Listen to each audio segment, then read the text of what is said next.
Greetings. Greetings, and hopefully everybody had a safe and glorious holiday.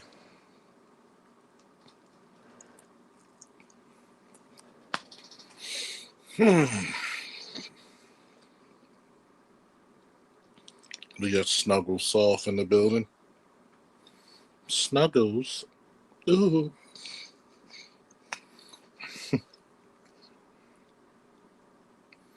Who else we got watching? I really come to this place in my life where things come so much simpler.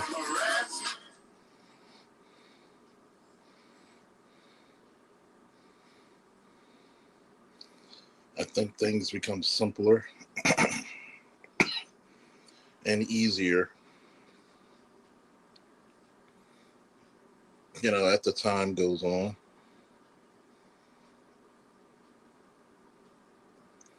I think that you make peace with some things. The things you can't change or shouldn't change. Honestly, let's keep it a buck.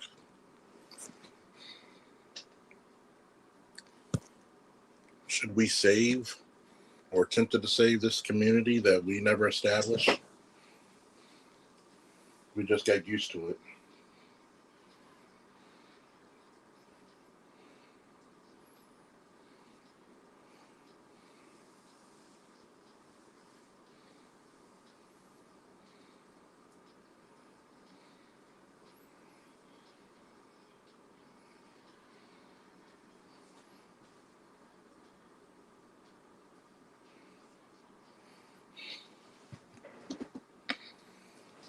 I want you to think about this. Why should we save a community that does nothing but put you down?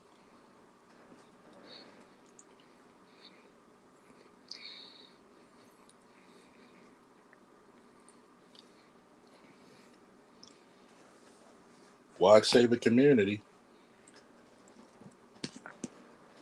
that hates your opinion?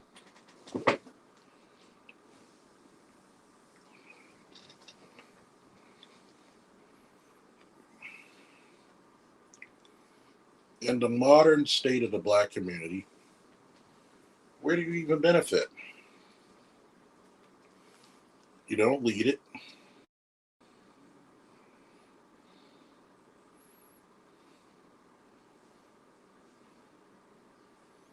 You can't exercise your right for this.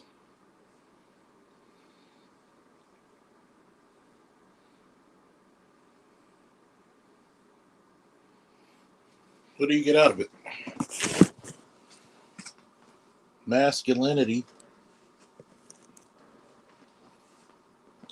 is for shame.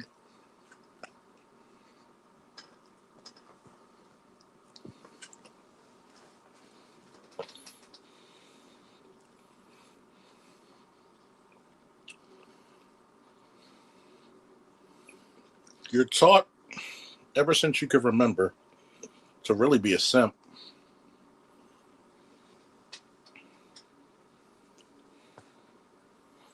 You're taught that you should work to the dead of your bones and really expect almost nothing.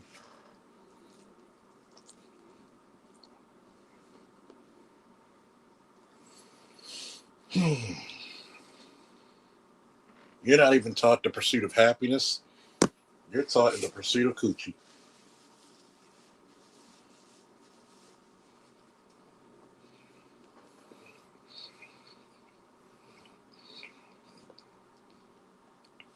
You're purposely kept out of masculine endeavors.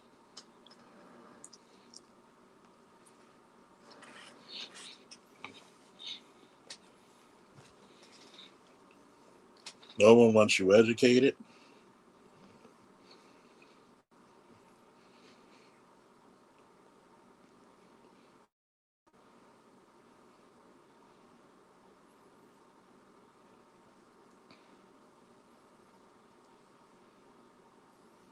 No one wants you to be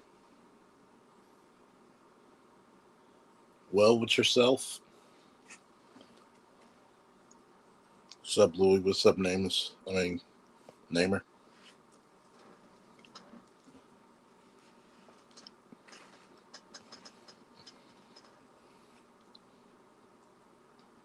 Why are there some people with hope?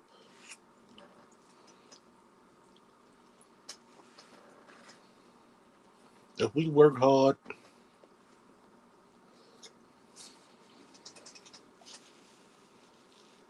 we can convince these people to love us.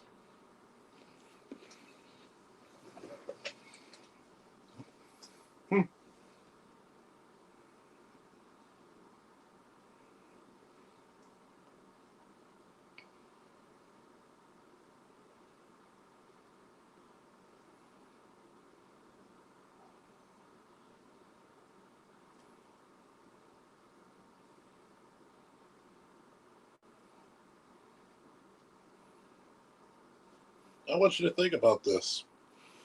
Isn't this what we said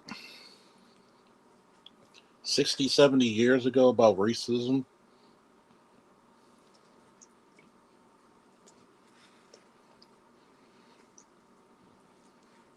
If we work hard enough,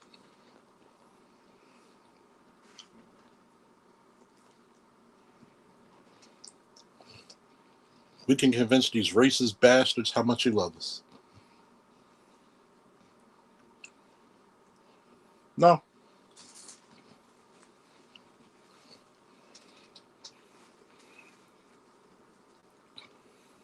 That's how we are looking for solutions for our own so-called community.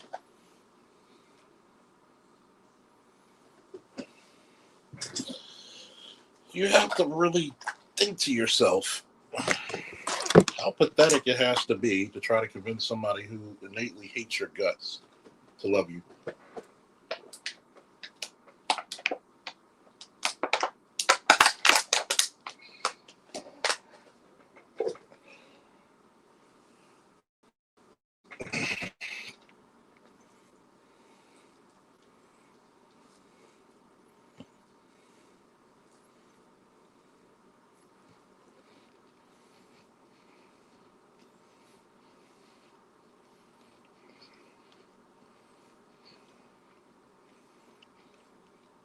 I want you to think about that.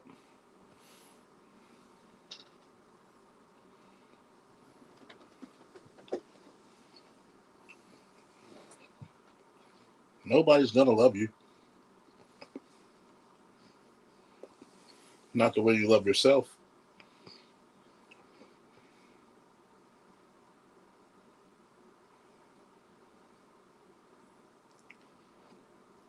Nobody's going to respect you the way you respect yourself.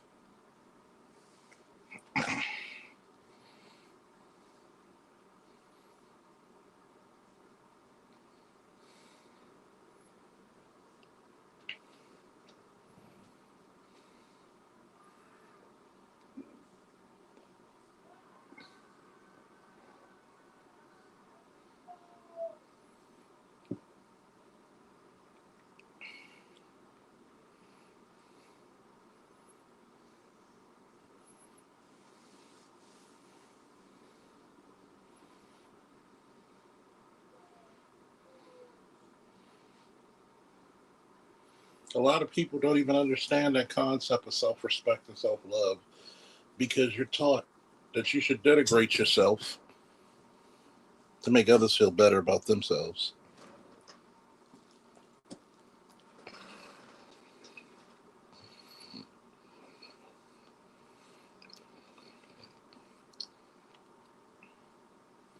Pop the balloon show, anybody?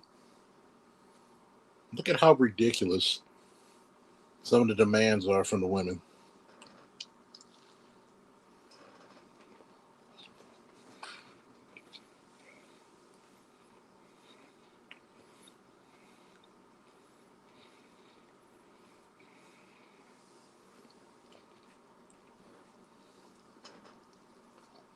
It's okay to humiliate a guy, but you tell the truth about a female, you're breaking her heart.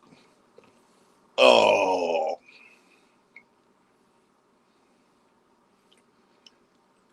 In my mind, I'm like, oh well.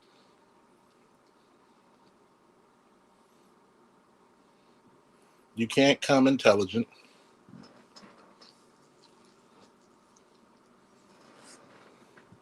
You can't be truly yourself. You got to be a caricature of a goddamn criminal.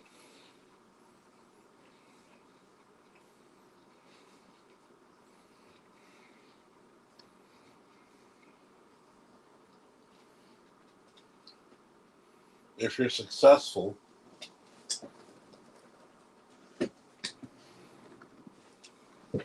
or you demand some respect.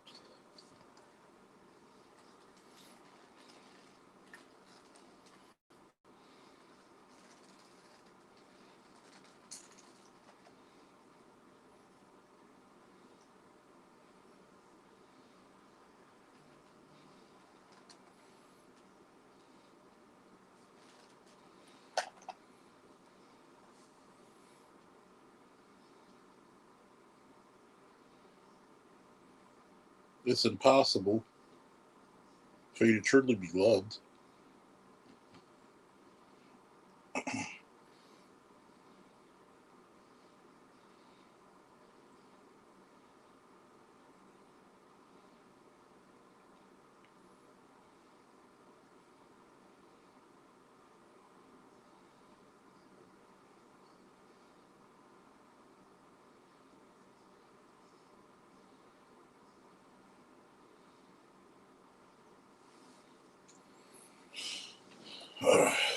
What's up, Chance? Why the fuck should we do it? Why should we save a community that looks down upon us?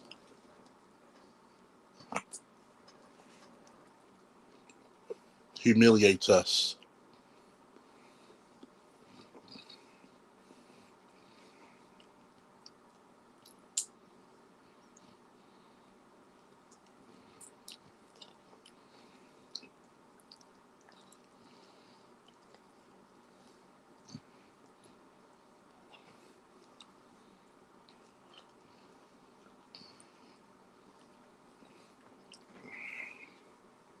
See, winter is coming. I'm sorry, it's already here.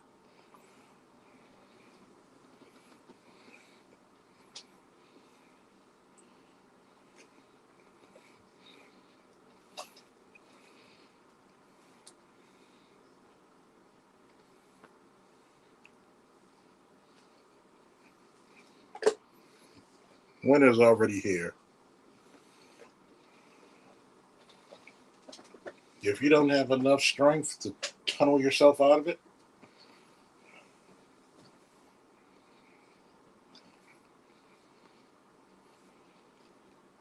save your goddamn self.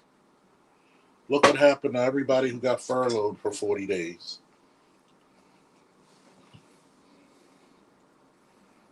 A lot of that was women.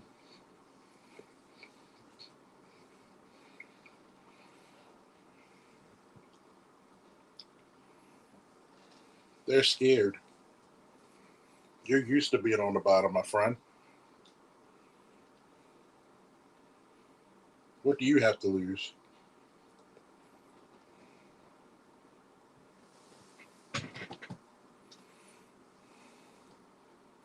What's up, ABM? What's up, All Star G?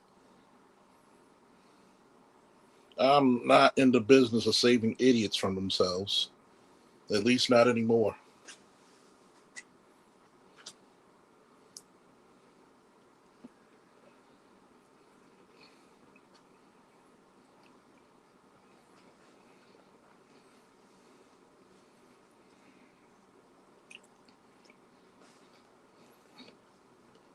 Black women are like St. Peter,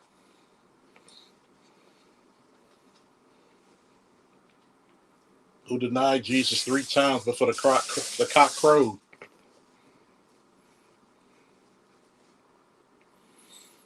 How many times do they have to reject you? And I'm not going to be intellectually disingenuous or dishonest to say, well, it's not all black women. You should be intelligent enough to know that, statistically. But culturally, I'm going to say this. Not all white people are white supremacists, but all white people benefit from white supremacy. How you like them apples? Huh?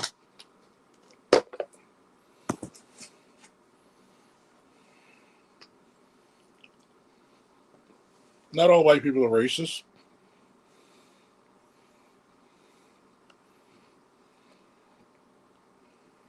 But they know there's an advantage of being white.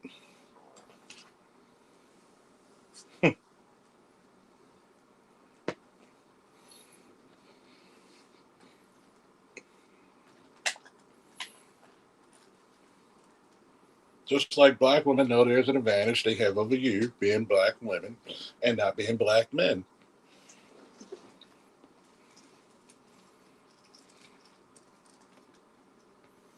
Black men have a higher victimization of crime than black women. Most people are going to rob a black man before they rob a black woman.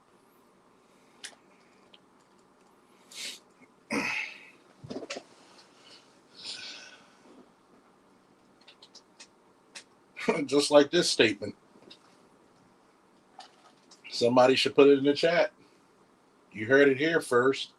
Not all black women are gynocrats, but all black women benefit from the gynocracy.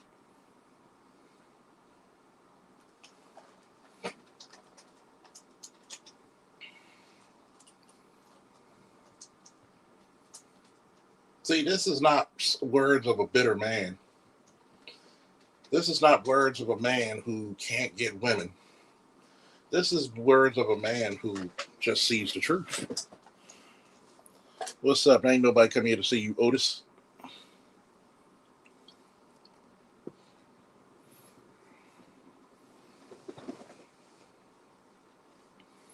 What happens when that black man demands more? More respect, more power. You can't take it. Well, you got to take power from us. We tried that. And all I got to say is, fuck all that. I don't want the keys to hell when I can see heaven somewhere else.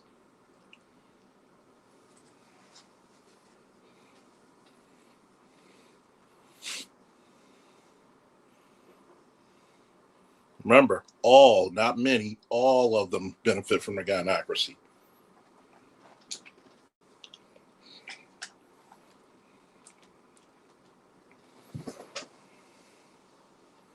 It's just some don't play the games that others do. There are some black women who know the game and may be favorable towards their men, but they know they have an advantage when they go to those courts. As long as I can feel better than the nigga, I'm going to be okay.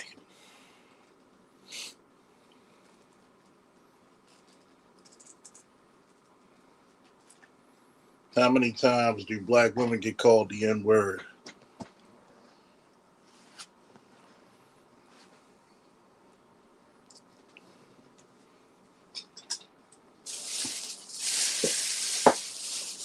How many times do they get accosted by the police? How many times do they get custody of their kids?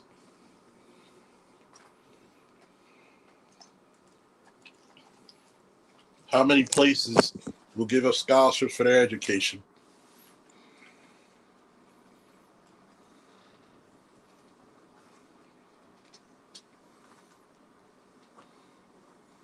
Boss, what's up?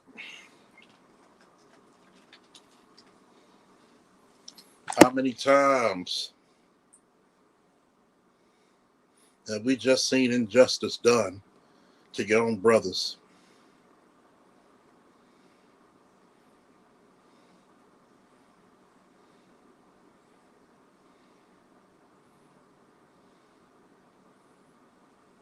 I'll wait.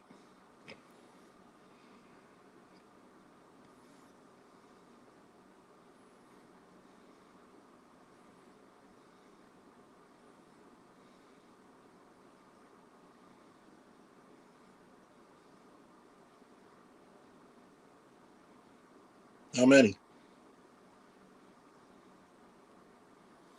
How many times did you have to sit at the back of the table like a good little boy?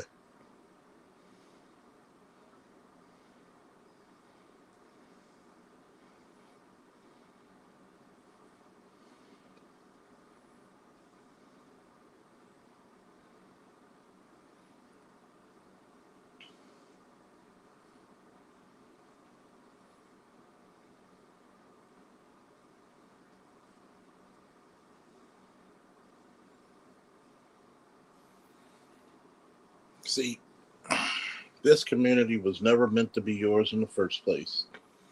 And I'm going to give you the reasons why. Because communities are allowed to thrive. When the fuck has your community been allowed to thrive?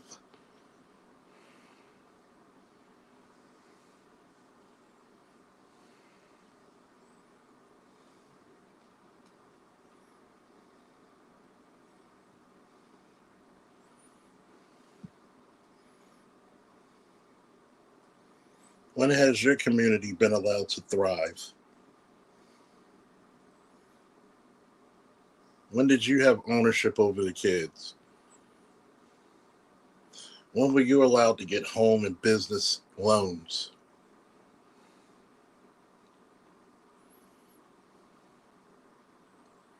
We sure as hell can find a prison for you.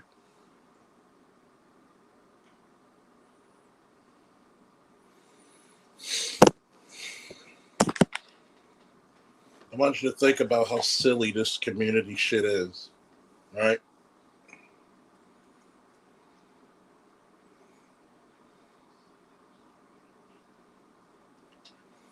This is how silly it is.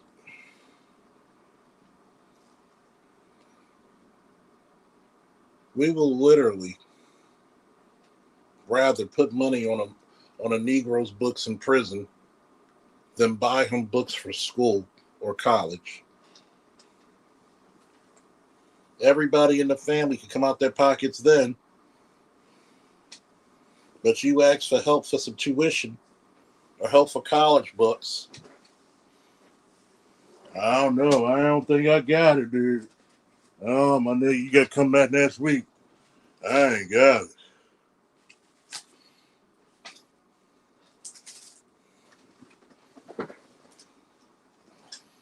You got free my nigga this t-shirt, free my nigga that t-shirt. But you never see a t-shirt that says educate my nigga this, educate my nigga that.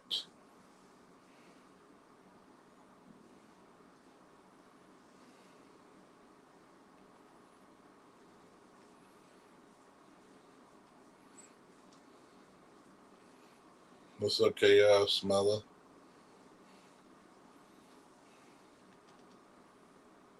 You never see a drive for a scholarship, but you see a drive to bury somebody.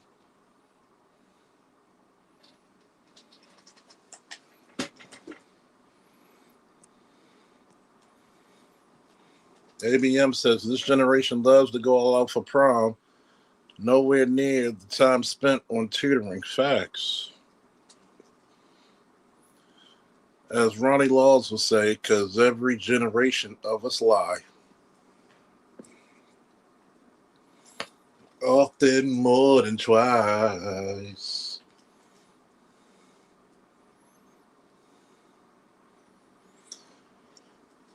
Don't worry.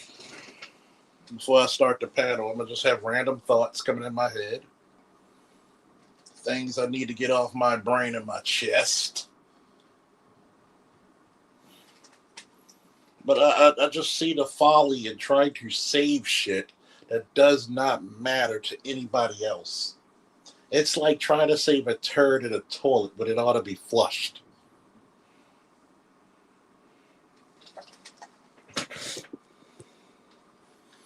Lewis said a dude could get out of prison and you would throw him a party and a large cookout. A brother, a sister will graduate from college with a degree and get absolutely nothing. I've seen my people celebrate my cousin, who's a few months younger than me, getting out of prison, helping them out, getting money together. But motherfuckers ain't do shit for me when I left, when I got out of Iraq. Hell, not even my closest friends.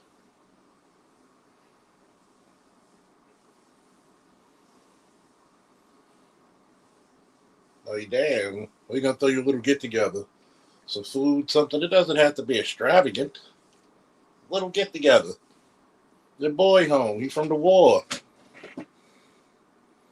The motherfuckers will constantly salute and support failures, jailbirds, losers. What's up, Simply Deep? What's going on? All right. We This is the reason why you're a group of losers, because you always support the motherfuckers. I bet you this would happen overnight.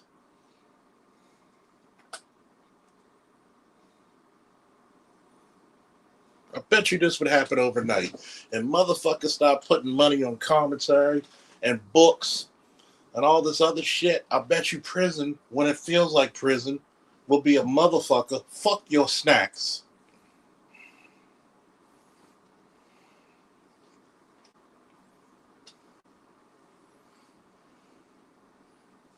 Fuck your pleasure. You're in jail. You're not supposed to have pleasures.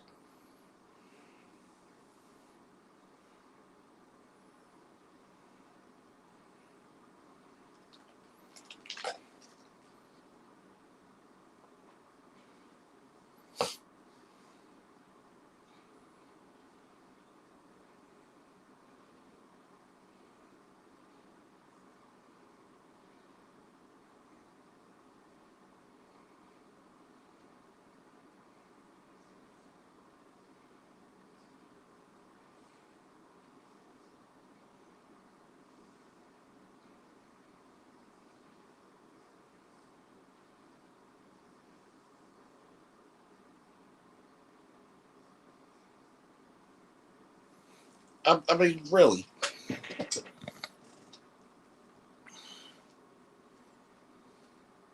Am I telling a lie, folks? Sometimes I gotta pause in the midst of my frustration. Sometimes I have to recollect and say, fuck this place. You can't like comic books. You can't read a book. You can't like cartoons. You can't like anime. You can't be intelligent. You just can't breathe outside the confines of being a fucking stereotype. And we're supposed to really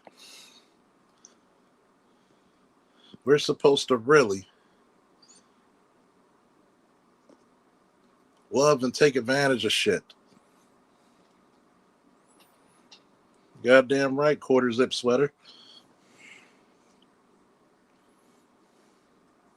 Have you noticed? And I'm glad you put that up there. Did you notice a lot of young brothers are bringing back style?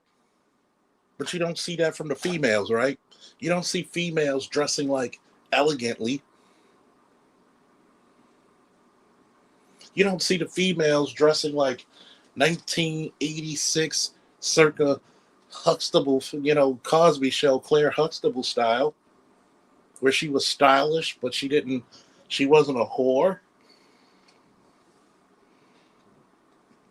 Have you noticed that shit? It's always the dudes who want to go into the conservative, slick look. But the females want to dress like whores 24/7.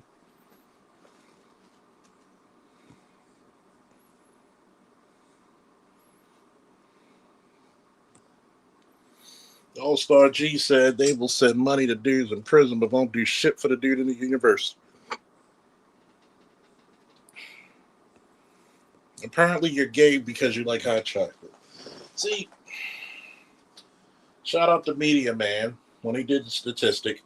When it comes to the LGBT community for blacks, 66% of the LGBT in the black community are females. But we're the ones who get labeled down low. When that means almost 70% of females ate a cooch, sucked the titty or three, had some type of lesbian or homosexual act.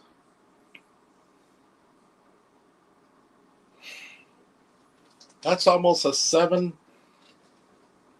to fucking 1 ratio that she's gonna be bisexual or gay more than you.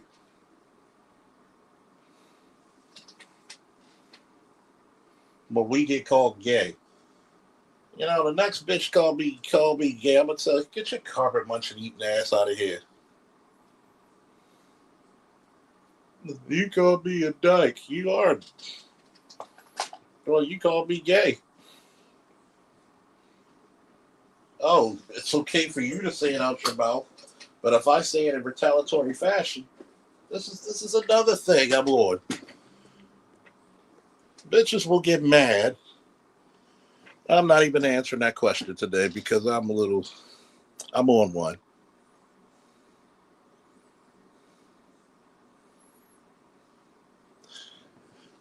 You got to understand something. And I'm glad a couple of y'all all said wearing short skirts with their whole ass out and almost could see their pussy. But the young brothers in college, or the young brothers, period, are doing what? They're wearing quarter zip sweaters. They're wearing slacks, shoe boots, fedoras, ties, bow ties. Lost is about what, 24, 25? Spoke to the young brother, good speaking to him. And he sees it.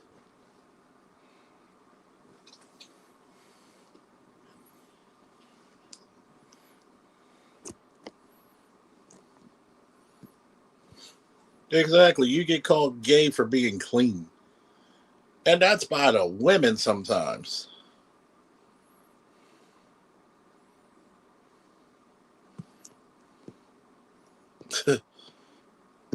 He said, All-Star G, apparently I'm a coon for not liking weaves and wigs and not only attracted to BW. I mean,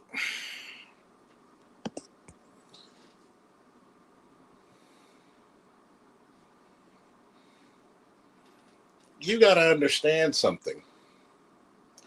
What happens to the guy that's sick and tired of being sick and tired? What happens to the guy that had to sacrifice shit and come home and you don't even have a goddamn plate in the microwave for him? You don't even have you don't even have a plate of food. You feed the kids. I just told this stud. You keep thinking there's a lot of men leaving women. No, those women chose those men. They choose who they get pregnant by. I don't give a fuck how much, what happened to a chick. If that chick doesn't want to have your baby, she won't. Whether it's by legal abortion or illegal abortion.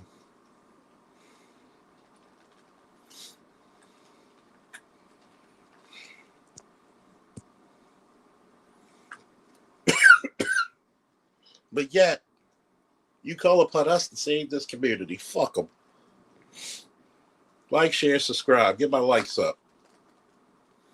Hit the goddamn Cash App, too.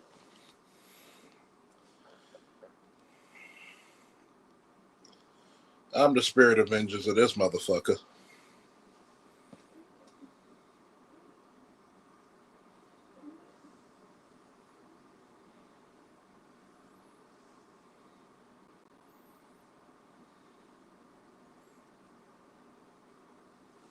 A black woman just went viral for shaming black men that wear quarter because they love fucking cartoon character thugs. Why would you go back to something like that? These are the educated chicks saying this shit. These are the educated chicks saying this shit. I'm going to tell you, black man, you don't owe these motherfuckers shit.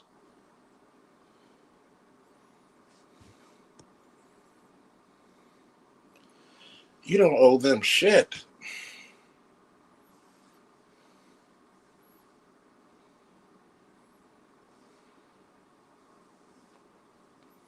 I swear to the immortal, whatever you want to call them, you don't owe them a damn thing. And this is not bitterness. This is not hatred. This is the truth. Everybody keeps saying, I only worry about mine. What you really need to worry about is what type of options your son's going to pick.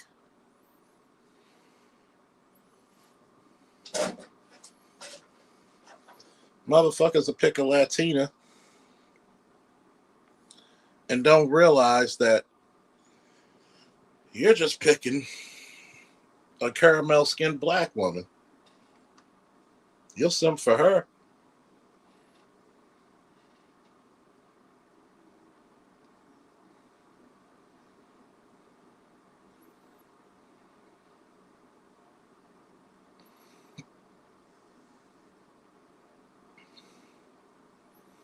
Why are you simping for that broad?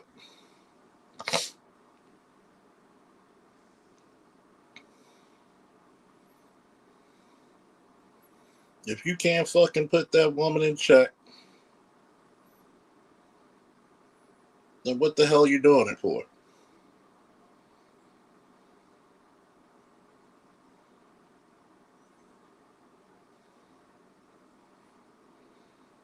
And people get mad. What you mean put a woman in check? If you can tell her, look, we're not going to argue about this. Right now was not the time. We'll talk about it later. If she still goes on, then she's not in check.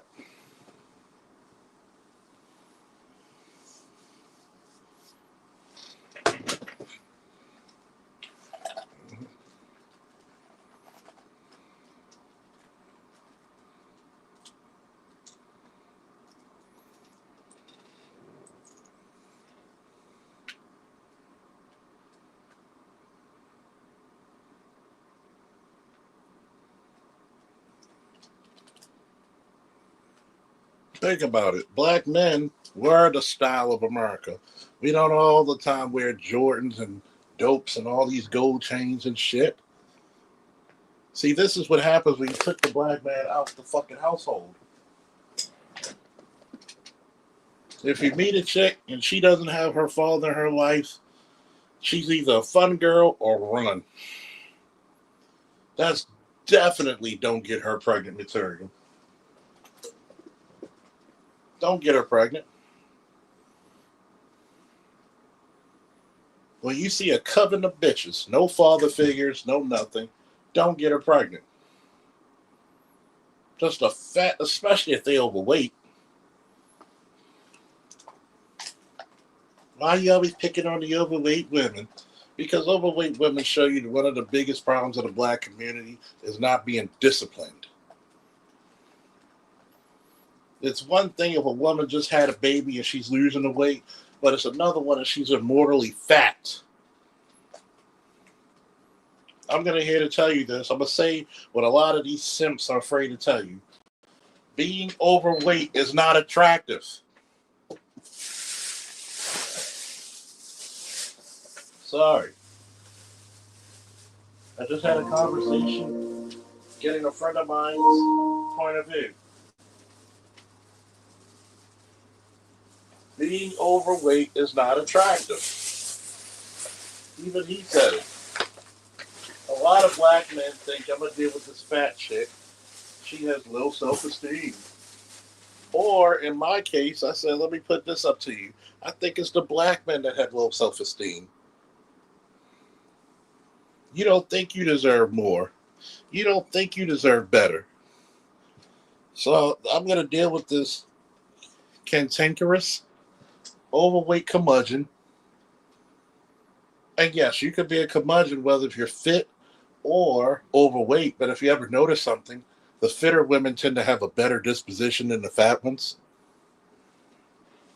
They actually like themselves.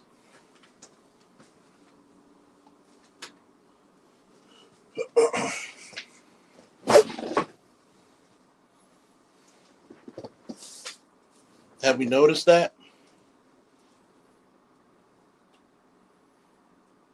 The fucked up part about it is that they'll make campaigns about not the body shame, but they can tell you at 6 feet tall, 5'10", that you're short. Next time a bitch call you short, call her fat.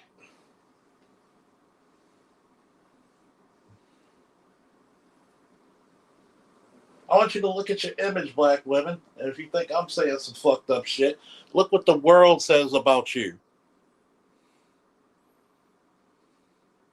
When they put that statue out there in Times Square, they didn't put up they didn't put up Vanessa Williams. They didn't erect Felicia Rashad. They didn't erect Iman. They erected the fat mammy. That's what the world thinks of you. They erected the mammy, the fat, attitude having bitch. When she says strong and wrong, huh? I'm strong and I'm wrong. Will have the audacity to think she can bag it and shape man. Bitch, I don't have a criminal record. I don't need you to put a house over my head. I got my own PlayStation 5. Fuck out of here. Get behind me, Satan.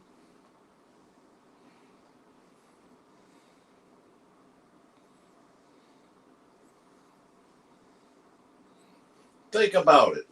They didn't put the best looking women to represent you. They put your stereotypical norm.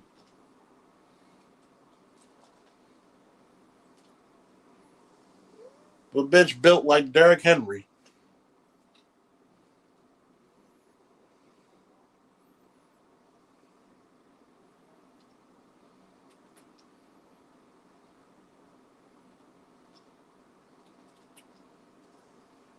You got chicks out there like Bud Crawford's mom trying to pay the whole block to whoop her son. That's how black kids grow up, black bullies. You won't pay other people to beat you up. That's not the first time I heard that shit.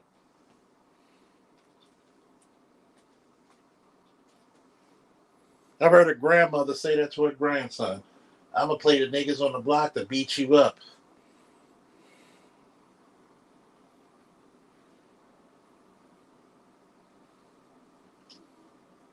This is how I know something's fucking wrong with you, black man. You wouldn't talk to, if that was me, I wouldn't talk to you ever again in life. You could be on your deathbed and it wouldn't bother me. You don't tell me your fucking grandson no ignorant. And I've heard it. I've heard this shit.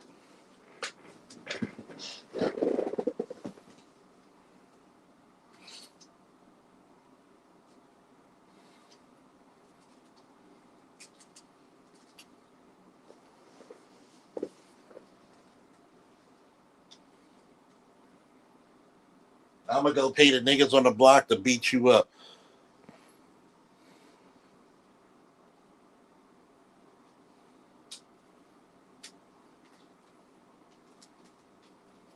I'm gonna pay the niggas on the block to beat you up.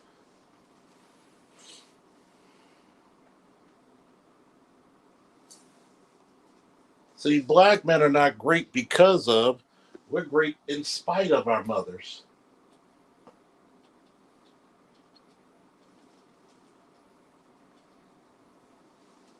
All these chicks be like, there's a lot of men running from their children. No, it isn't. Stop. I seen it. No, go look at the statistics. Black men are the best fucking fathers of the nation. You just pick worse. You got the same 24 hours as a white bitch do, but you still choose to date a nobody. That's you. That's your culture. You chose nobodies. You chose white beaters.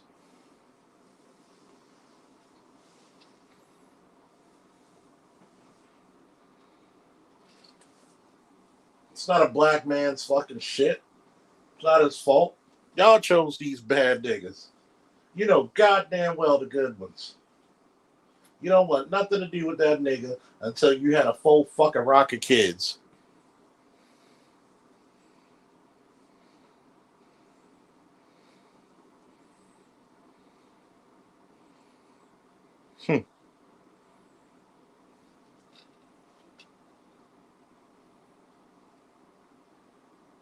Same goddamn mother who thought her son wasn't gonna be shit. You trying to fucking get the block. If a black man makes it to be something, it's a goddamn miracle, man.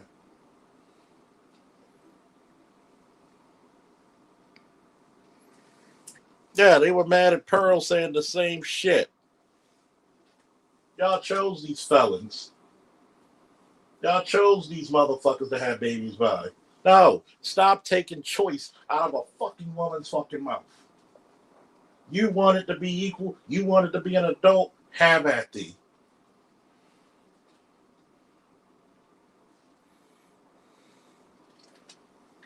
I'm sick and I'm tired. And I'm tired and I'm sick of this bullshit that I constantly hear.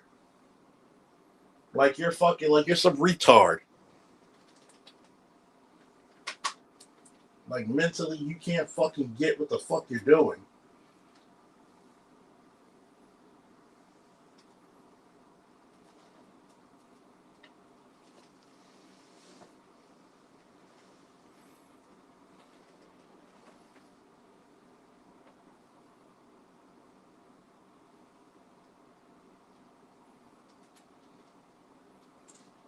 I want you to think about this.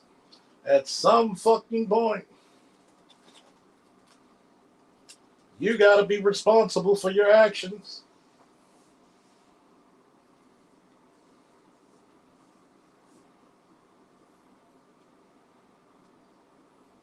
At some fucking point.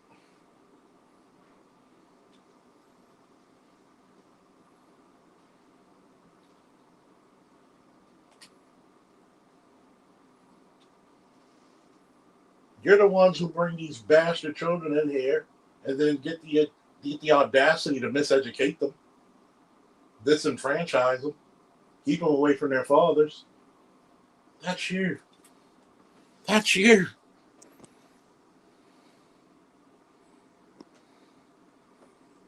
You goddamn right that's the picture, man. The mammy. The mammy monologues. That's the pride. That's how the world sees you. See, the world can look at us and we can still be stylish.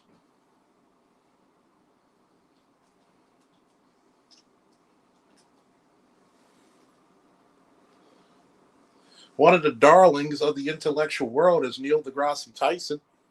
Who's your equivalent? Who's your equivalent?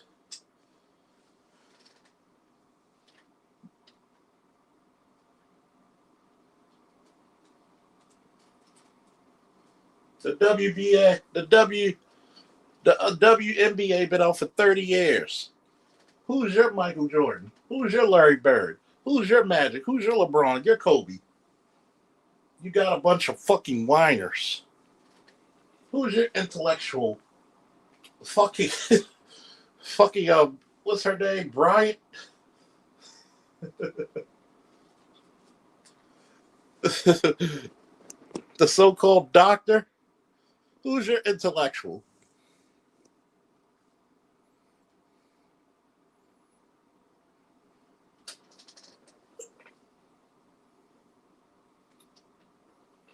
Where, where black intelligentsia do you have the equivalent of Neil deGrasse Tyson?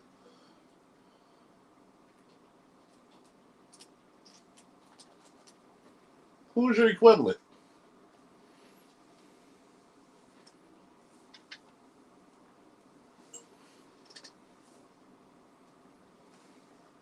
I'll wait. You got people like Jasmine Crockett doing TikTok dances while your constituency is starving.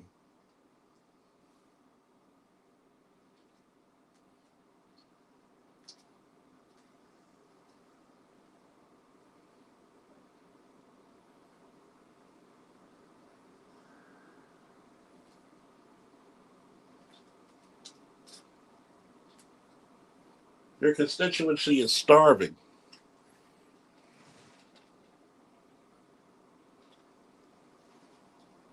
We know statistically black men raise better kids than black women.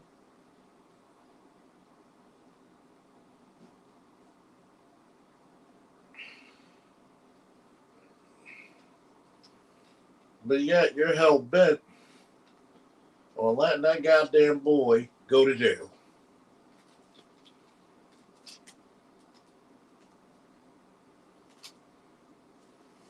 You're hell bent. Oh. How many times have I said that about Condoleezza Rice? You hated that bitch.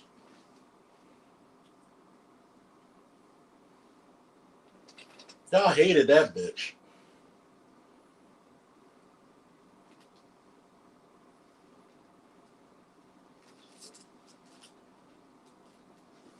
Y'all hated Condoleezza, but you want a loudmouth, Bigfoot chick.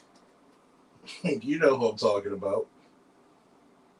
Who who puts down her husband every chance she get with her soft-spoken 6'5" brother, who looks about as soft as Toll House cookies. I don't care what we just say. He is as soft as Toll House cookies.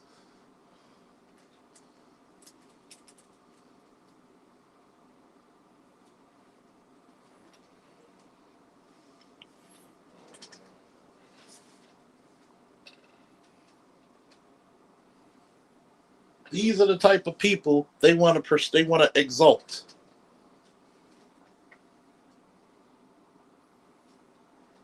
Married to Black Jesus is never good enough.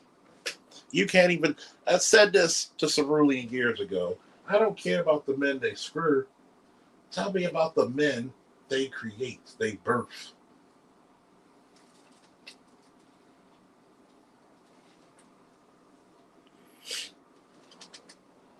Nobody wants to bring that up. How do you teach your boys? Do you think an Asian tiger mom will be okay with her sons being incarcerated or miseducated to the rate we do now?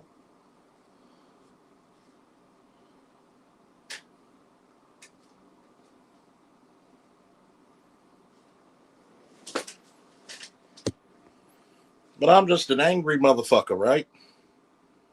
Let's look at. I'm glad you mentioned the name Michael. Let's go back to good times. Was Michael, who was obviously the smartest in the family, was he cultivated? Because I'm going to tell you something that might make a lot of Negroes mad with me, and I don't give a shit. Can't whoop my ass.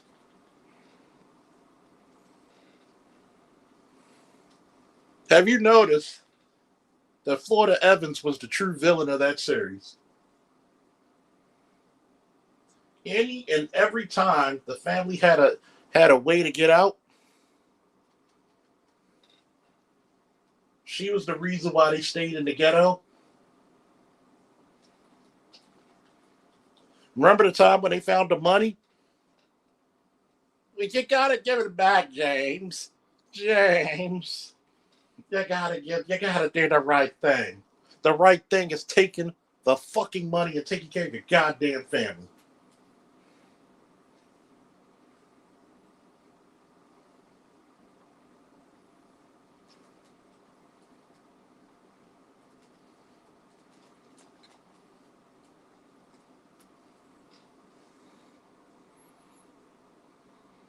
Florida was the issue of why they were in immortal poverty.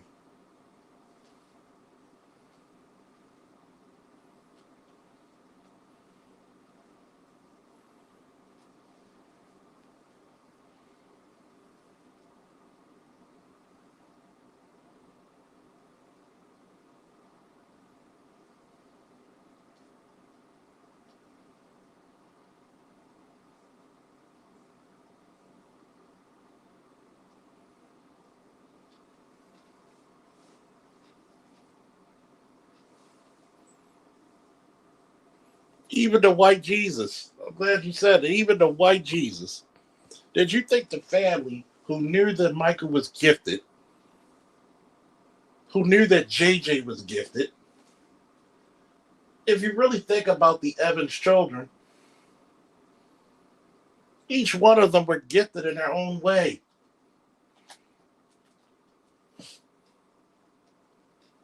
JJ with the painting, Michael with his intellectualism, Thelma with her acting and her, obviously not her cooking, but at least her acting and singing, and in some ways her beauty.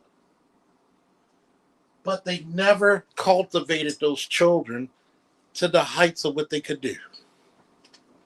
There was no real sacrifice because there was so much love with poverty. If she's happier gossiping with the goddamn neighbor than making sure her sons and her daughters had a righteous way of living and growing.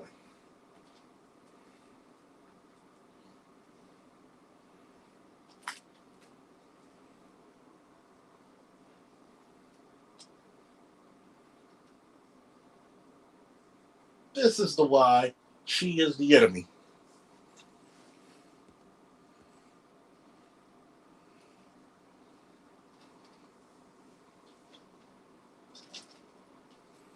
Remember when JJ got the money for doing the painting and he was forced to give the money to Thelma for her cop? That is the black community.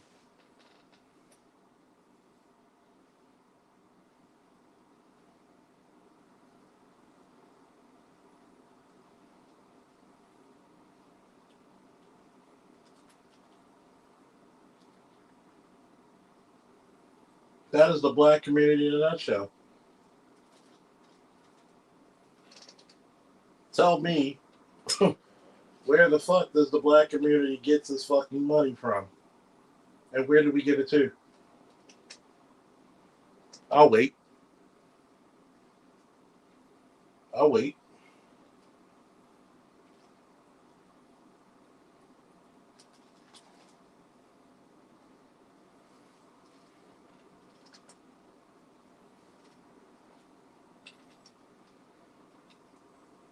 Where's your money going? Your talent is funding somebody else's fucking lifestyle. Your talent is made for somebody else to do well.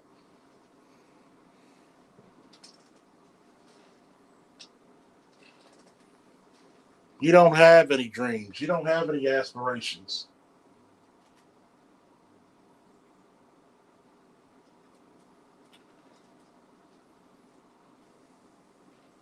You're just a dodo bird.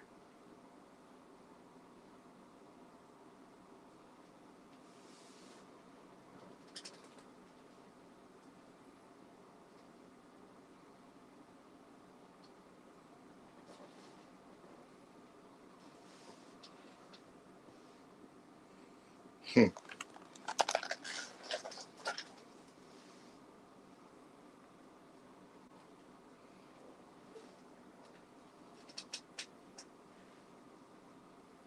I'm telling you, the saddest shit about our community is what? We're not communal.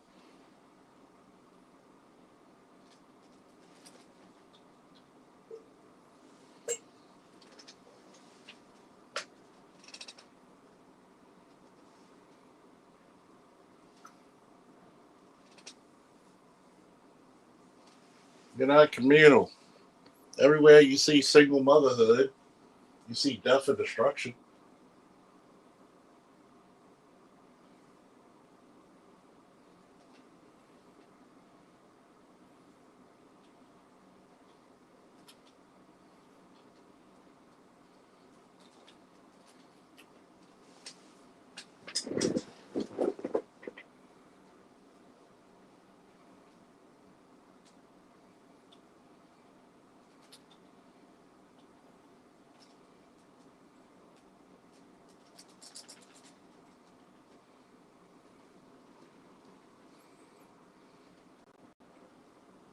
Am I lying?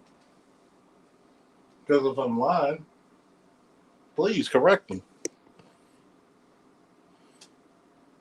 For some odd reason, we will dismantle programs for young black boys and then wonder why they're not achieving.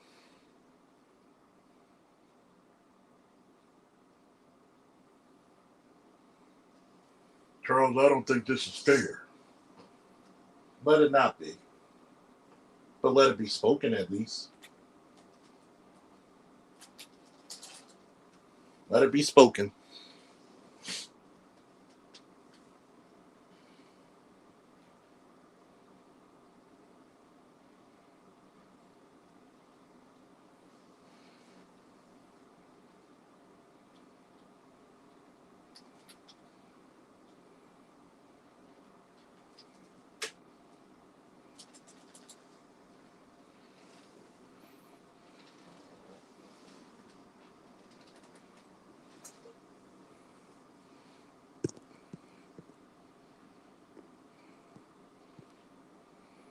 Only 10% of black boys, it's now down to 8 or 7 now, are reading on grade level. Blame the mothers. Get with the goddamn mothers. This stud chick trying to tell me when the father's leaving. No, they're not. The mothers are keeping the children away from the fathers. Y'all know it. And then who are they choosing for fathers? They're not choosing good men. Y'all don't even know what a good man is. What's good to you is not good to the world.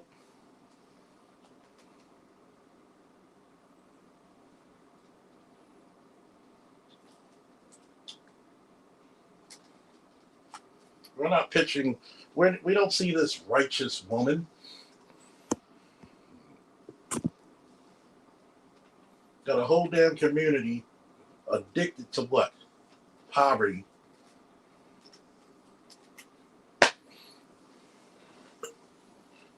Addicted to poverty.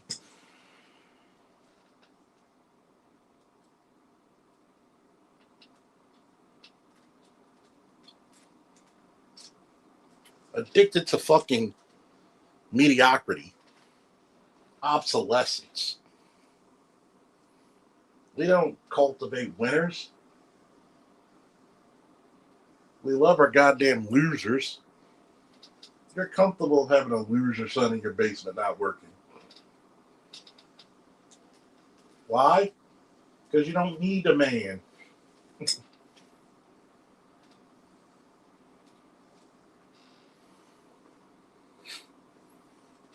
If you birth a son, I don't need a man.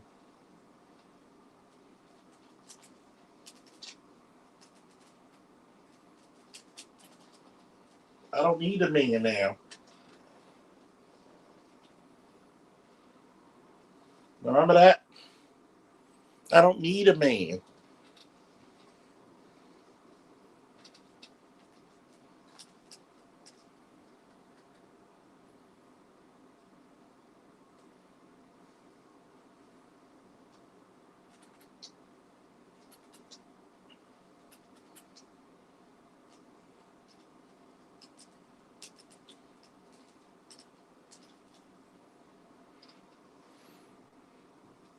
You've made that a self-fulfilling prophecy. I don't need a man.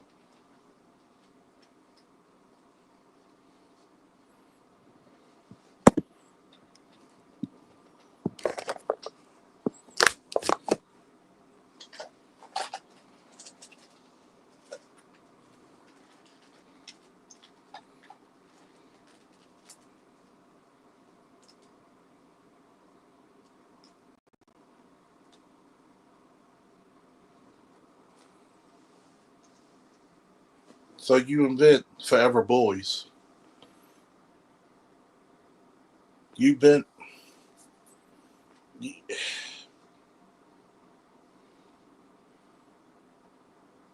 Hit the cash apps.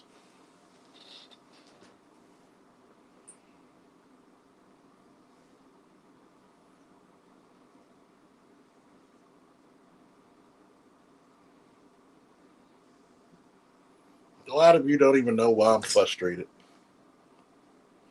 I've seen this shit day in and day out. Not only as a black boy growing up in Baltimore, East Baltimore, but as a goddamn soldier, and then as a cop returning back to Baltimore.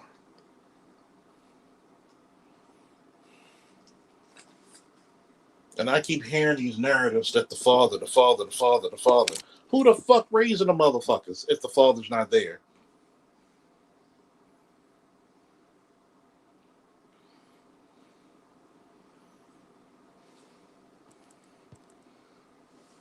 Law said I was forced to read everything when they wanted to keep me back a grade. My parents were on my ass. By the sixth grade, I was reading at college level. So was I. I know that feeling. Most times, this is one of the biggest reasons you probably connected to my show, because you've probably seen a lot of that, and I've definitely seen a lot of that in you and me. Your intelligence will not be appreciated. You'll find chicks who would rather fuck you than make you a sandwich. Intellectual prowess be damned in our community. But because you're elevated of intellectual gifts, you're the threat. You are a threat.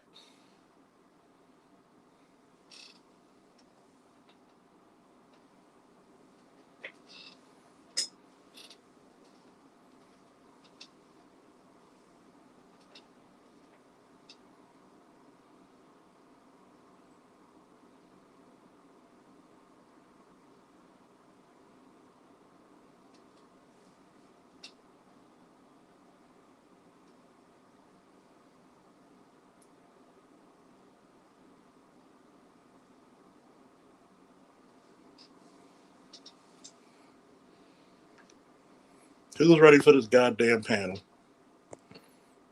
Like, share, subscribe, give me my woos, and goddamn it, post your favorite drink in the goddamn chat.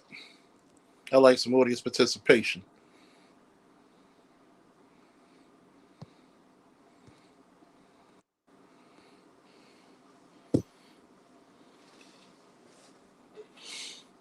There's no way in hell you're gonna blame the commander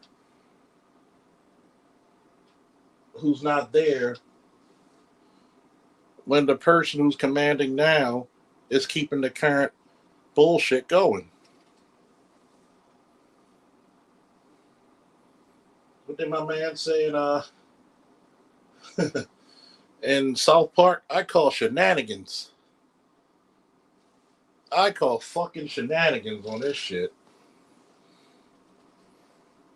God damn it, I call shenanigans. I refuse. I from God knows when. I refuse to be mediocre. I refuse to hear somebody give me some erroneous bullshit when it comes to black men. Yeah, we got our shit, we got our issues. That's the fuck we do. We don't work well together. Go back in my archives when I talked about the things that black men don't do well. And I purposely did the things black men don't do well first before I did the things that black women don't do so well on. Because I know what happened. Them bitches, as soon as they came up there, when they saw the man, and I'm getting on the men accepted it. But as soon as I talk about the females, guess who got mad? But I had to tell them, when the fuck did you say anything when I was talking about the men? And they all had to bow down and shut the fuck up.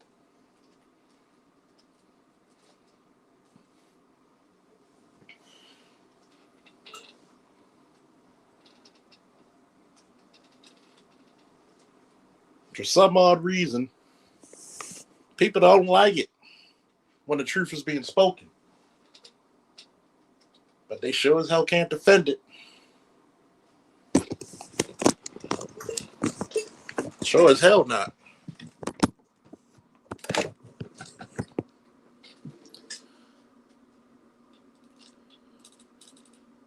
And you know me, I love being brutally honest.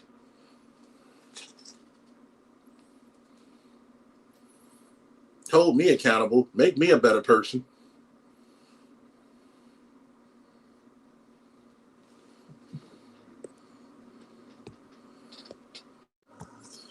Ladies and gentlemen, we are joined by truth that is. What'd you call me? I said we are joined by the truth that is absolutely bitter. Oh. Why do I hear you in stereo? I hear myself in stereo. I'm getting feedback. Yeah, I don't know. It's this new thing that they got at StreamYards. Yeah. So, first off, sorry, I didn't mean to have the crash out in your last live, but hey, that's what live are for good times, for bad times. Kiki color. I mean, I'm too old for this crap. I'm too old for this crap. This lack of responsibility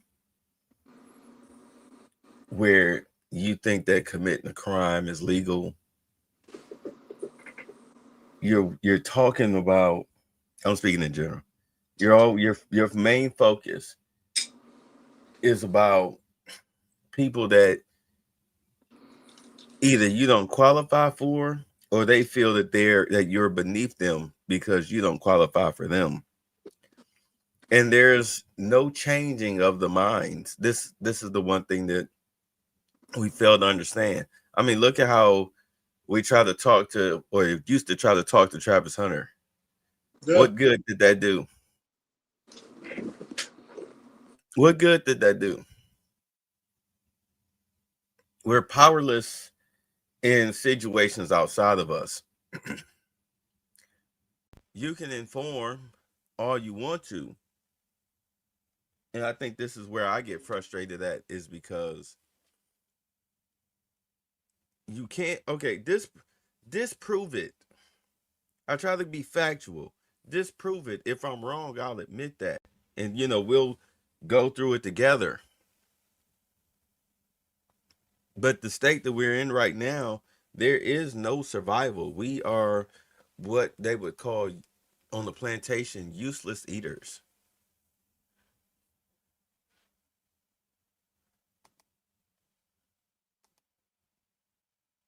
Okay. Thanks. Echo cancellation. All right. There we go. We're pretty much useless eaters on the political spectrum. Yeah, that's how I felt for years. Every time you get a bit of information, you try to serve it to your brethren, your sisters, and you get spit upon, of course, figuratively, in the face. Well, look at Dr. Claude Anderson. I know Lewis, I use that a lot, but look at what he did after he tried to help the people out in Detroit. What did he do? You remember? What's that? He took his ball and went home. And you can't blame him. He's solid generation. He's got to be damn near 90, if not in his 90s. Opened up a fish cannery on the coast of Carolinas. Call it a day. When you look at black people, we have taken the position of being forever losers. It's like coaching a team that has the capabilities of winning, but they refuse to do anything to win. Too many Umars. Not enough Andersons. Exactly. Dave and Claude. We're so obsessed with prosperity preaching, whether if it's pro-black, Baptist, apostolic.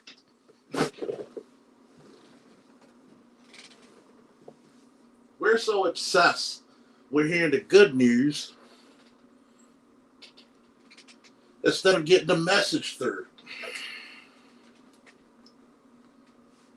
Well, bad news is either hate or racism. The truth is never truly accepted. No. Because we were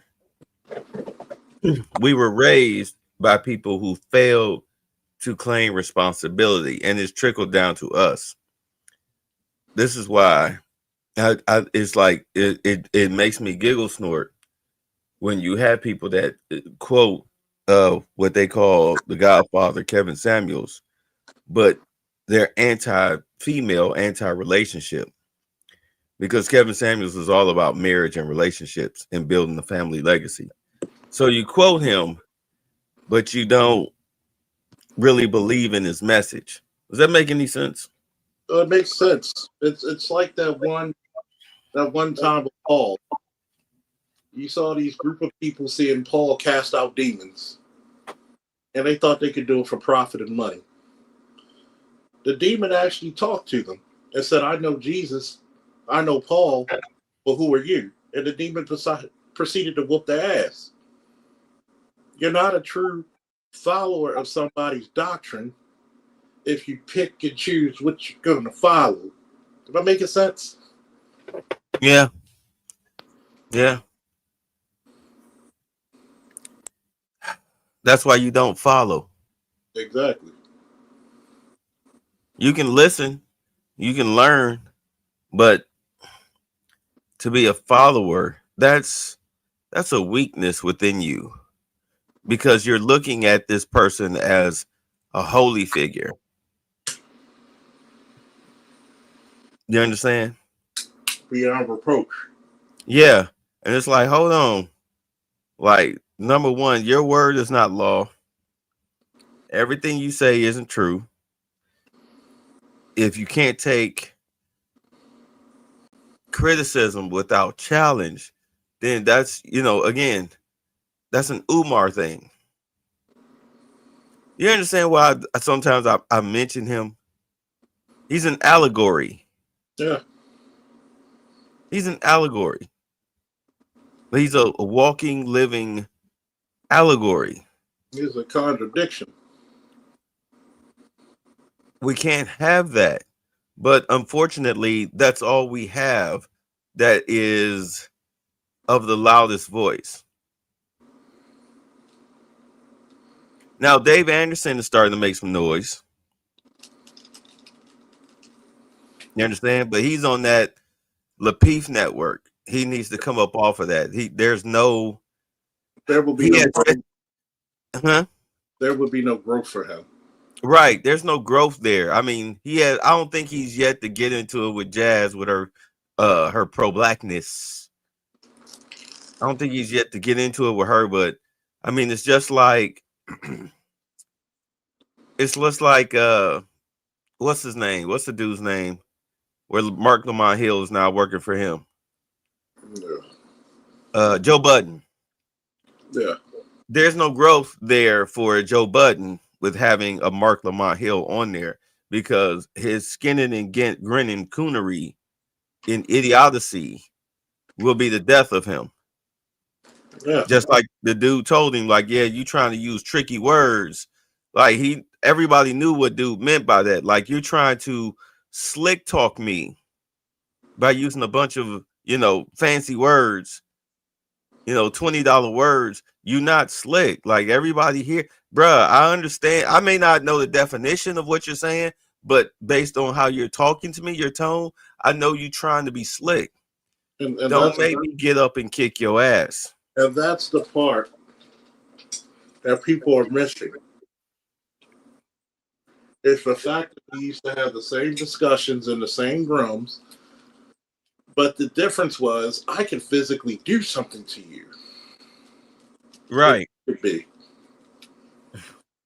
Like Dave Anderson, he said he spoke to the Black Republicans and he told them to their face, like, man, y'all lack bass in your voice, and you're definitely the kids that I beat up and took their lunch money from growing up. Mm-hmm. Your manhood is in question. This is why the BC, and I use that parentheses, quotation, excuse me, the Black community, this is why they treat you the way that they treat you. You understand? They don't see you as one of them because you never came out and dealt with life in the slave quarters areas. There was no genuine back and forth. Right.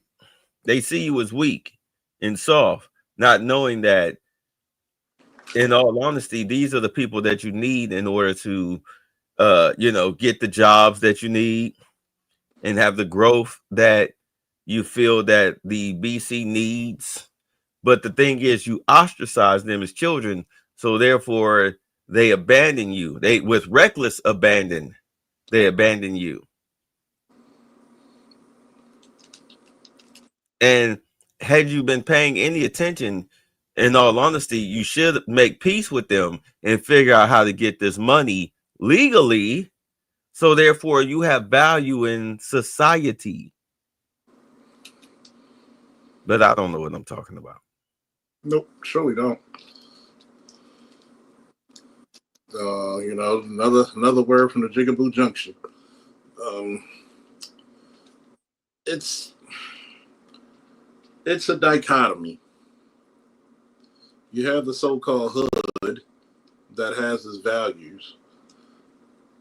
Because, one, if you had an educated guy who could get you out of fucking prison, or who can help you with your health issues, which is something that's really detriment in our community, would you say? We don't take that very, very well. Connections. We don't work well together. That's one of the arching issues with black men. We all try to sit around seeing who got the biggest dick.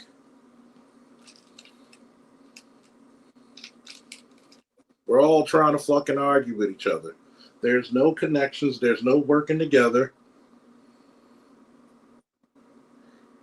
You kind of wish that motherfuckers could save themselves.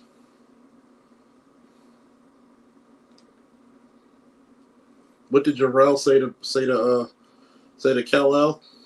They could be a great people if they wish to be.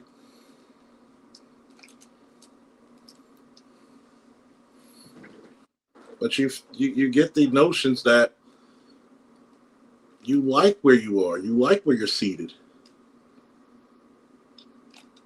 This is the reason why your women have gotten off the hook with this shit. They will sabotage every endeavor you have to keep their seat of power.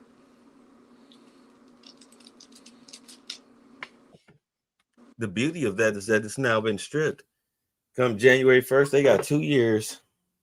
2 years to figure it out. And guess what?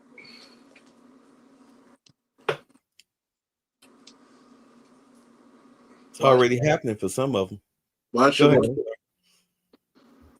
we care?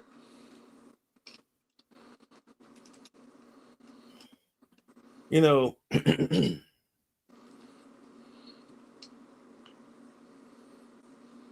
the government can't force you to take care of your children.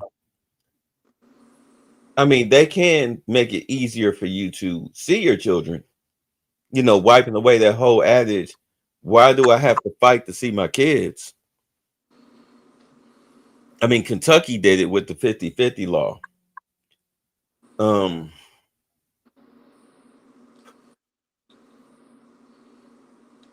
The only way you're going to repair this shit is you have to restore the black family, which is in such disrepair. I mean, I've said a broken record. It's gonna take 2 generations. You got to shake off this current self-absorbed, self-aggrandizing, narcissistic prostitute personality. You have to shake that off, which I would say will begin in like 2027, 2028, when they can no longer rely on the government to subsidize their lifestyle. Because, okay, like you take the Passport Bros, right?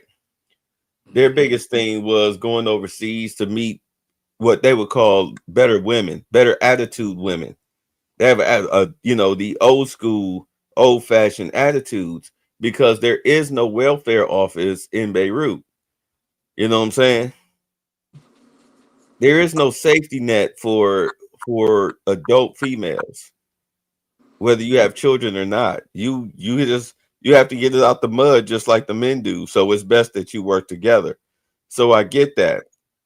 And with what's going on with that big beautiful bill within within that 2-year period, we're going back to that sort of lifestyle like before 1965, before 1970. You know what I'm saying? Right. Right. So it's like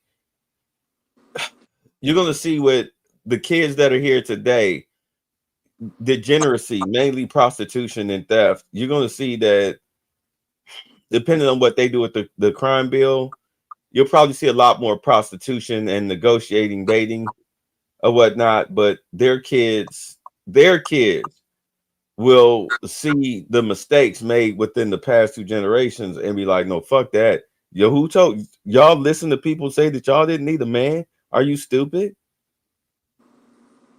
I'm thinking to myself, the water has been polluted so fucking viciously that I think they're a lost cause. Yeah. It's gonna take 2 generations to clean it up. Because you're gonna need a generation that's gonna have to come up knowing that this ain't the, it'll bring shame back and realize that it's not a hustle. You understand? It'll be easier to pair up than it is to set yourself up for this financial trap. It'll be a temporary thing. There'll still be a hustle. There'll be like a good school hustle, like what's going on right now. Of course, they're talking about giving $5,000 per newborn, So, I mean, you might see and then you get 2 years. So you might see a quick little hustle with that. But after 2 years, then if you don't get a degree in something that's popping or is going to be popping in the job market for at least the next 10, 15 years, then you're talking about living in abject poverty. You understand? Yeah. Right. So that next generation, they're going to be like, this ain't the welfare thing, ain't no hustle. Getting up with a good dude that's got a good job, that's the better hustle. Plus, no telling where the divorce laws will be by then. You see how they're changing already. Kentucky, they got the 50-50 law that's getting ready to spread. Tennessee got the DNA at birth law that's getting ready to spread. You got Trump with the child support law, where if you paying child support, you can file the kid on your taxes, not the person, aka your baby mama. You understand? So you see the laws are changing. No telling where they'll be in the next 5 years, 10 years, 15 years. It'll probably be more in favor of trying to keep families together as far as trying to tear them apart. Well, you have to, because if you notice, the top 5 families in America are what? Married. Yeah. When I do the bartending parties or whatnot, I'm either doing Indian or white. And I'm in Atlanta. You know what I'm saying? I do more white parties than I do anybody. White, and then the close second is the Indians. And I bet they tip parties, don't they? Huh? And they tip very well, don't they? No. The whites do, the Indians don't. I gotta put the fake $5 bills in my tip cup just to get them started. You know what I'm saying? Just to get because they see the money. Well, let me tip. If not, if they see the tip jars empty, they won't tip. They won't tip. They can be some stingy bastards. No, but the white folks tip. The white folks tip. But we do the last black party, you right up y'all alley as far as talking point. The last black wedding reception that I worked, it was this black chick in her late 30s, maybe early 40s. She had a 10-year-old son, sharp as a tack. I mean, this dude was a Poindexter, had his own business. He was hustling candy sales and everything. Very smart. She was marrying this dude who looked like he came straight from prison. Neck tattoo and everything. Him and his homeboys, all from the hood. So after the ceremony, when I was setting up for my bar, I'm ready to go, and I'm looking at the people. It was like 8 tables there, right? 4 of them were completely empty.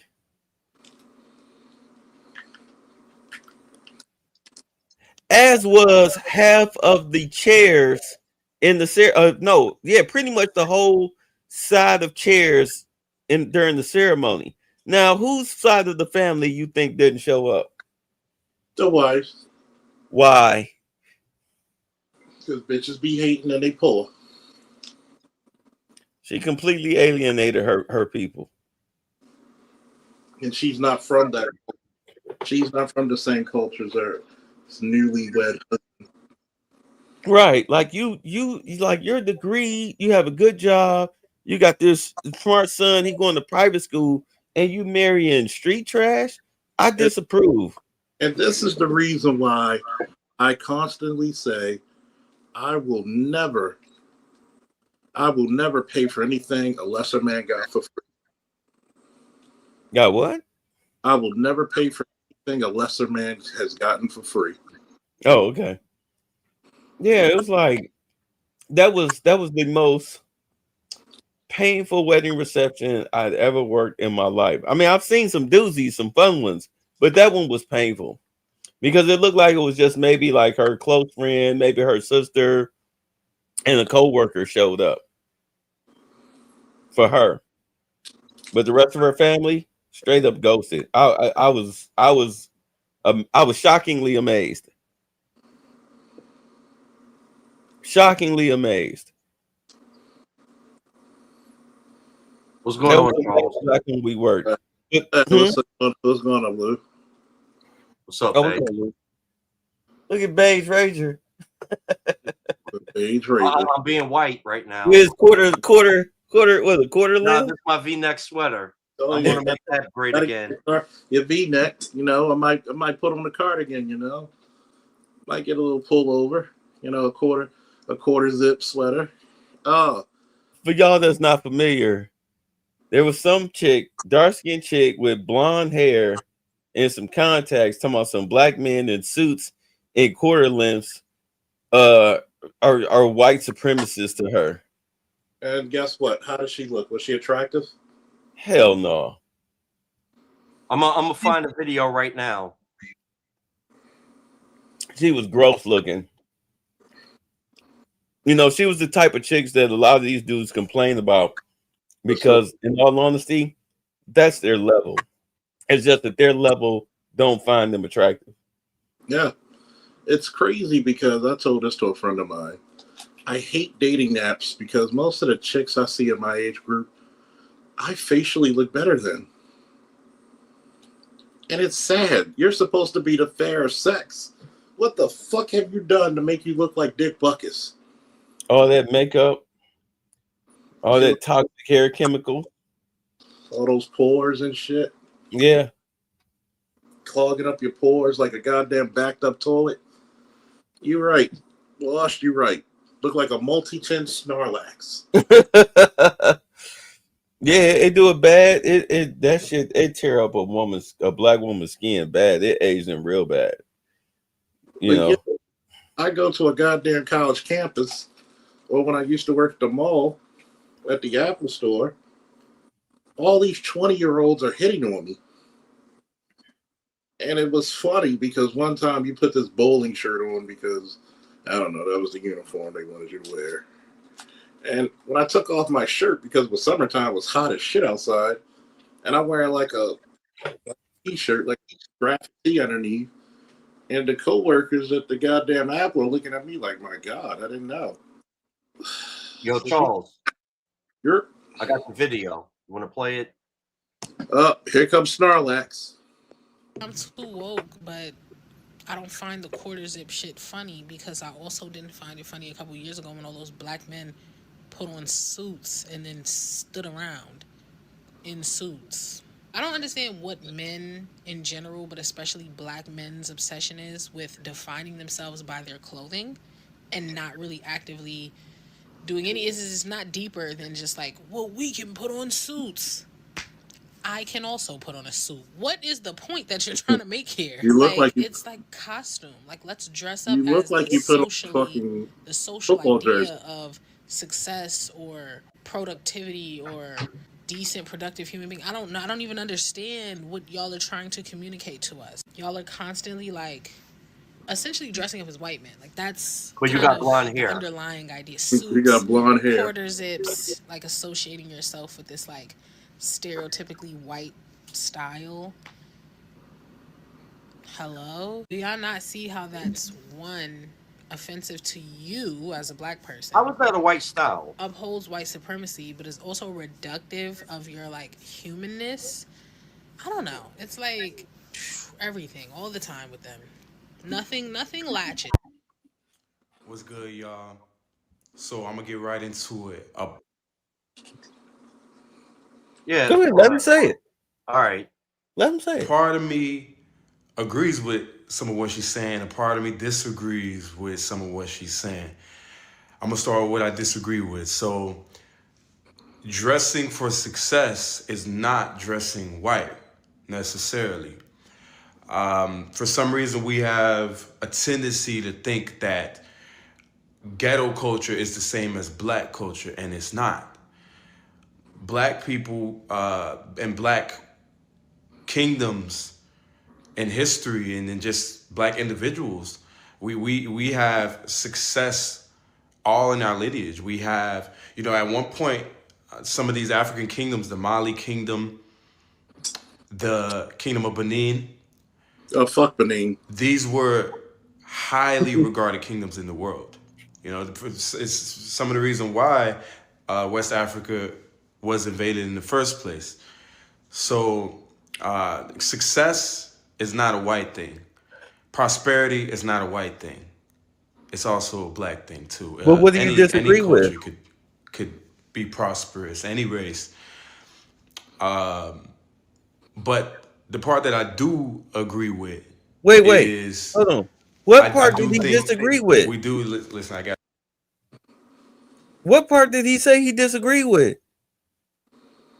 Saying basically dressing like that is not black culture. What is But black people fail- culture? but people fail to realize, where do we live? We live in America. And what is America? American Western culture is Western culture. Okay. So what the fuck is? Well, I'm sorry. What the fuck do she say, or what the fuck do black people say is black folks dressing up? Am I gonna go to a job interview in a dashiki or a thobe or something for some white man's establishment? No, you're gonna go in a suit, especially if you're in corporate America, right? Yeah, you're Or gonna if you're dress going the for a part. regular job, you're gonna go in a shirt and tie for the most part. That's Right. considered respectable enough for whatever level of the job that you're going for. So What is black man's fashion? Jordans. Air mattress propaganda. Exactly. It Air mattress propaganda. and people don't even realize, and it was funny the other day I was looking at Judge Joe Brown and he was talking about it. Do anybody know where the fucking your dress suit came from? Just that. It came from the military uniform. Exactly. Your current business suit came from the military uniform. That's what military people in Europe used to wear. But you got to remember that the military is a highly conservative arena, correct? And look, and Charles, and the movers and shakers of this world, what do they wear? Business suits. Okay. Enough said. But yet, people look and react to you differently, yes, because of the way you dress. Sorry. So what is black men's fashion? Whatever the fuck a black man chooses to wear. Yeah, whatever we decide what is cool for the, the time frame. So in her world, black men's fashion is, and based on how she looks and what she would consider to qualify somebody as a black man, is you can see the tops of his ass cheeks because his jeans is pulled down some. But she's young and dumb. Because I wish I had pictures, the old Polaroid pics. We used to go to the club. When you went to the club back in the day, I'm a Gen Xer. I'm 50. Telling my age. I turned 50 last week. Happy birthday to me, belated. Y'all ain't getting no. We used to get dressed up to go to the club. Yeah, back in the 90s, you got dressed up.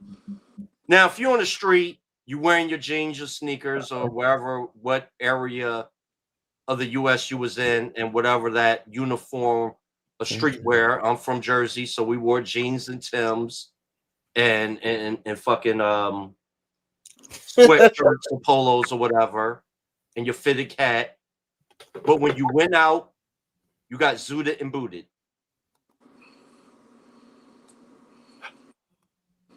What's up, Edward? What's up, Ed? Snowden. Edward Snowden. Yeah, I just kind of jumped in. So I don't know. I'm hearing y'all talk about dress code and what niggas wear versus what they supposed to wear. I mean, what I'll add to this is I always remember when Kevin Samuels was talking about having another style, and he wasn't saying you have to wear it everywhere. He was saying know how to put one on and wear that shit. And motherfuckers lost their mind. They thought, dudes like, we don't need to wear no suit. I mean, they saw that as an affront. I'm talking about motherfuckers over like 40 and over. At least 37, 35 and over. They just saw that to a front of who they were, a front to their identity. I remember shit like that. It's like, yo, I don't like wearing sports coats, but I will wear a vest and shirt and a tie. I have that. That's my style. So make that your own. And I fast forward to what's going on right now with the quarter zip thing, zip trend. And you got black women. To be fair, most black women are shutting down black women talking stupid. So I will acknowledge that. Like, even when I look at these comments, I'm seeing like 3/4 of them saying people like, bitch, sit your ass down. But I saw a video of a chick in a blonde weave, literally getting angry about, I don't know what these dudes wear quarter zip for, why they trying to hide who they are. And I'm like, why are you so mad? Like, it was the same thing when they ran into. I'm like, yo, culturally, we need to call the herd, man. We really do. Yo, Ed, back in the 90s, and before I went to the Marine Corps and when I got out, I was heavy into bowling. And we used to go to the bowling alleys and gamble if I wasn't that night, I wasn't in the league. And it's mostly an older gentleman's sport, blue collar hobby sport. And all the men, if they wore jeans, especially black men, their jeans were starched with a crease. They wore dress shoes and they wore a collar shirt or a sweater. You did not see no older men and what you see what younger men wore. That's what older men of that time wore. And even back then, men wore dress clothes. I remember my father when I was young. He always had slacks on. I only seen my father in dungarees once in my life. He always wore shoes, dress pants, and a dress shirt. Unless he was doing work in the house, he had those old Dickie style maintenance pants or whatever where he was getting dirty. That's what men used to wear back in the day. Yeah, I mean, and I understand that part. I don't really disagree with that. But my thing is, you got niggas 50 walking around like they still stuck in the 2000s. Yeah, Tariq Nasheed called that inappropriate swag back in the day. Yeah, and it's about having, dress game. It's about, and look, I get it. I'm not somebody who's going to dress out to go to, run errands. But at the same time, I know how to wear these things if I need to. you got folks that unless they go to a funeral or a wedding, they don't know how to put this stuff on. And it shows. It shows how many formal gatherings you've been to. It shows. And dudes like to hide behind, keep it real culture. Where black people wanted the last people to keep it real, but they'll charge it up to that. So that's the thing that jumped out on me. It was like the fact that this dude is trying to keep you game on how to dress, and you're seeing this as a front to your reality or a front to your identity. So the fact you're that sensitive about it, when really he's telling you what you need to do, he just giving you a strong suggestion. And then understanding his channel before it popped off was really about that anyway. So, I mean, it's crazy, man. These dudes will die on these hills like real for real. They really will. Let's tell the truth about this, right? Do you know how many black famous tailors we have? No. There's quite a few. Maybe not to us because, but when you look at so many shows and places where tailors and fashionistas, a lot of them are black. You can't get certain styles unless black people jazz it up. Look at the I zoot. think Steve Harvey Taylor is a black man. Look at the zoot suits. That was actually one of the best advice he gave when he said how to alternate. It was like 3 suits, like 3-piece suits, and how to alternate them and turn them into like 440, like with ties, different stuff. That was probably one of the best piece of advice I ever heard come out of his mouth. I wish I need to find that clip because it was really good advice. If you saw me at the Cigar Lounge Saturday, I'm wearing a jean jacket with the fake wool, shoe boots, some fitted jeans that actually stretch, so you can get the skinny jean look, but it's actually stretchy material. A goddamn sweater and a shirt and a V-neck shirt underneath. So you can be stylish, which is funny, but here's the problem. The reason why you have so much opposition against this type of dress is look who's not in the home. Your daddy makes you dress like a man. Your mama makes you look cute. Go over. And that's where that comes from. And that's another thing. That's what a lot of these niggas don't want to admit. You dress like what the bitches want you to look like. And think about this. You're letting them lead you. Think about this, right? When you look at the average black guy dress, the problem is with a lot of them is that too many of them, what? They don't get the suit tailored. They don't know how to get the shit tailored. They don't know how to wear. First of all, rule of thumb, you don't wear suspenders with belts. Rule of thumb, too. You wear belts with vests. I'm sorry, I just pictured that. I couldn't help but laugh. That looks so fucking stupid. Say that again, Charles. You don't What? You don't wear suspenders with belts. I've seen it. You don't wear, when you wear a vest, you're not supposed to wear a vest with a belt. You have suspenders. That shit is wild. Go ahead. I'm sorry. That shit is wild.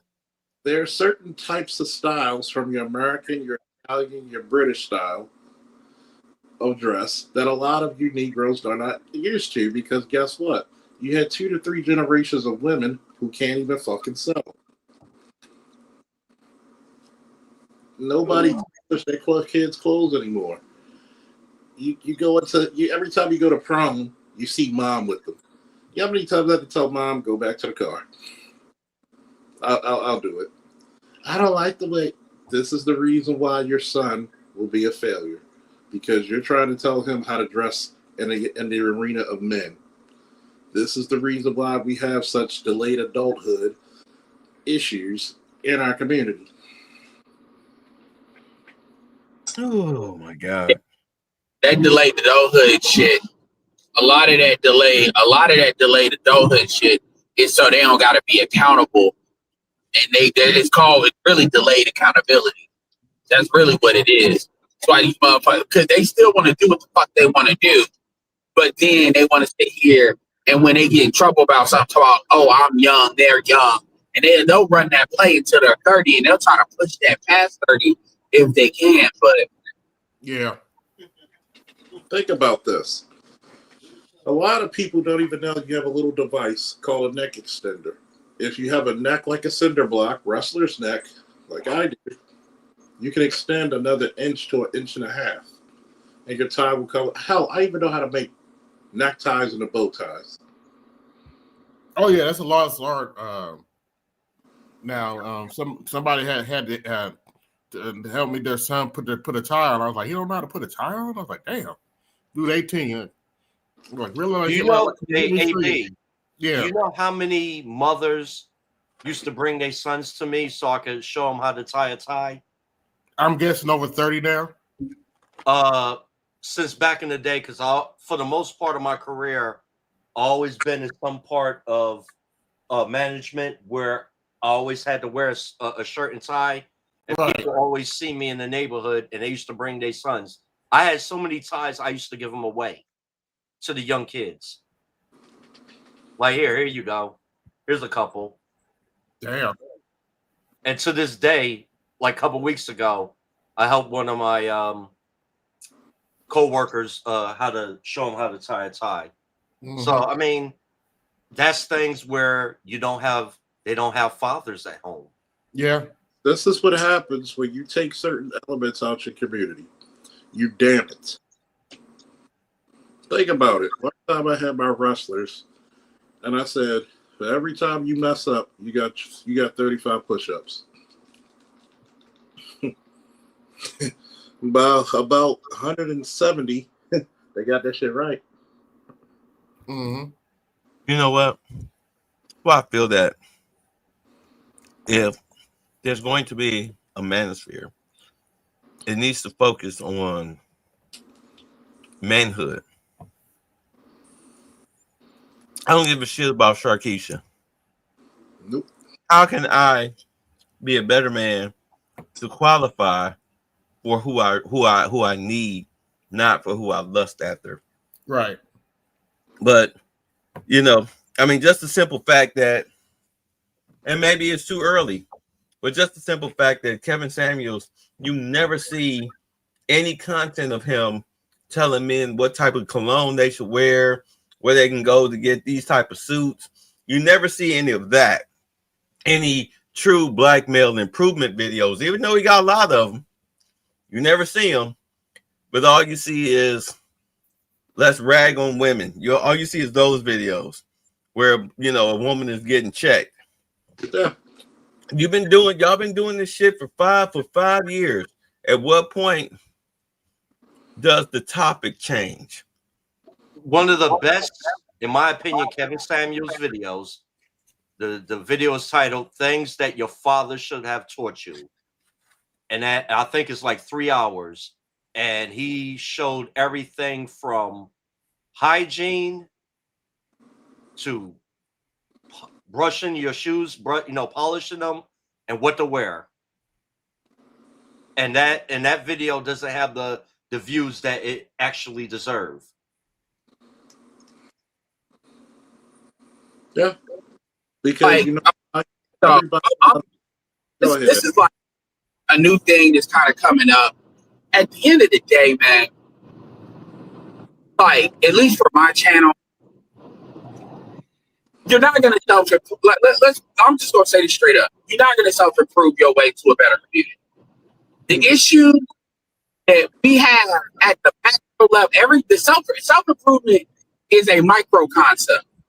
It is to create your better outcomes for you. But if you have a macro problem, that will not be solved by a micro concept. So the reason why we don't talk to women and why we talk to the dudes is because the dudes are fucking programmed. The dudes are programmed for servitude. So when people do talk about self-improvement, I'm talking about content creators here. They are telling these guys to self-improve so they can go serve a bitch.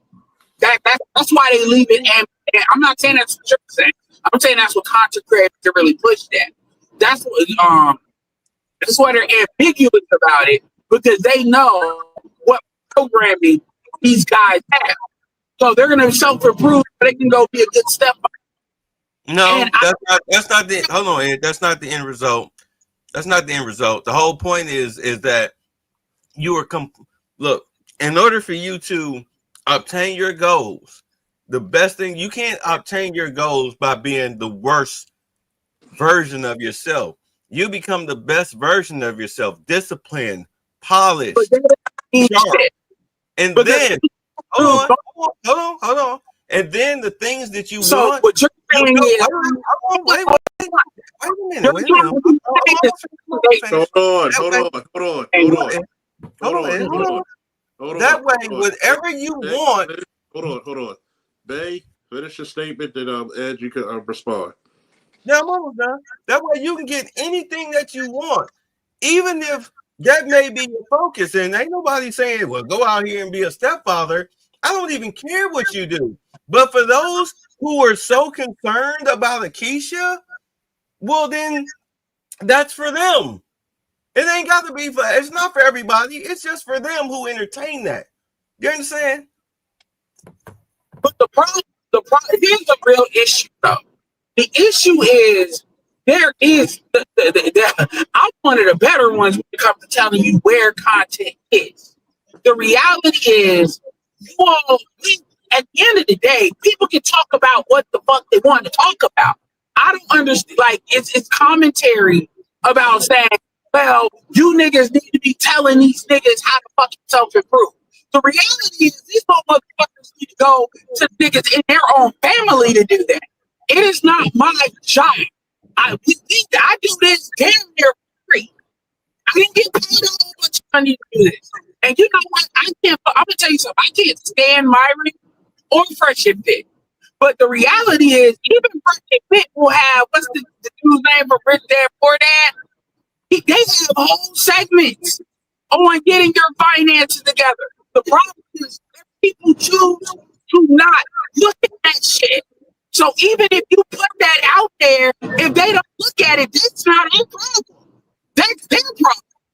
And the reality is that the argument is that we're supposed to tell if 100% of the space told black men to self-improve, then the niggas that don't self-improve or just don't have no choice but to self-improve. That's not what's going to happen. What's going to happen is they're going to start watching hip-hop shit and other shit to entertain themselves. Well, it's not our fault. They don't choose to do that to create their outcome.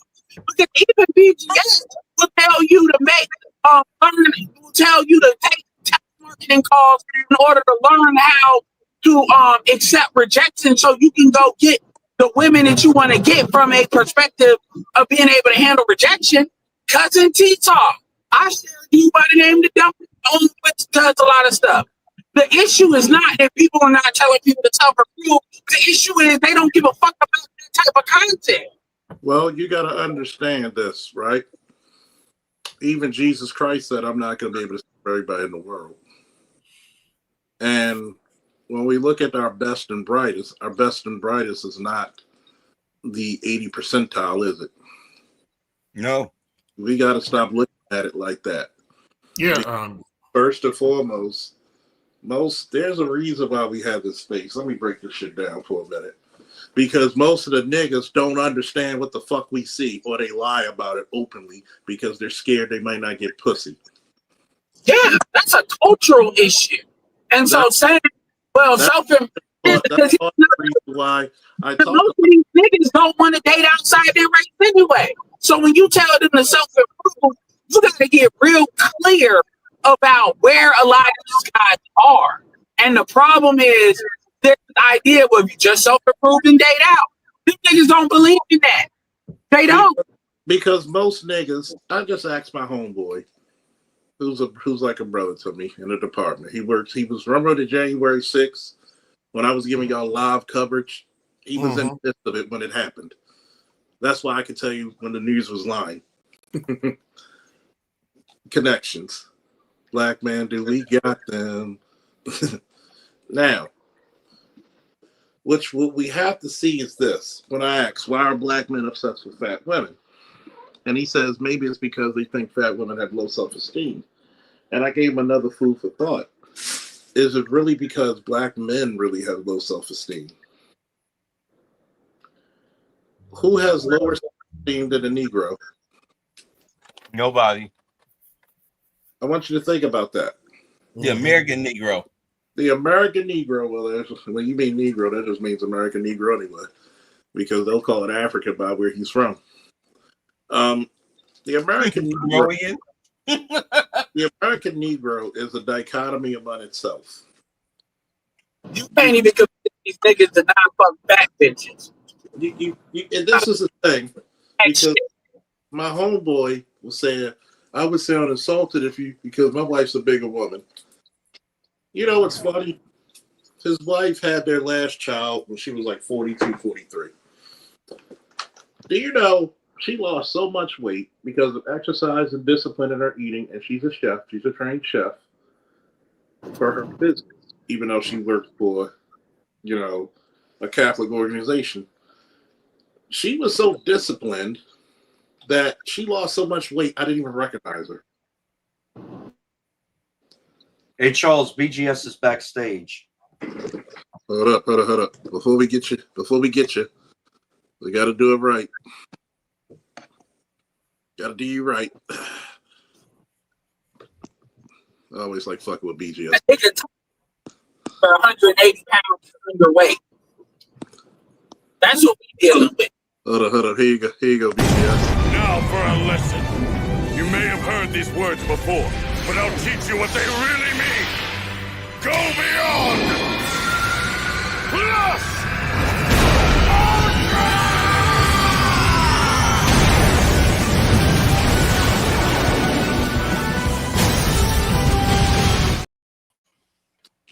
Yeah. The reason that Charles knows the reason that black men like heavier women is because you're socialized to like that. Yeah. That's what you're socialized to. Okay. Yeah. Black women socialize themselves to be heavier.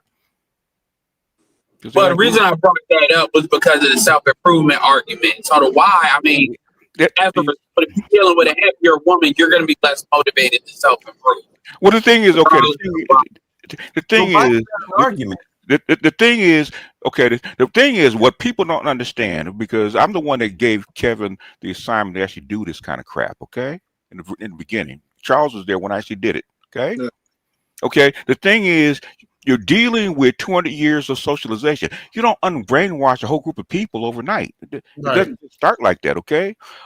One thing that's starting to happen. Okay.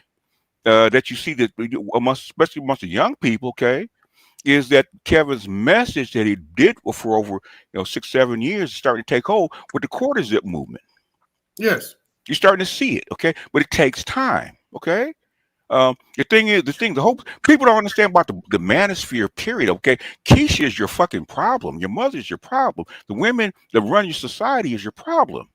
We're talking about from the freaking from politics to the academy all the way down to the hood. Okay, that's your problem. That's how come they flock to us. They need to understand her and get unbrainwashed. So why are we talking about Keisha? Because Keisha is your number one problem. So you can self-improvement is not that hard if you get Keisha out of your way and on board. Yeah, and you can self-improve your way out of that as a group. No, you can't. You can't. We never have. I mean, I found when I understood it was a culture issue. Mm-hmm. Yes, you can create more output.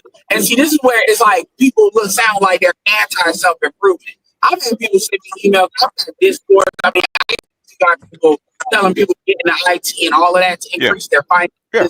I've put it down when it comes to quality of life, health, money, time, freedom, I'm not the one that came up with that, but just bringing that into space so it's clear.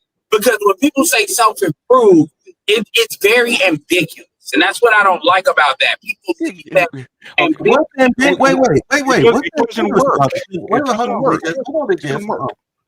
Because do understand, self-improvement is how we had respectability coming out of slavery. It was self-improvement that got us the Tulsas and the Rosewoods and whatnot. You had a whole lot of black cities and towns and neighborhoods because we had the skills to pay the bills, thanks to the lazy white man. You had to have it to survive. If you look back, Let him finish. if you look back at the pictures pre 65, 70, pre 80s, really, we were always, suited and booted. There was no pants sagging 30s, 40s, 50s, 60s, 70s, 80s. There was none of that. You understand? Self-improvement should be just so you can feel good about yourself. Do you really feel good about yourself being, I'm speaking in general, being a fat slob with health problems and living in a fucking garbage-filled house? So what happened? Does that make you feel good? What happened? Rather, So what happened? care of yourself. Take care of your living quarters, your health, Okay. diet, the way you dress, Okay. where you What live. happened was he took. Ain't nobody talking about doing it for no fucking Keisha. You do Okay. this for your own self betterment. We've been talking about Keisha back then, man. Fuck We went Keisha. back then. You Keisha. can't fuck Keisha, otherwise you don't have a community if you fuck Keisha. You have, Who cares? The community is dead. you have to. You have to. You What have to. community? You What have community? to. You have Where's the to. community? Can you show it to me? I want to say this real quick. Hold on a second. So improve for what? If you For don't have a community? yourself. I just said it. No, 6 times. you don't exist by yourself. You don't exist by yourself. Improve for yourself. You don't And exist by yourself. as Ed was saying, you got black men who are afraid to date out. That's them. I don't give a shit what they do. Why are they afraid to date out? Community, dude. Why are they afraid to date out? No. Hold on a second. They've been Why brainwashed. are they afraid to date out? Answer your question. They've been brainwashed. They've been brainwashed. Exactly. How do you unbrainwash people? You broaden their horizons. So you have to attack the problem, okay? But keep it all the way real.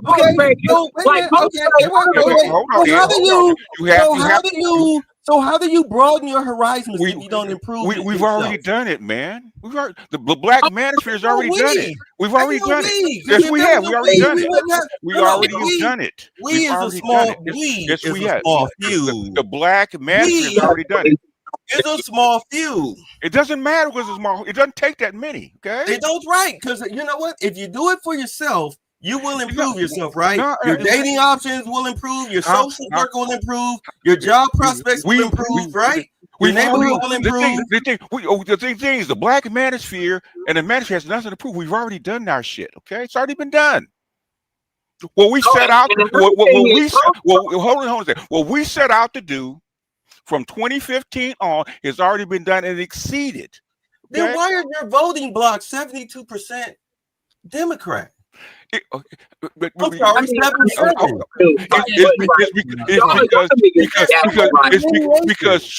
Because change does not happen overnight. It doesn't happen with a thunderclap. Okay, so how does change happen? Does change happen with self-improvement and broadening one's horizon? Where does self-improvement actually start? Where does it start? With self. Not with self. In your mind first. You have to change what? Your mind first. You have to change your mind first before you can actually self-improve, right? Okay. Right. Yeah. You have to change your worldview before you can actually self-improve, right? Okay. Right. That's what the black manosphere and the manosphere is all about. Basically, and Ed can tell you, okay, we tell black men all the time, the hell with Keisha, okay? You need to do for yourself and live for yourself and basically unlearn what you've already learned. But if you don't tell them what they've already learned is holding them back, they don't know, they don't recognize them change that's on them. You have to let them know. Coming out of the black man. You know what's funny? Why I've said it before and I've said it again. The black manosphere is successful, boss. I don't know what you're talking about. I've said it before and I'll say it again. I've told dudes one of the reasons why I support. Ed, you dropped out. Yeah. Okay. Where the hell do you think the the Ice Cube effect came from? That was Dr. Neil out of the black manosphere. The Ice Cube effect. Oh, okay, Ed's back. Abrams about the Ice Cube effect. Hold on, Ed's back. Let me get this point off. Get them out of when you get them out of the environment, yeah, it inspires them to actually want to get. It's not so much get their shit together, but it brings them into focus on what can I do to put myself in a position so I can keep on, having the freedom of movement, having the freedom to be able to be in an environment that values you. A lot of dudes don't know what they don't know, because the problem is when you talk like you got a kid that you're controlling. Like, I'm not, but you say will work if you can control their environment. That's not what we're dealing with. You're dealing with an environment that is pushing back on what you like. They even the self-improvement thing. These females do not, and when I say why is that important? That is important because they have political power that can shut down the money and shut down a lot of stuff. They do not want males in power. They don't. And they and a self-improved black man that is not serving them is a dangerous black man. And they will use the white man, they will use levers in order to cut that shit out. They will. And they have.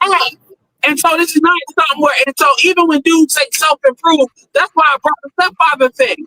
In their mind, they don't have the motivation because they're in the environment that they're in.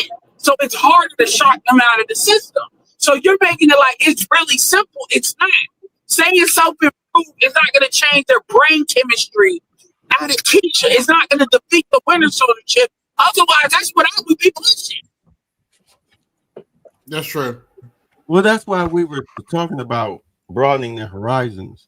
I mean, for all of the passport talk that was going on, a lot of these dudes haven't even left the city, and they're in the 40s. Do you understand? Okay. I mean, they can't. They're not. They don't even have passports.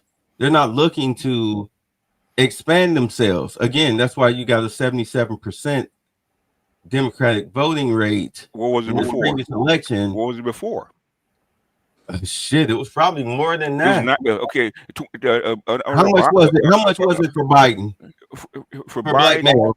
with Biden, it was blackmail was it 82%? Let's look it up. Black men vote Democrat because they Yes, cheated. because under Obama was like 96, 97%. Okay, Right. And so in less than 20 years, it's gone down to what 72. That's a big drop, man. 80%. Yeah, and a lot of that would be taking care of generational movement. What Yeah, time? so 80%. Hold on. 80%. That's You're looking at a 3% decrease. if it's 72 now, that's an 8% drop, right? No, it's 77. Okay, that's a lot, man. That's a lot. 3% is a lot, but it's a lot. Really not. It's not even really. It's a lot. It's barely a dent. Politics. It's Like that, barely- I mean, a lot of black men vote Democrat to support black women. It ain't got to do You want to how- know? You know what the dent is? Look under Obama. Look under Obama. What was under Obama? I mean, of course, black men are going to vote for Obama. But Oh, if look you wanna- but if you wanna talk under about- Hillary. if you Look wanna under talk Hillary about then. it, we're talking about the deficit. Look under Hillary then. We're talking Look under about Hillary. deficit. We're talking about Deficit. deficit, not a plus. Wait. Oh, My point is, a real dent is like 60%. That's a dent. That's not going to happen, man. In short period of time. Exactly. It's not going to happen. You're not going to get a dent. You're not going to It's get a down. dent. You're going to continue to get, because I'm independent. I claim independent. I didn't even, and I voted for Jill Stein. I didn't vote Trump because I knew he was going to win, so it didn't even matter. That ain't got to do it. So let him finish. Let I him know, finish, I'm just saying, Because I've been doing this for a long But time. Let him A finish. real dent would be 60%, or better yet, even 70%. Okay. But a real dent, Okay, stand go up and stand up and Let me know show when you're something done. would be 60%, because that was the second lowest number that voted Democrat in the election. That was by Hispanic women.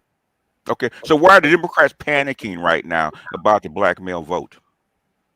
If there's no dent, there's no big deal. More than likely because of what Trump is doing with his immigration policy. And that Because- they do it. Okay. All right. Trump 2027, you're gonna see a lot of ghost sounds. I mean, you already see what they're getting ready to do to Dearborn. Getting ready to see what happened with Minnesota. You already see what's going on in the Carolinas. You know, I mean, trust me, they're gonna come back in force in Chicago. They're not done with Chicago, though. The big boy will be in your backyard out there in California. That's Okay. gonna be big. That's gonna be the big boy. The thing is, if you understand politics, you understand these policies, okay, and you understand what Trump could do and what he's choosing to do, okay. There's a difference. Why did Obama actually deport more people than Trump has, or Trump probably will? Why do you think that is? Obama wasn't worried about the vote. This is a whole different ball game. You talking about something that have no? Nah, it had nothing to do with the vote. Okay, how did Obama? You're right. That's what I'm saying. It had nothing to do with the vote. How did Obama? I'm answering your question. Okay, well, answer the It question. didn't matter. It didn't matter back then. I mean, just like nobody was talking about how he was the bomber in chief and all of that stuff. We as black people were more concerned about the weekly snuff films. What is that about going on with our society and black? What does that have to do with my question, though?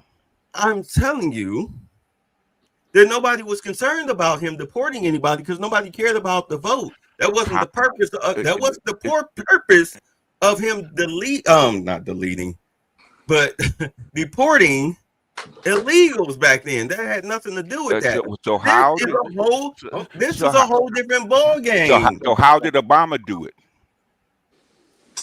Like any other president would do it. Track him down and get him up out of here. No, he didn't. He cut off the money. Job was for. He cut off the money. Trump cut off the money. Trump didn't cut off the money. No, he didn't. He did cut off the money. What are you talking about? If he cut off the money, let me finish. Let me finish. Okay, he would cut off the fucking employers employing these people. That's what he would do. Trump hasn't done that. Wait a minute. When I say he cut off the money, the one more thing that did, he cut off the Social Security numbers. He killed those Social Security numbers. Yes, he did. No, he didn't. Yes, he did. Why are they still working? Then who? Wait. Why are they still working? Wait. Excuse me. Then who, over the millions that were over the ages of 120 years old, who had those Social Security numbers? It was Latinos, okay, but then right. So he killed. Wait a minute. No. So he killed the Social Security numbers. Okay. Killed their money from that, and then once Elon left Doge, they got more than read access the next day, and they started working backwards, killing off all of the double active Social Security numbers. The newer, the better. The newer, the better. This is why you got over 1 million of them who have already self-deported through the CP. Why are they still working? Because you still have people who are stubborn. It's just like if you tell your child, stay out of the cookie jar at midnight, they go out in the hallway in the kitchen at midnight and go ahead and catch them with if you know where these people are working and you send somebody to the employer, okay, just like they did with the what is it, the Carolinas? No, down here in Georgia. What plant was that? What plant was that down there? The Hyundai plant. Yeah, Hyundai plant. When they went and got after the employees, guess what happened to all them people? They got sent back home. Exactly. You go after if you go after the employer, which is something that Obama did, you have twice the number of people going home. They're not gonna stay here and starve. Okay. So that's a good thing. Okay. All right. Kudos to both presidents. All right. I don't understand the arguing point. I'm mute up. There's no arguing point. The thing is that every president, every congressman, every politician has people they have to keep happy. Yes. So and the money and the people with the money keep you happy. If they say we need these people because we need to make money off of their labor, he's going to overlook them. Well, it doesn't look like they're being overlooked. Yes, they are. The only reason the Hyundai plant got raided is because that white woman embarrassed them. And who else? Who else got raided? You've got the plumbing company that got raided. You've got a bunch of construction companies got raided. You've got trucking businesses that are getting raided because thanks to the blockchain, people don't pay with cash no more. Blockchain. These people are getting found out through the blockchain system. That's why you're getting all of these massive raids, these fraud raids going on across the country. If you go after an employer and says the DOJ is going to come after your business and IRS is going to come after your business if you keep employing these people, guess what the employer is going to do? Oh, you saying taking away their business license? I 100% wholeheartedly agree with That's that. what he's not doing. That's how come Obama, even though he didn't make all the noise, he quietly talked to the business people hiring these people. And that's why they were on buses going home. In fact, so much so they had to stop them because there were too many going home at Well, once. we'll see what happens. I mean, Yeah, and it hasn't even been a year. You know, you got the new the new budget for ICE and Department of Homeland Security that's coming out. They've already got the agents lined up, sworn in. They just haven't been called up yet. That's when you're going to see, instead of using the National Guard, they're just going to use ICE as full-scale raiders. Okay. And also this whole protest stuff, you They're already not- know that's about to they're get very not- nasty. They're not going to just use ICE. They're going to use IRS agents. I understand. Yeah, Oh, that that's would be even better. better. Okay, but That's even better for businesses. Yes, Because that's people even better. don't realize IRS agents have arrestable authority. but basically, when he went after those, remember Charles was saying when Trump went after those, went to those graduations and started with ICE and started raiding people. We were actually gonna get protests, and he knew he would. He wants the protest. He wants the noise. Because He's causing the noise. He knows it. He did it on purpose. The noise is giving him what he wants. Even what he wants. Yeah. One, publicity, and two, you're protesting. They got facial recognition programs. I mean, they know where these people are anyway. The thing is, this is politics. He wants the noise to say that I'm doing something. That's what he wants. Well, something is being done.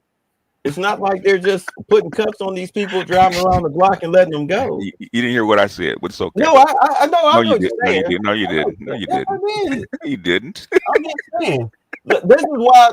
This is why I don't like Pam Bondi, because she's arresting a lot of the capos, but none of the dons. Very few dons are getting arrested, and that's what's pissing off those of us who are watching her DOJ. Mm-hmm. It's like, when are you gonna start arresting the dons? Like, okay, you got the guy that sold the 400,000 Social Security numbers. You arrested him. You're arresting a couple of these judges. You're arresting the protesters. And I get it with them, like with them arresting the Antifa members. You see, they did away with the no cash bail.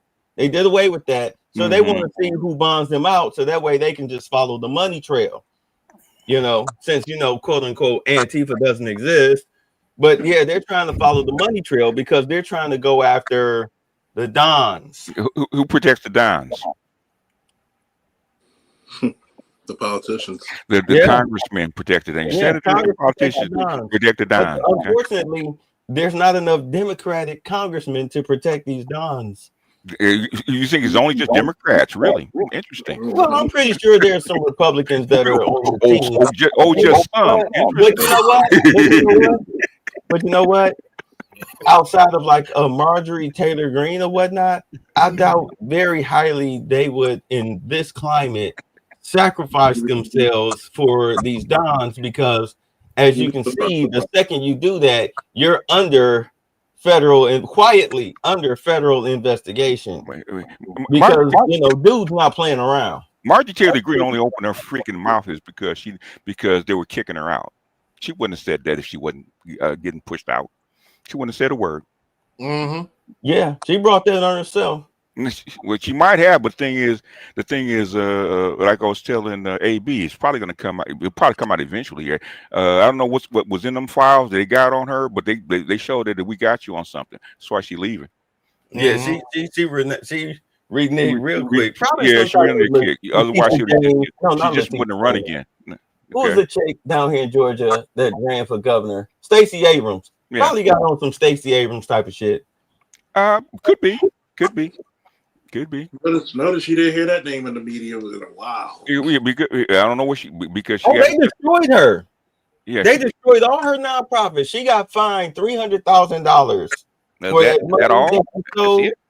But the thing was, they got the money back, but they fined her NGO $300,000, which bankrupted all of her little operations. Mm-hmm. She doesn't have the capital to cover it, so they bankrupted her. Which is why they paid they pushed Musk out of DC. Mhm. To stop the bleeding. That's why Musk is worth $1 trillion now, because they paid him to go away. You know, you can really fuck up the church money, boss. Yeah, my Tesla stocks look pretty good. Yeah. Oh yeah. They knew how to get him out. Okay, and you know, he left. Okay, he didn't say a word. Okay, a Doge is still there, but it's not as effective as if he was there. But they still uncovering stuff. He said, I figured out how Stacey Abrams didn't become governor of Georgia because Georgia's a red state. Don't let the blue cities fool you. Georgia is a red state. They haven't voted Democrat since 1994 with Clinton, and this whole thing with Biden, that was some bullshit. That's why Trump was like, "Hey, look, no, count them votes." No, they counted them. Find them votes. There's no way in hell I know Georgia. They counted them. They counted them by hand. Shit. Like, there's no way. You had the fire alarm go off in the counting room.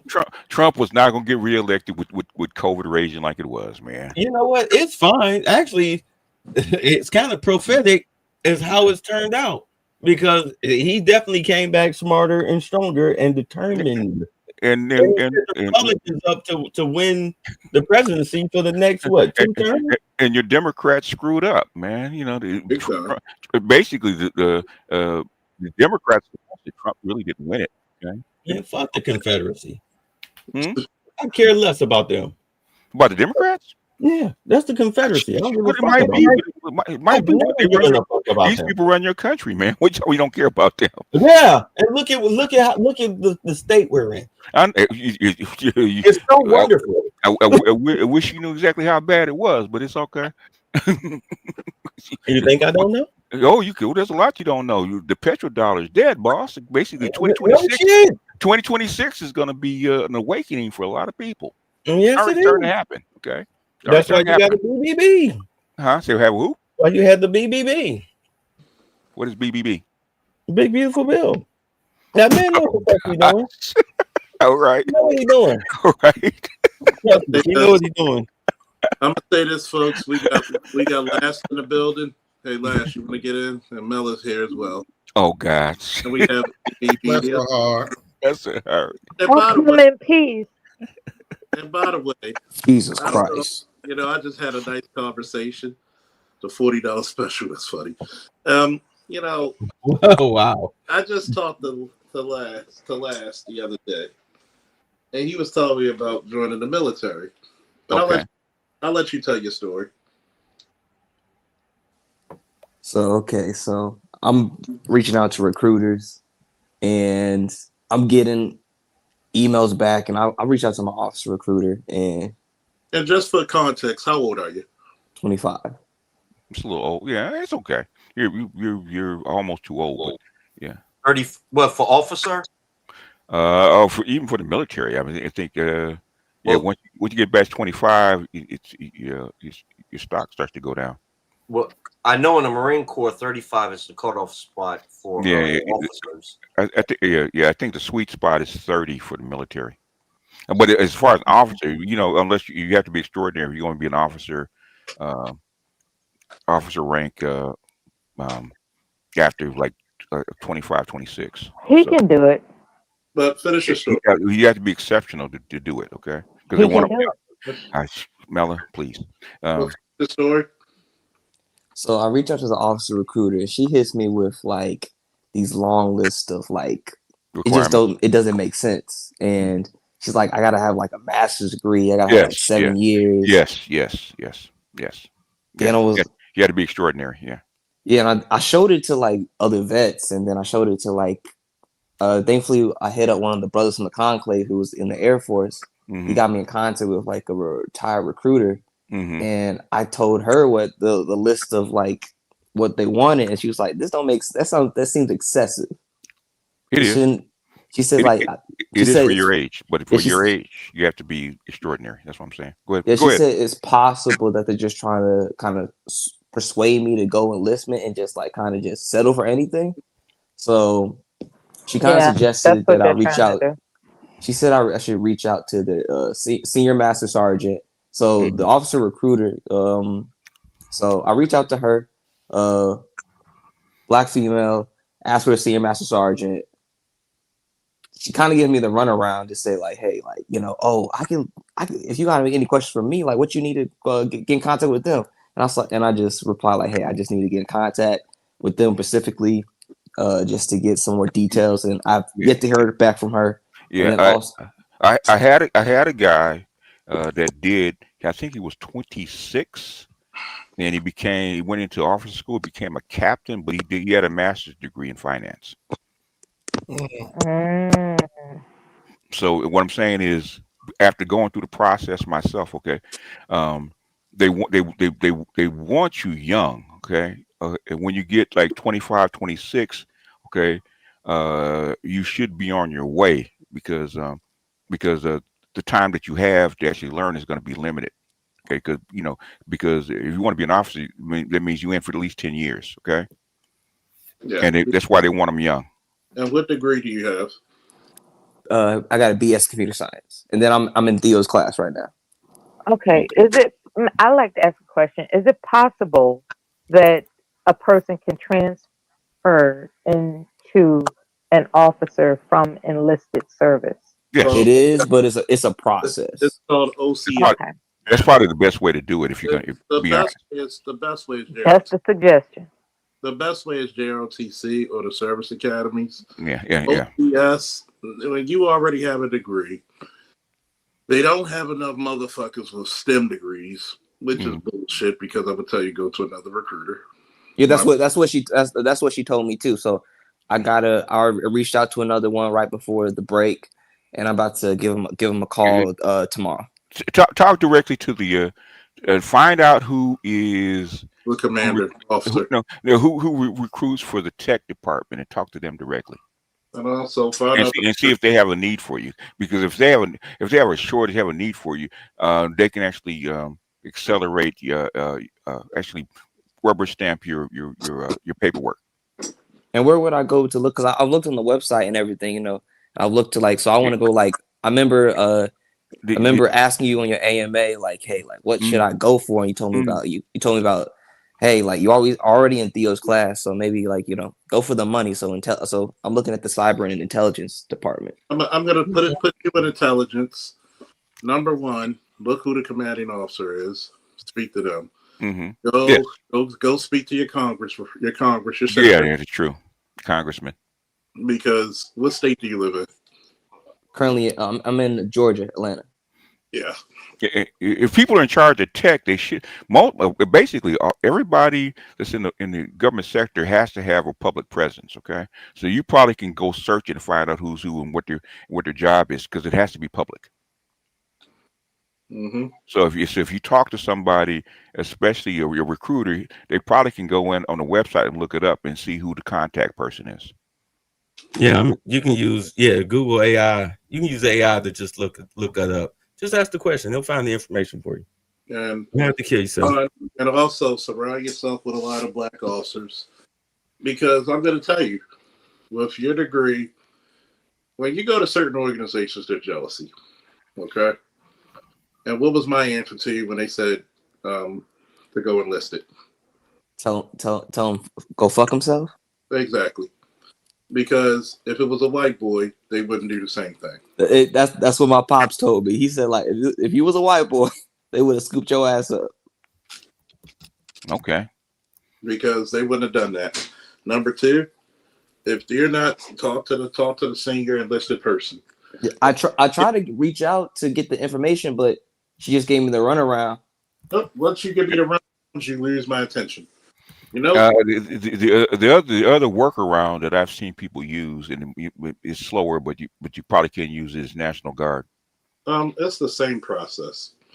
But National Guard deals with civilians differently than they do with people trying to enlist. It's the same people. You just have active components. What I'm saying is, been around people in National Guard. It's a different process. Okay, it's actually easier to get into the National Guard. I'm gonna tell you why. It's the same process, the same recruiters, the same people. They have a quota for all this shit. They do. They That's do. that's Yeah. me. I knew.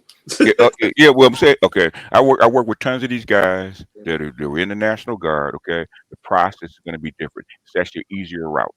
And then on top of Your that, way in. Okay. what branch were you looking towards? Air Force. Air Force is tougher. Air Force.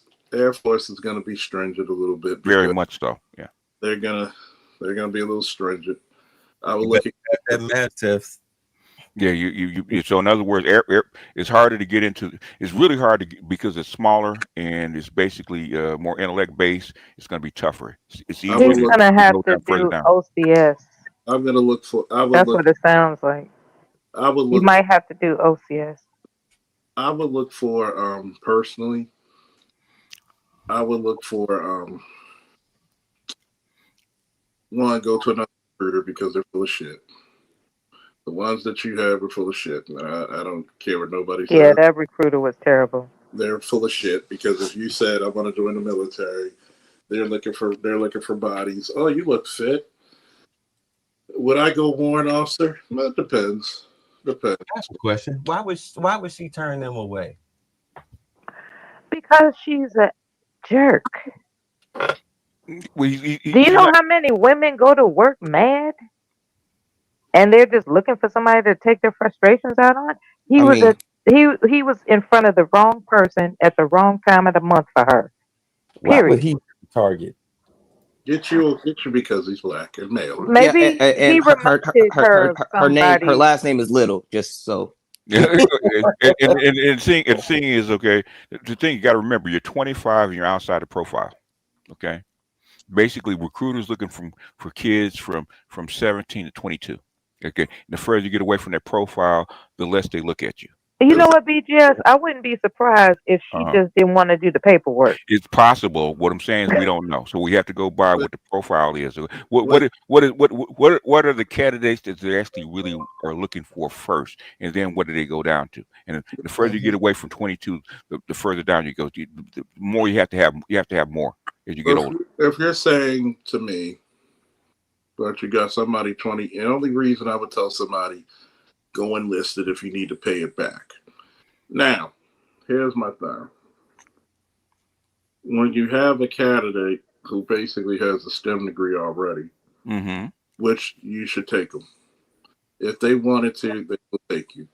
You're running the wrong, and you need to go talk to your congressperson.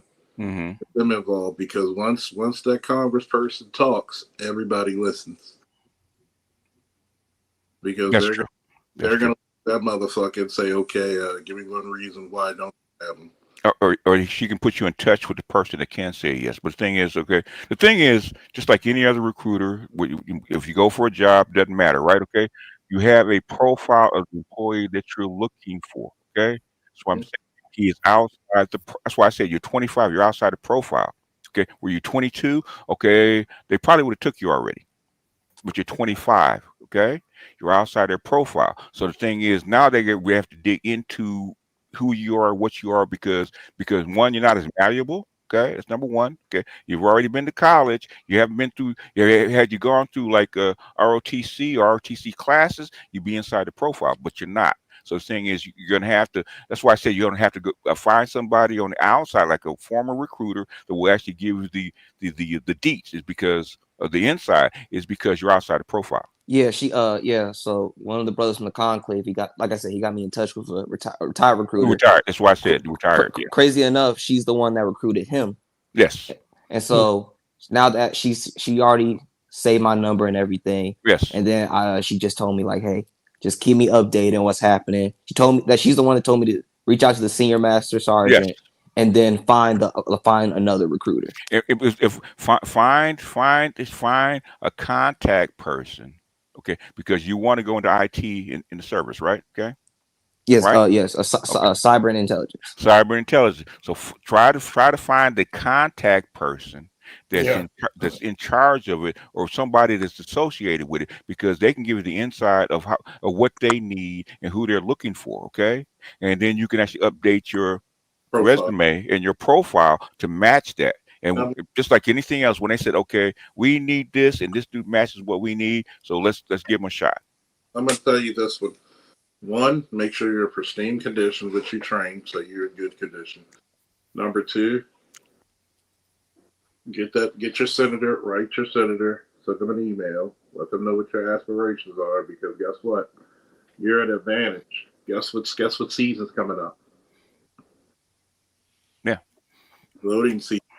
They look if you keep their seats.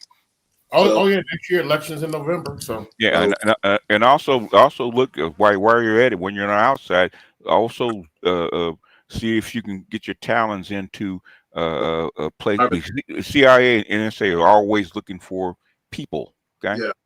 And so so they recruit. So they will recruit, and they can also give you an insight or a what is it, a suggestion, or even a recommendation to the military. So there's more ways. There's lots of ways to slice this cake. And then also look at different branches.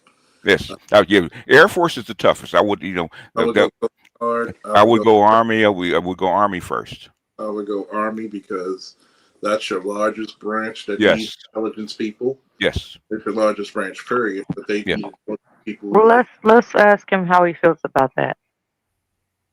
Yeah, crazy enough, a couple of one of the brothers, Growth Talk with Kofa, at the conclave.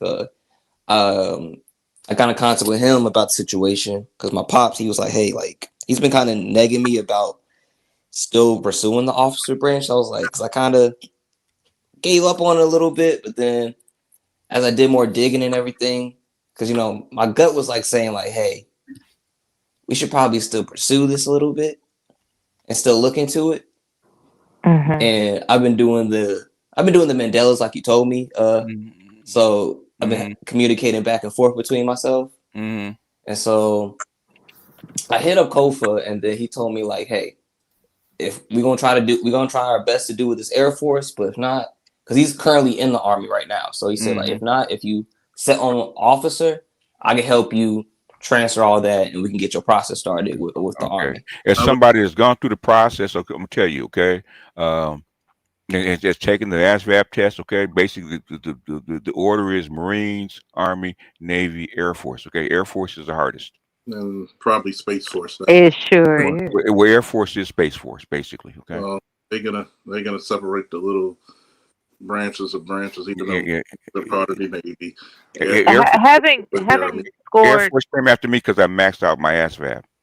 having scored exceptionally high in order to get that. Look, I appreciate that you're going to be an officer. I'm pronouncing this. What I want you to understand is you had an opportunity to critique, right? I asked, let's hear how he feels. I want you to understand, young man, you think, you don't feel, okay? Always think, don't feel. I want you to examine what's being told to you as it's spoken. And you're going to find yourself opening a whole new world of understanding. You have to recall that you are designed to think, not feel. That's what an officer does. They think, they don't feel. You are going to execute commands. You must think, not feel. I just want to say that out loud. Thank you guys for listening. Don't forget to donate. That was Mella. But anyway, here's what I say. Don't give up on your dream being an officer. Because an officer is an officer is an officer. You all get paid the fucking thing. Your duties may be different, but I want you to always look at different options. You can always go Coast Guard. You can always go Army. Marines. Marines try to be difficult because they're difficult. And if it's intelligence, Army's probably the best suited because you're all going to work together anyway. And that's the secret. You feel me? So keep your options open. Get in touch with your senator or your representative and get some paperwork. Get a paper trail. And stay in shape. Yeah, I got you. I'll definitely like write a rough draft and then I'll send it to you to look over it. Oh, sure. thank God. Yes, please Okay, do cool. that. Cool.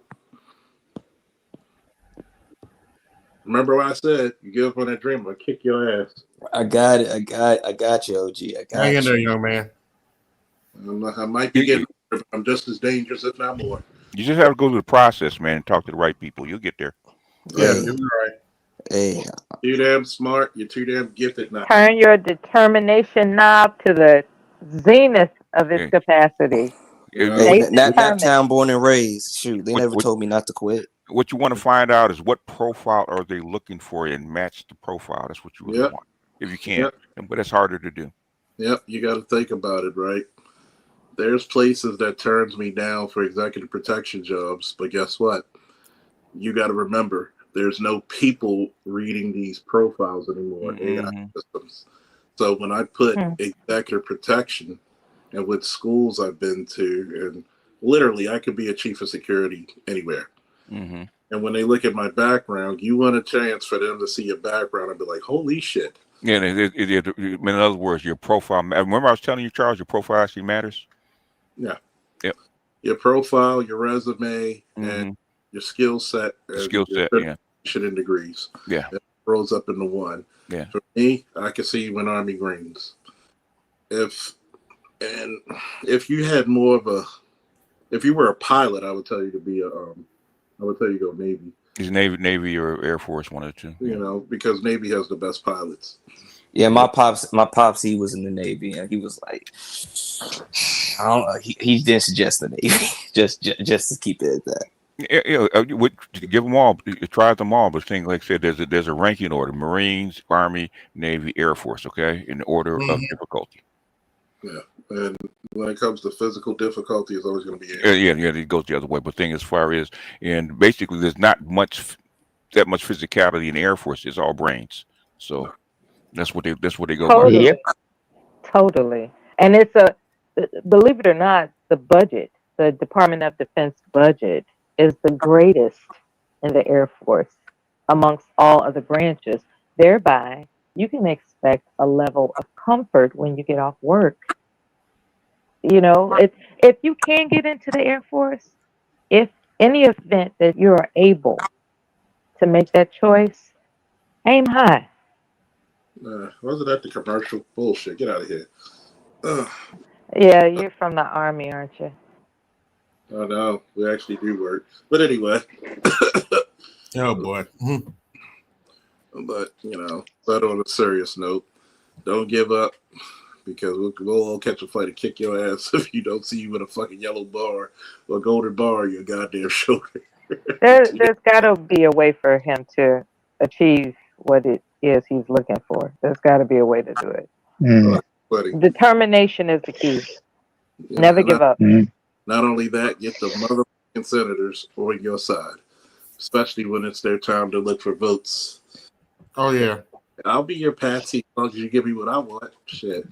Goes back to what we said earlier. I'll be your Huckleberry. Eagle exchange ain't no robbery. Exactly. That's what she said. Unfortunately, she didn't make it out. But the problem with Her and her friends. A lot of the friends were friendly. That's how I'll leave that. What's that? What they call it? BGS story. Wait. I'm talking BGS. What are you guys talking about?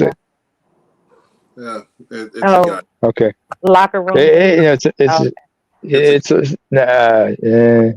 something like that. That's a guy thing. Now, what's on the next bit of nails that we'll talk about? Wondering why. That thing about the National Guard, I gotta go look into that real deep, because God knows, I'm like, that was a targeted hit. That was definitely a targeted hit, and dude was I think from what I'm gathering from the short pieces of information I've been gathering, dude was actually in a language interrogator for the linguistic, yeah. So there's a lot of shit that's going on with that. I don't know if he was a lone wolf That's the one thing about these terrorist groups. What's more dangerous than a group is the lone wolf, because he leaves almost no trail. And like I tell a lot of people, keep yourself, get your training up, firearms training. If you can carry legally, carry legally. I'm not they carry illegally, but at your own discretion. But the best weapon you utilize is good old fashioned common sense. Even though some things may happen in the middle of anywhere, you usually gotta give it common sense, because there's a lot of people who have these delusions of grandeur. They may have a legitimate gripe against a boss or organization, and they're willing to take people down because of it. Don't be somebody's victim when it comes to shit like What's that. the phrase? What's the phrase they say about certain people? Like going postal? That was very common in the 80s and 90s. That's why I remember, I remember listening to Sinbad at the, when he was live at Aruba. And then, somebody in the crowd said, just got fired from the post office. He said, you got fired from the post office? Everybody like, oh, he's like, you and me, we good. You my brother. It's all right. It's going to be all right, bro. Security. Yeah, was the thing. Yeah, that was the thing.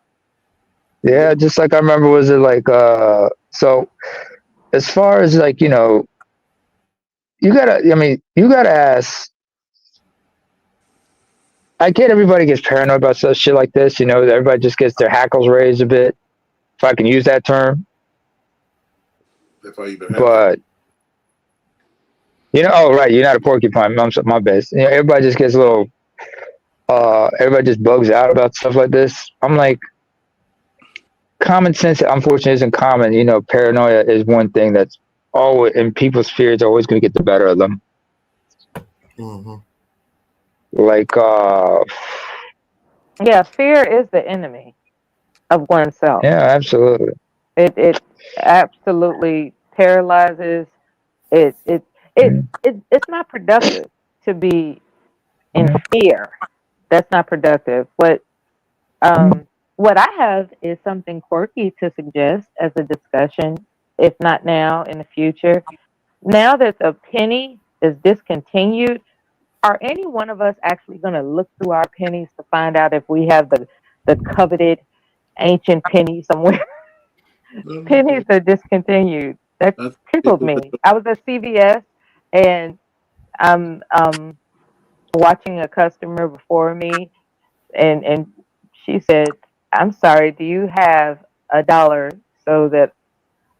No, what was it? She asked if he had a penny so she could give him $1 because they're out of pennies. They no longer deliver pennies to CVS. Yeah.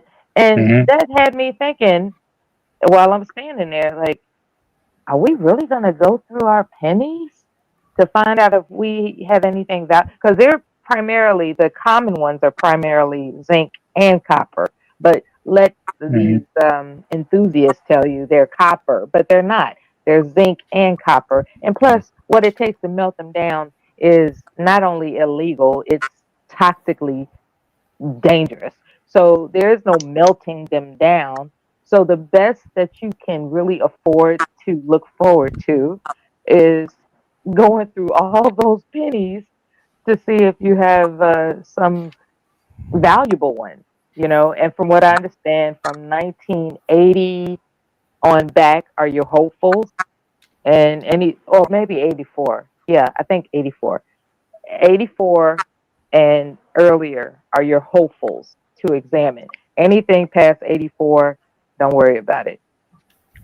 Yeah, in my job, we don't even carry physical change on us. We just round it up to the physical dollar, and we take tap. Jesus. Yeah, that's what's happening now, because the penny, it costs 3 cents to make a 1 cent penny. So Trump discontinued the circulation of pennies being made. So that's why that happened. Yeah. Just all you have to do is collect them and turn them back into your bank, and if you don't want them. The bank will accept them. Yes. Cool. Yeah. Yeah. That's The what's up. treasurer will accept them back. Yeah. They're still tender. Okay. They won't make any more, but they still have to accept them as payment. So Legal tender. yeah, Yeah. legal tender. What's up? Yeah. And in the I remember, meantime, was it like if you got some valuable ones, keep mhm. an eye out for that. If you got a buffalo, Yeah. If you got some,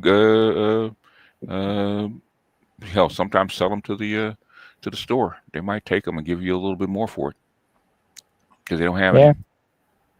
Yeah, that's true. Yeah. Just know the years I remember, mhm. that are valuable. Man, shit. I remember, what was it? I remember my dad would always like come home with some change, and we would collect those change in a jar, and then like he'd give us like those rolling papers that we got from wherever, and we just put them all in, and then we just exchanged those for bills afterwards. That was quite a. Mm-hmm. Well, nowadays you can't use the term rolling papers for Gen Z. Oh yeah, coin roll. Yeah, no, they get a different meaning for that. Coin rolling papers, not tobacco rolling. Rolling coins. I know. Hey, I live in Norway. Some people, they like to roll their own cigarettes up here, if you can believe that. They don't roll And they cigarettes. used to sell rolling papers and. Let Charles Yeah. tell it. Cigar rolling papers. Oh Like, no, they roll cigars. Cigar roll. They don't roll cigars and cigarettes in Baltimore. Shit. Nah.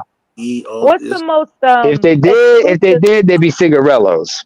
What's the most exclusive cigar, Officer Charles? I have no clue. I mean, some cigars cost $100 a stick. Which ones are those? It depends on the specialties and when it was made, with the leaf. If I wanted to give somebody cigars, what would you suggest? I would go, depends on the person's palate. Do they like it's a palate thing. like the It's dark a taste material? thing? I do. Or Yeah. for a lighter touch.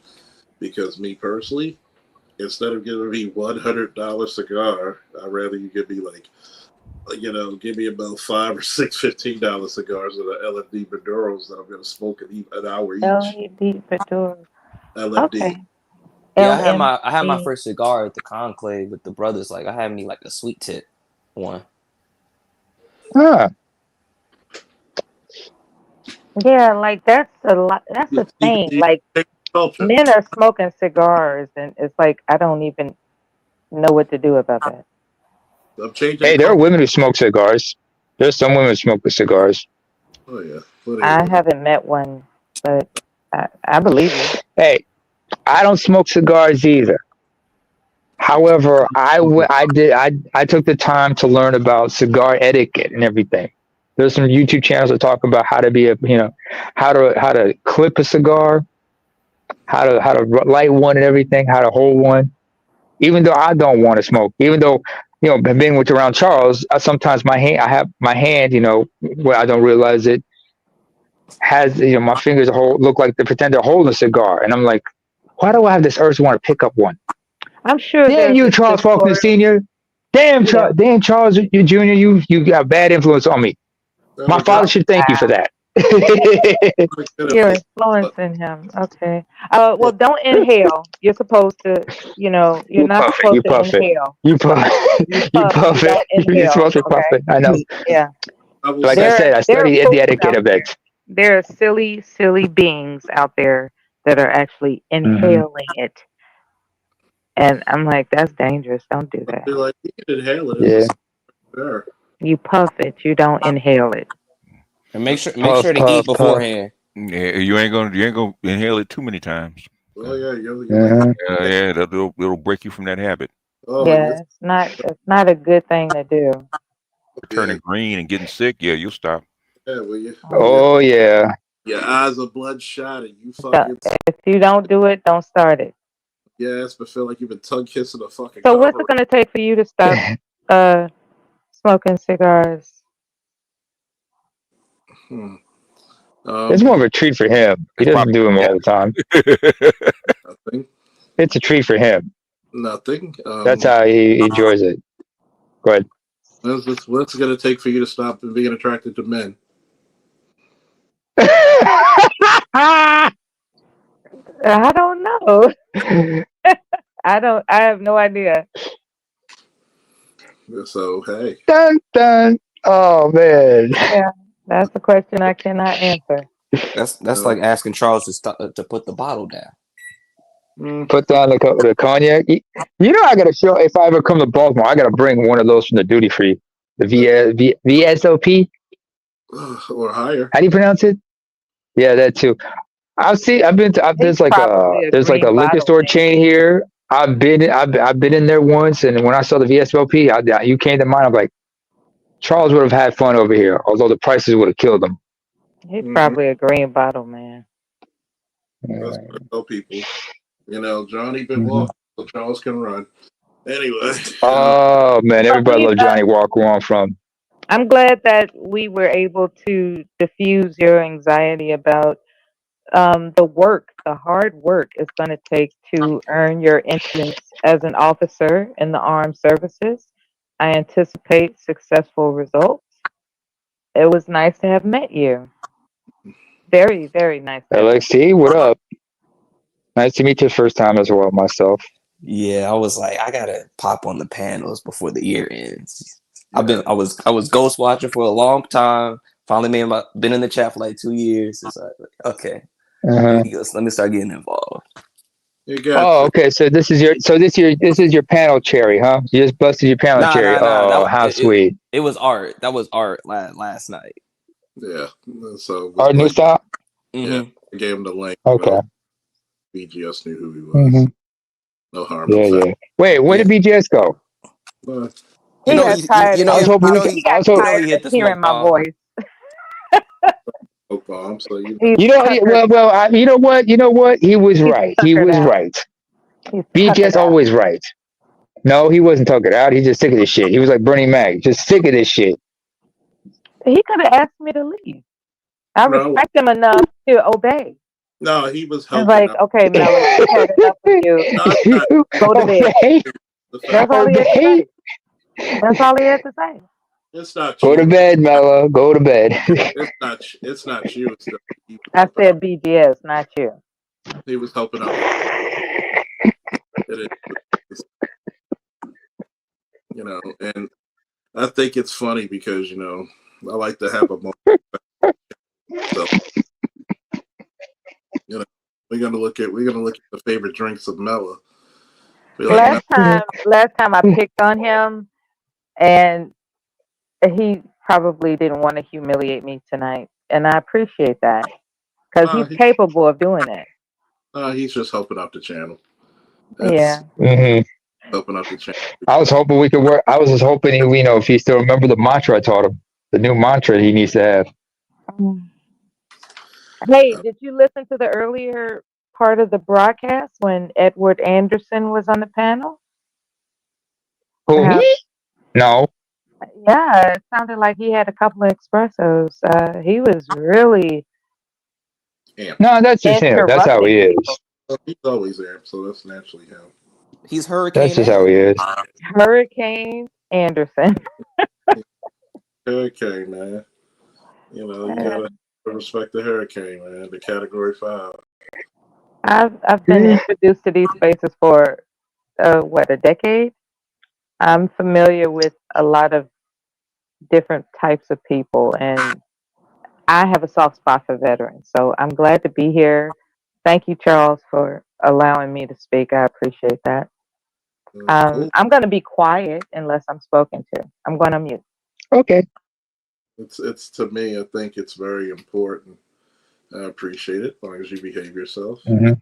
If you know you don't like to, I'm just fucking with you. But it's the fact of the matter that a lot of times people think we're just some woman-hating bunch of individuals, and I'm not. I'm just a realist, you know. And being a realist is a goddamn pain in the ass in the Black community.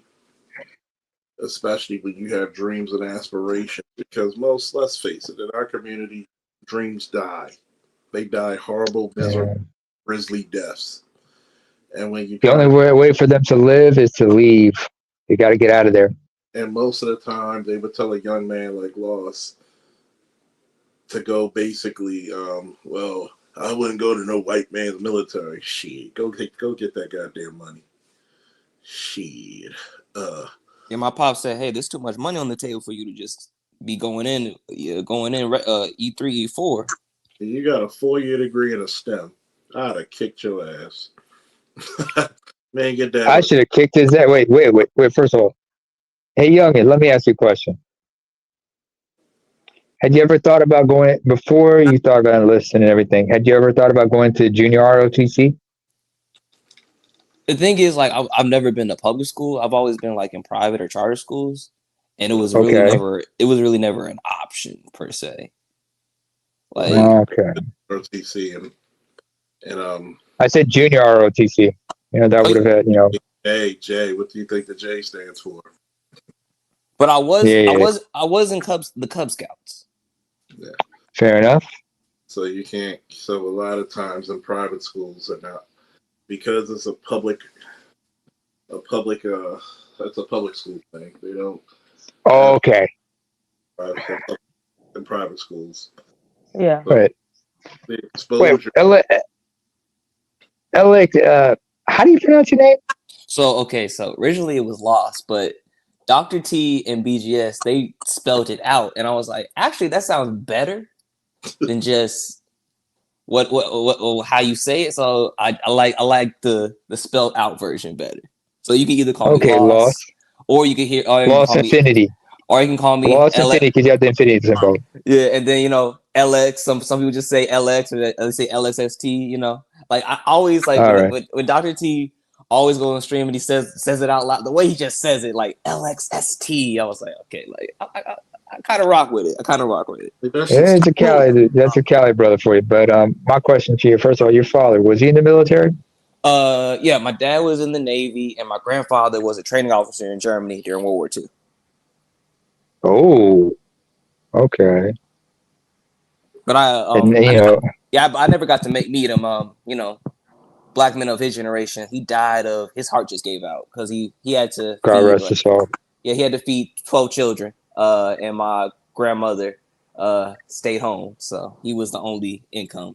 Big mama. The last thing he did was buy the current family home, and he retired. And then his heart just gave out. The doctors couldn't figure out what was wrong with his heart, and he like my dad was 19 when he passed away. So my condolences. It's called a lot of cops and firefighters go through that. It's called, you're so used to the pressure being on. That's why they call it adrenaline. If you don't get that fix of adrenaline and pressure, when your heart goes to levels, it just gives the hell out. This is the time that I would wish that BGS was present, because he has an affinity for nutrition, like myself. And I'm chopped liver, huh? Goddamn it. No, it's just you smoke cigars. Like, how could you care about nutrition? It's because guess what? Cigars are the safest thing you can smoke. Yeah, and as long as you active and you clean and you detox your lungs, you should be good. Yeah. Well, there are people got 100 who live to be 100 to smoke these motherfuckers. There's a discipline in meal planning that should be examined by men. I just want to say that. Depending on their body type. Here's the part of meal planning, right?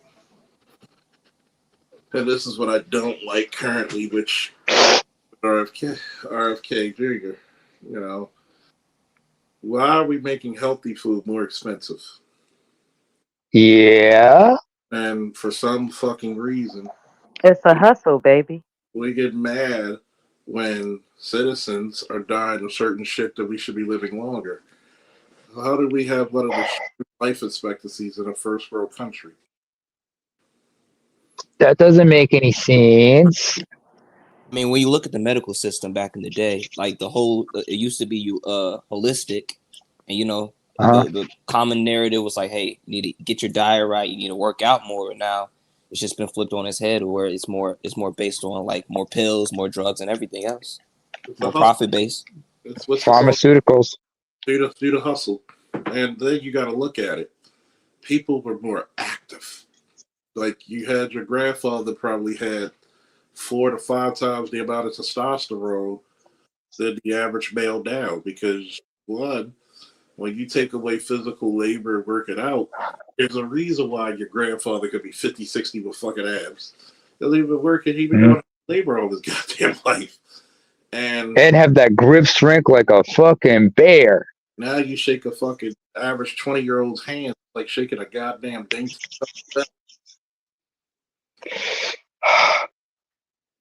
It's like even night gym, right? There's a difference. Yeah. There's a difference between somebody hitting you versus somebody who knows how to strike or submit you. Yeah. Oof. Like walking into your own destruction. Yeah, black belt submission is way different from a blue belt. Oh yeah. What martial arts we talking about? Lost. Brazilian Jiu-Jitsu. Oh, so you practice the Jiu-Jitsu brasileira, huh? Yeah. I see. Okay. What belt are you on? Oh, I'm still white. I just started not too long ago. I'm focusing on boxing right now, so I can footwork and movement is the one thing that wins you in the real fights. Well, you know what? Have you ever looked at the backstory of Vasily Lomachenko, the Ukrainian boxer? I have not heard of him yet. Charles be constantly sending me clips and everything, so I'm learning. But I'm catching up. No, when he was look at the current head coach of Morgan State University when they brought back their wrestling program. I'm glad Morgan actually hired him, but it's funny because most black people do not understand how important Kenny Monday is. You know what he's famous for? He's the first black man to win an Olympic gold medal in freestyle wrestling. And the history. What weight class? Around 165. You got to think. What's that in 165? What is that in? What's that in kilograms? I forget. I'm an American dude. Shit. It's you got to think. Before the one. What's his name? Before Gable Stevenson and Stock, before they won their gold medals, there was only 3 black people to win Olympic gold medals. So we're up to 5. 4 guys, 1 girl. Kenny Monday? Kenny Monday. Look him up. Monday. Okay, I see him. Okay. Kenny Dale Monday. Oklahoma State. Ooh, yeah, he knew his shit. They went, Oklahoma State. I mean, every day was Monday when he got on the mat. That was actually one of the markers. Yeah, he won a gold medal at the Seoul Olympics '88 in the in freestyle wrestling in the 74 kilogram division. He won silver at 92. Barcelona, yeah, and then World Championships. He won the gold in '89, then won the silver in '91. He won the Pan American Games gold medal at that there. Let's see.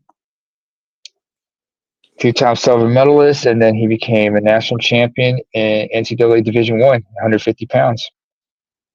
Big 8, 150, 2-time champion. All right. 5'10", 163 pounds, that's 74 kilos. Yeah, this was a big old boy. Well, you got to think about it. I tell people basic boxing, basic wrestling, basic ground fighting. He has a beautiful smile. Okay. Leave it to a woman to say that. He has a beautiful smile. Yeah, he's got a smile. He's a good looking man. Kenny Monday's a beast. 163 pounds, 5'10". But he has a gentle, beautiful smile. Nice guy. Him and Jordan Burroughs. Jordan Burroughs. Go look up Jordan Burroughs. You can tell a lot about a man by his smile. Crazy enough, most fighters are very nice and very low key. Yeah, because they don't have to. Like who? Like, believe it or not, when I did a training seminar with Dan the B. Severn, he was cracking jokes the whole time. We were just laughing. When I did a seminar with when I saw damn, who's the guy who's with leg lock specialist? Can't think of his name. He was a chill guy, and you got to think about it. When I bet a lot of these guys, they're just chill. You know, it's always the drunken idiots that always want to prove something when real men don't have to prove shit.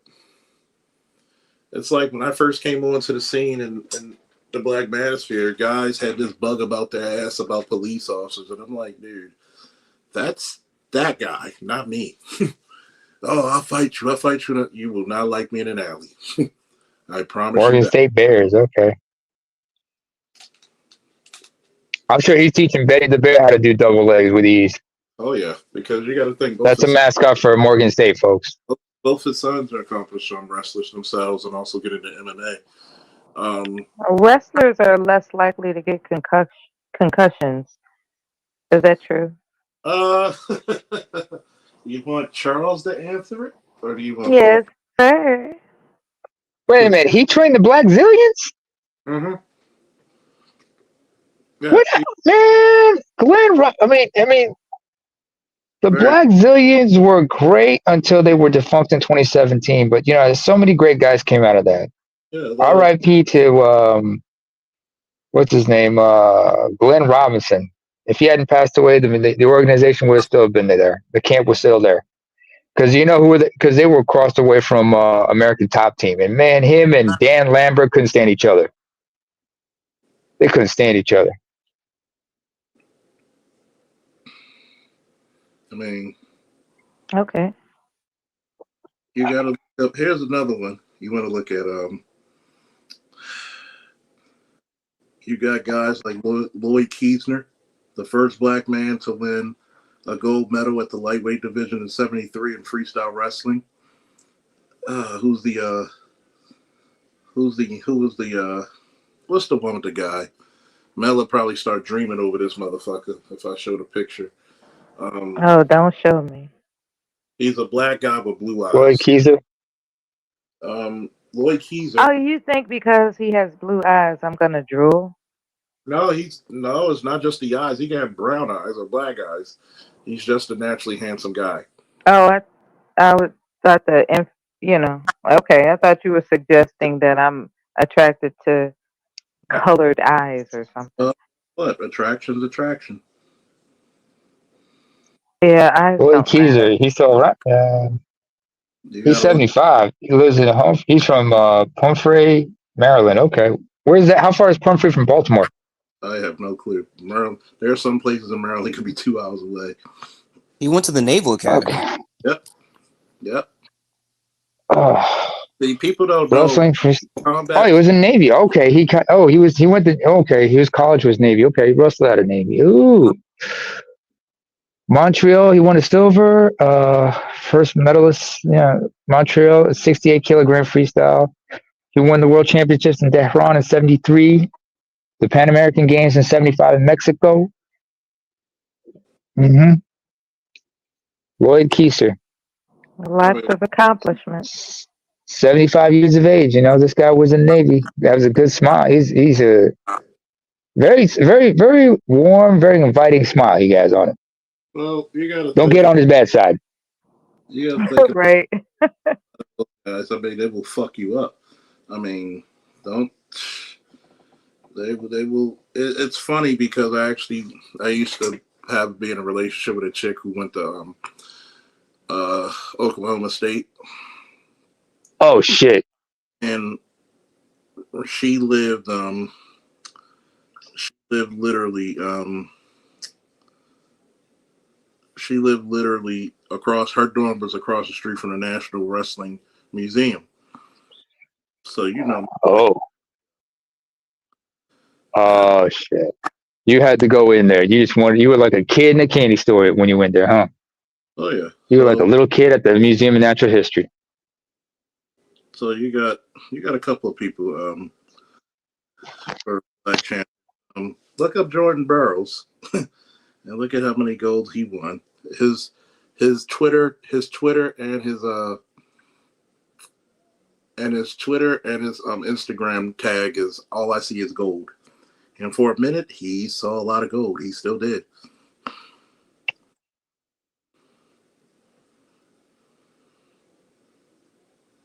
Mm. 74 kilograms. All right, that's what he weighs. He competes at. Teresa Mensah Stark is the first black woman to win. She won her gold in what, 2004? No, 2021. She won her gold. Okay. And now she's working for the WWE NXT. Make that money, girl. This man is a 1, 2, 3, 6-time he won the Pan American medal. He's won 6 consecutive gold medals in the Pan American Games at 74 kilograms. Now he's up at 79.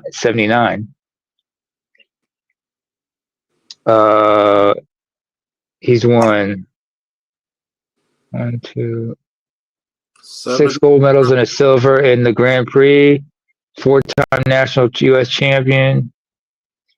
In college, 2-time national champion.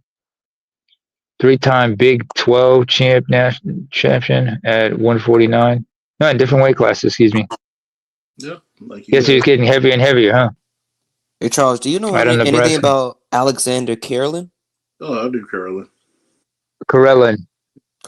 It's Alexander Karelin. You get the pronunciation right, you know? It depends on the dialect. Some people call it Carolyn and Carolyn. Karelin. I never could roll my R's like that. My son can do it excellently. I cannot roll my R's. And it's funny because I asked him to say mother. He said mother. You know, he rolls the R. Mother. Yeah, he does that, and it's so adorable. And it was so adorable. For a guy who probably cuts to make his weight class, because he's about 6'3", 6'4", he probably cuts from 310 to 315 to make the 285 weight limit. This dude can literally get on top of his shoulders and crawl, like literally on his back, and do all kinds of. He can do full splits. He can literally do the reverse lift. They call it the Karelin lift. Imagine having 300 pounds of dead weight fighting you, and you're lifting it shoulder high and throwing it over your head. And he's Greco-Roman. That's a different type of wrestling. That's a different discipline. I would see videos. He'd be lifting grown-ass men around his size, like, and just slamming them into the ground. Oh, yeah. That's why people would just give him the pen. And look him up and see how many championships he won. And I'm going to give you an even more amazing wrestler when you count the numbers of gold, Olympic and world gold, because in wrestling. Okay. 3-time Olympic gold, 9 Olympic champions, 1 World Cup, 12 European championships. He's won the Grand Prix, Yvonne Putney 5 times, the Karelin Cup 1 time, junior champion. In wrestling, world and Olympic titles are equal, meaning if you win an Olympic title, you also win a world title. Even though, yes, more prestige for the Olympics, but yes, that equals as a world title. So if you look at a guy who won, like Jordan Burroughs won 6 world titles, 1 Olympic gold medal. He's a 7-time world Olympic champion. He's won 35 gold medals altogether from the Olympic Games, World Championship, World Cup, European Championship, Grand Prix. You count World Junior Grand Prix. Count all his world championships and Olympic championships together. That is world and Olympic. That is 12. Well, actually, 13 if you include the silver medal he got in Sydney. He lost that to Rulon Gardner. Well, you're not a champion if you win silver. Now, look up Yoshida, Japanese freestyle wrestler, female wrestler. That is one of the baddest motherfuckers. All right, Mela, later. One of the baddest motherfuckers. Bye, Mela. Oh, hang on. Before I continue, I just to tease Bay here. I just want to say, I'm glad my brother Bay is here. Yeah, I had to get my Liberace on. Deal with it. So, when you look at I wouldn't pick a Japanese. It's like I wouldn't think, but surprisingly. Now look at Yoshida. Look at her Olympic and world titles. But Jesus Christ. Yeah. 1, 2, 3, 4, 5, 6, 7, 8, 10, 11, 12, 13, 14, 15, 16, 17, 18, 19, 20, 2, 3, 24. All you got to do is count her world and Olympics. Those are so she's like, I think she's like a 15-time. Yeah, she got 3 gold from the Olympics, 1 silver from Rio. Shout out to Helen Maroulis from Maryland who beat her. And then world championship, she had Saori Yoshida. Yep. Saori, she's a month younger than me. Okay. Then she won like 13 gold for the world championship. Now, if you want to look at another legend, another black legend, look up Lee Kemp. And Lee Kemp, you'll see his picture. Lee Kemp is 68 years old, and he's still in that type of shape. The picture you'll see on Wikipedia, he's still in that shape. That's actually Leroy. You mean Leroy Kemp? Yeah. Yep. Born Darnell I'm Freeman. seeing an old photo and a new photo. He still looks the same. He still looks the same. You should see him in the 70s. Like, he had this, like, it was funny because his teammates was like, Yeah, I'm seeing a picture of him in 64 with like a bandage over his eye. yeah, you He's see, like, see the afro with the beard. mm-hmm. And you can see, look at the amount of muscle he carried for just, and he only wrestled at what, 63? Like 63 pounds, 74 kilograms? You do know he actually beat Dan Gable, the legendary Dan Gable. I think he beat him in like what, 18? And he had the record. 18 seconds? No, he was like 18 years old when he beat Dan Gable, who was a world Olympic champion. And he was fucked out of Olympic gold really badly because they had the 1980s boycott. Oh yeah, because it was held in Moscow, right? And then in retaliation, the USSR boycotted the '84 Olympics in LA. And so yeah, if you look at Lee Kemp at his weight class, the amount of muscle he had at that weight class, man, in his prime. And it's funny because he's a goddamn almost 70 years old and he carries the same amount of muscle. Look like he's like 5 to 8% body fat. Yeah, we're talking about now. We're talking about now. And then you see the picture with the bandage over his eye. You could just see nothing but striations on that motherfucker, man. His obliques and all his lower and upper abs are just like look like a goddamn comic book character. So these were so it's like even he looks like a golden era classical bodybuilder a little bit. Mm-hmm.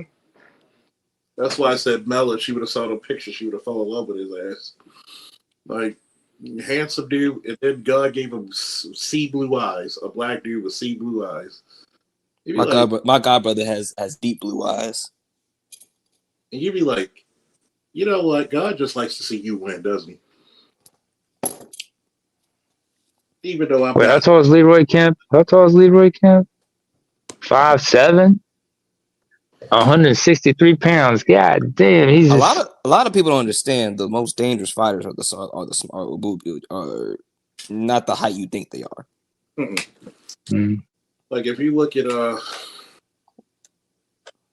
couple of guys, like a lot of people be like, you're a lot shorter than I thought. I said I'm 5'10", I'm about 6'3". Shit. Even though my pops, he's we're about the same size. Like he had just got out of training in the Navy. A dude like 6'2", 6'3" came up to him, and he caught him off guard. He wasn't expecting it, and he hit him with an uppercut and knocked his ass out. Yeah, and it's funny because you know what? I'm gonna tell you a story, Lost. I got a uncle. Dude is 5'3". By the way, Lost, I don't know. I've mentioned, like, I don't know if you heard me mention where I'm originally from and everything, but I'm Eritrean, right? But I'm in Europe, but I'm originally from Eritrea, or Eritrea, some people like to say. Oh yeah, I've been watching for years, so yeah. I've been watching Spanish. I got an uncle. Okay, I got my uncle. He is CPA, auditor, and everything now. But this dude is this man. I don't know what it was about him when I was coming up as a teenager and everything. I was naturally afraid of him for no reason. Because he always had this like he look at you with a little squint in his eyes, you know. And then when I asked my cousin what was the deal, because I know he fought in the, in the Liberation War. But then he explained to me that before that he had served in the Ethiopian Navy before he switched sides, and he boxed in the Navy. And when he was raising my cousin in Toronto and everything, my cousin told me, "Yo, there were a couple of young cats who tried to test him. He still know how to box, and he dropped the cop. He knocked him out. He was not to be played with." Yeah, that's why I tell a lot of young cats, stop fucking with these guys in their 60s. Their late 50s to early 70s, man. That generation fought. Like my dad calls it old man strength. Yeah, they fought. My wrestling coach, God rest his soul, peace, paradise, and power, Larry O'Neill Brown Sr. At 180 to 190, 5'8". 5'8", yeah. Somebody told me who's one of the most powerful motherfuckers you ever wrestled. It would be him. If I seen him in his prime, if the UFC came out in his prime, he would probably be a multiple time champion. He would run the. No, I haven't seen anybody with that level of grip strength. The closest person to grip strength around his was Ray Lewis when I shook hands with him. That should say something to you. He would grab your ankle or he would grab your wrist. And it would be like a taser hitting you.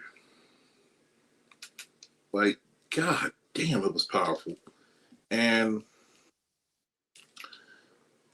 remember when I told you about catch wrestling, catch as catch can?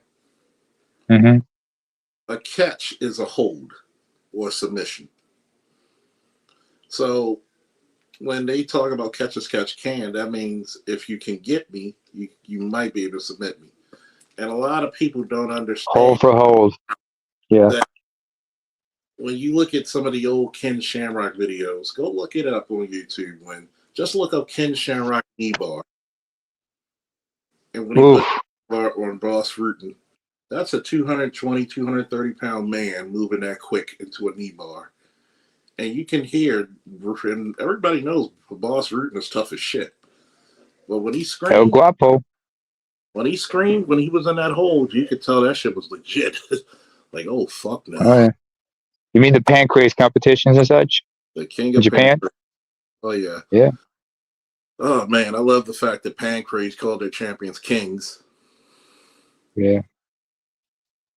Yo, I'm checking out pictures of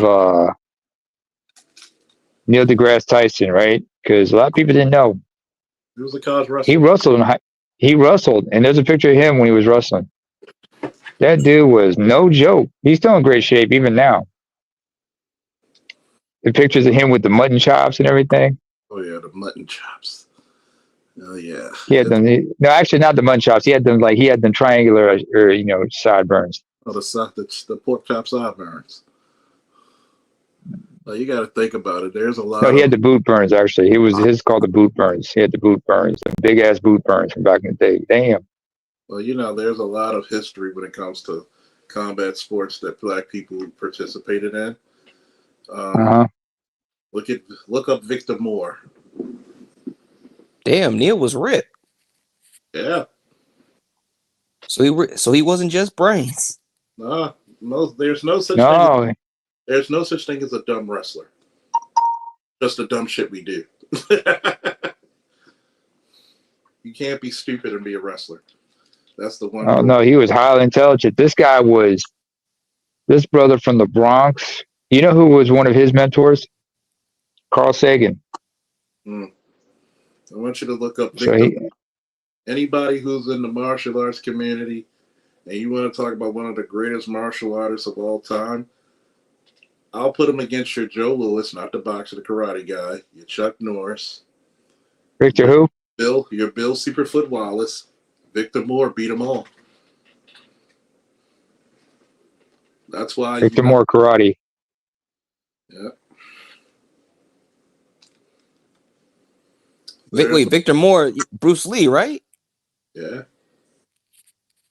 Yeah, I heard about him. Shoot. Who hasn't heard about Victor Moore? Like my father, for those who forgot or don't know, he has a 3rd-degree black belt in Shorin-ryu karate.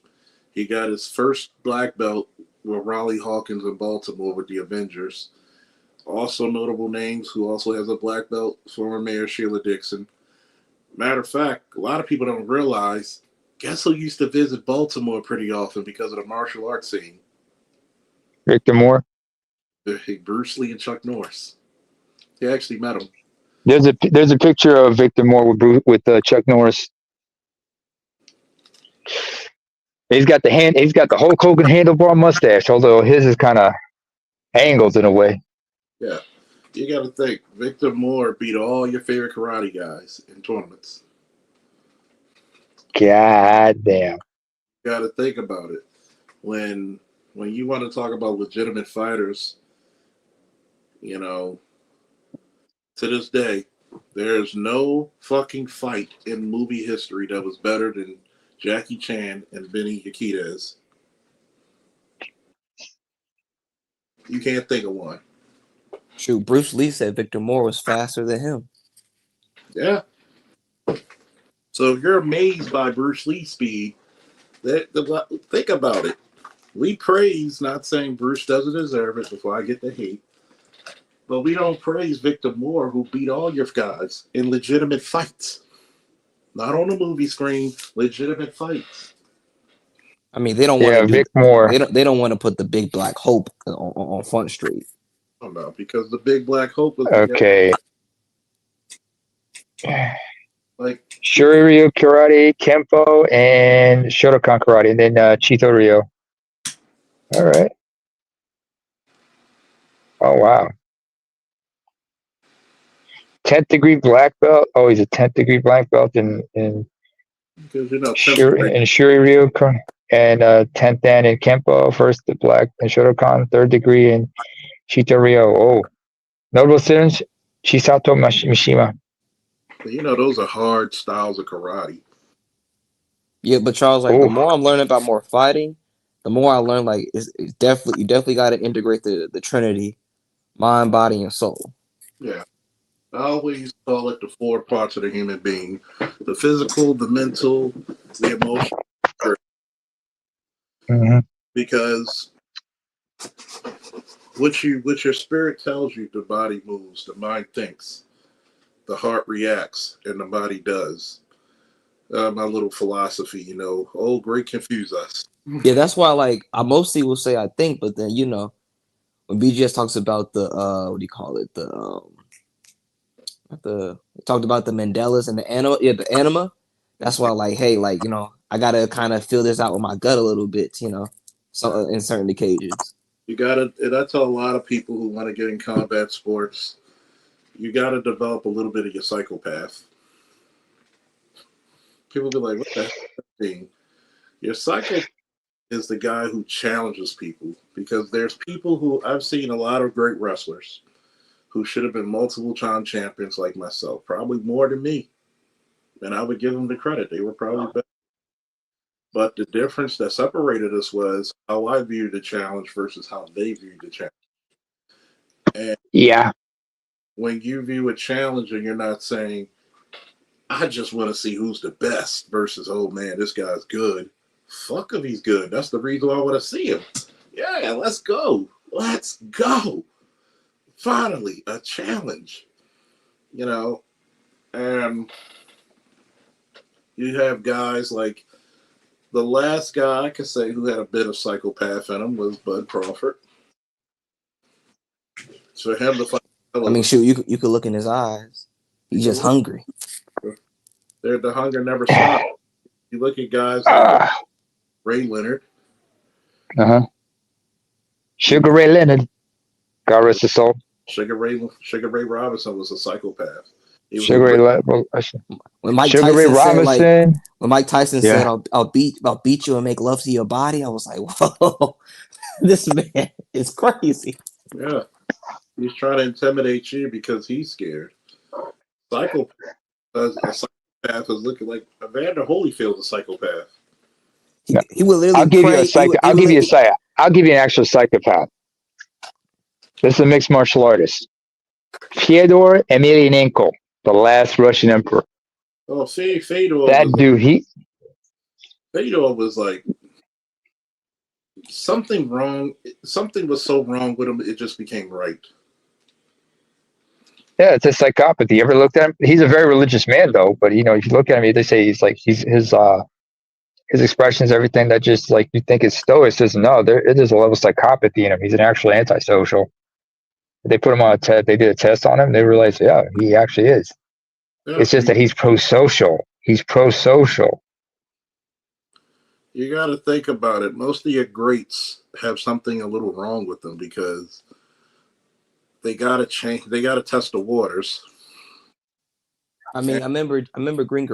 Green Gorilla, he talked about it. He had this I forgot it, like an ex-feminist talked about it, like the with the IQ curve test. Like she said, like The bell curve.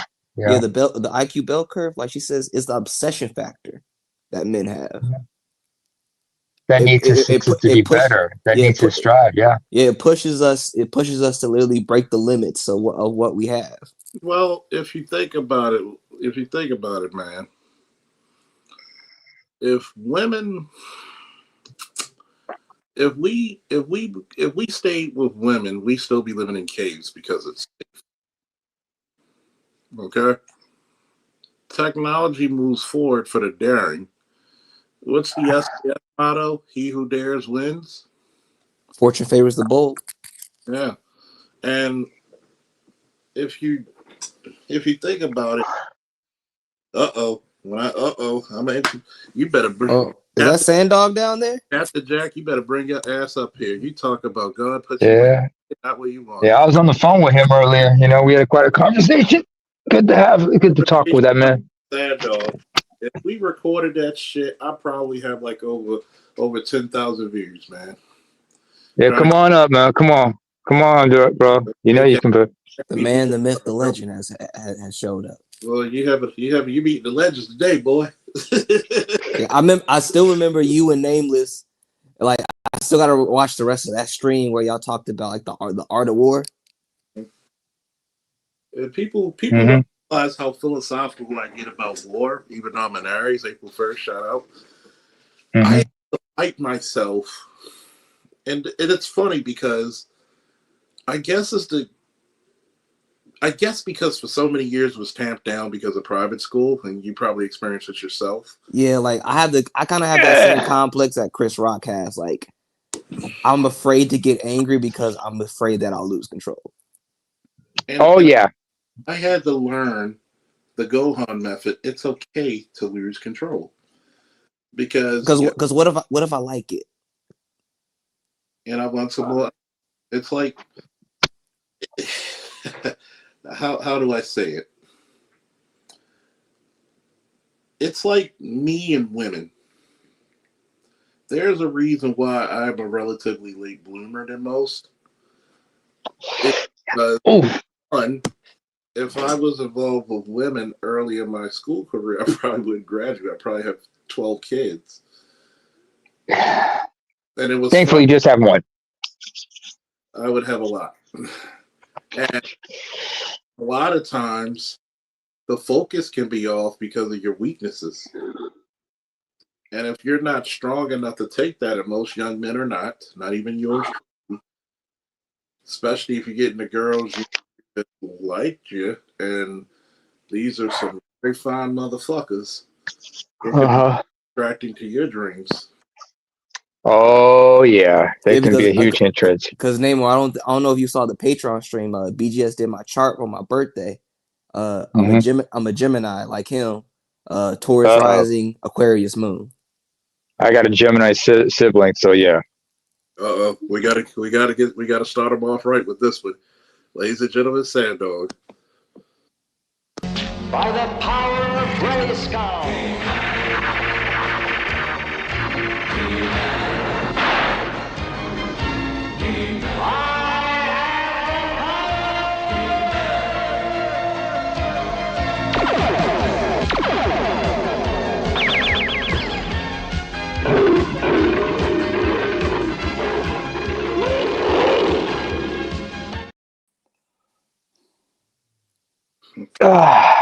Still one of the most manly cartoons of all time. God Oh, fam. Yeah. I'm tired of this. I'm sorry. I have to do the trading cartoons places now. thing. You know. Yeah. I'm sorry. I got to do the trading places thing. You know, we're in the jail cell, and two brothers were just like messing with Eddie Murphy. Yeah. One would ask the question, the other would be like, "Yeah." I mean, goddamn, he had to make Fist of the North Star to make something more manly. God damn. Well, what's more manly than He-Man? Literally, my name is He-Man. My moniker is the most powerful man in the universe. And they're like, I still have the comic in my collection where he goes toe to toe with Superman because everybody in the 80s was wondering who would win in a fight. And they literally said, you have two of the most powerful beings in their respective universe going toe to toe. He-Man dropped a sword just to say, both of them said, even though Superman was controlled by Skeletor, but both of them said, I want some smoke and you can take it. That's one of the few times in comic book history that you see both He-Man and Superman literally hit somebody full power. That shit was amazing. After Jack beat me down by a railroad track with that 45 in your hand, Lord knows. Whew. This young man lost. I meant to introduce you earlier. He needs your guidance, of course, to get into the officer corps. Okay, man. Shout out, man. Yo, shout out to Lost, man. If you want to, Charles, man, you could. If it works, he could pass me his information, man, and I could talk him through it. Hey, put it in the back chat, Lost. You know what I'm saying? You know what I'm saying? You want phone number or email? What will be the best for you? Phone number. I'll give you a call. Okay, gotcha. Bro. You know what I'm saying? I'll give you a call. You know what I'm saying? So let me. So like I said, so before I go, I'll make sure I get your. Like I said, I get your information, man, and you could hit me. Like I said, you could hit me up, or Nyama, because I'm on the phone. Could you give him my details in the back chat, and then he could link up with me WhatsApp and all that? Yeah, sure. Hang on. Let me. I got you. Because I got dumb monk gorilla fingers, man, and I'll mess it up. But you know the thing about it, man. Like I said, we talk about the hero's journey. And so sad and most unfortunately, right, men get wrapped up into the world of women. And so what did Charles talk about earlier, right? If we lived with women, we will still be in the hut. Why? Because imagination and childlike wonder is important. So when women say things like men are like kids, right? All the dumb shit that we do as men, right, or as little boys, that trial and error is what leads you to invention and innovation, right? So in the world, like I said, in the world of women, everything is survival focused, right? But in the world of men and boys, right, through imagination, you also get things that will allow you to thrive. And like, so in the space, you know, one of the reasons why I feel a lot of guys would have red pill rage or animosity towards women would be if they understood in their youth, because it's a part of our culture. Our culture ties so much to accessing sex to manhood, right? And this is where, like I said, and this is where some of us get in trouble.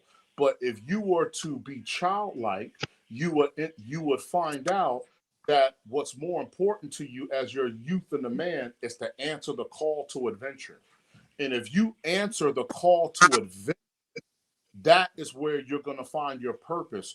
And where you find your purpose is where you're going to find fulfillment, right? So what does Vince Lombardi, right? I believe that a man's finest hour is when he lies on the battlefield exhausted, having fought in the worthy cause.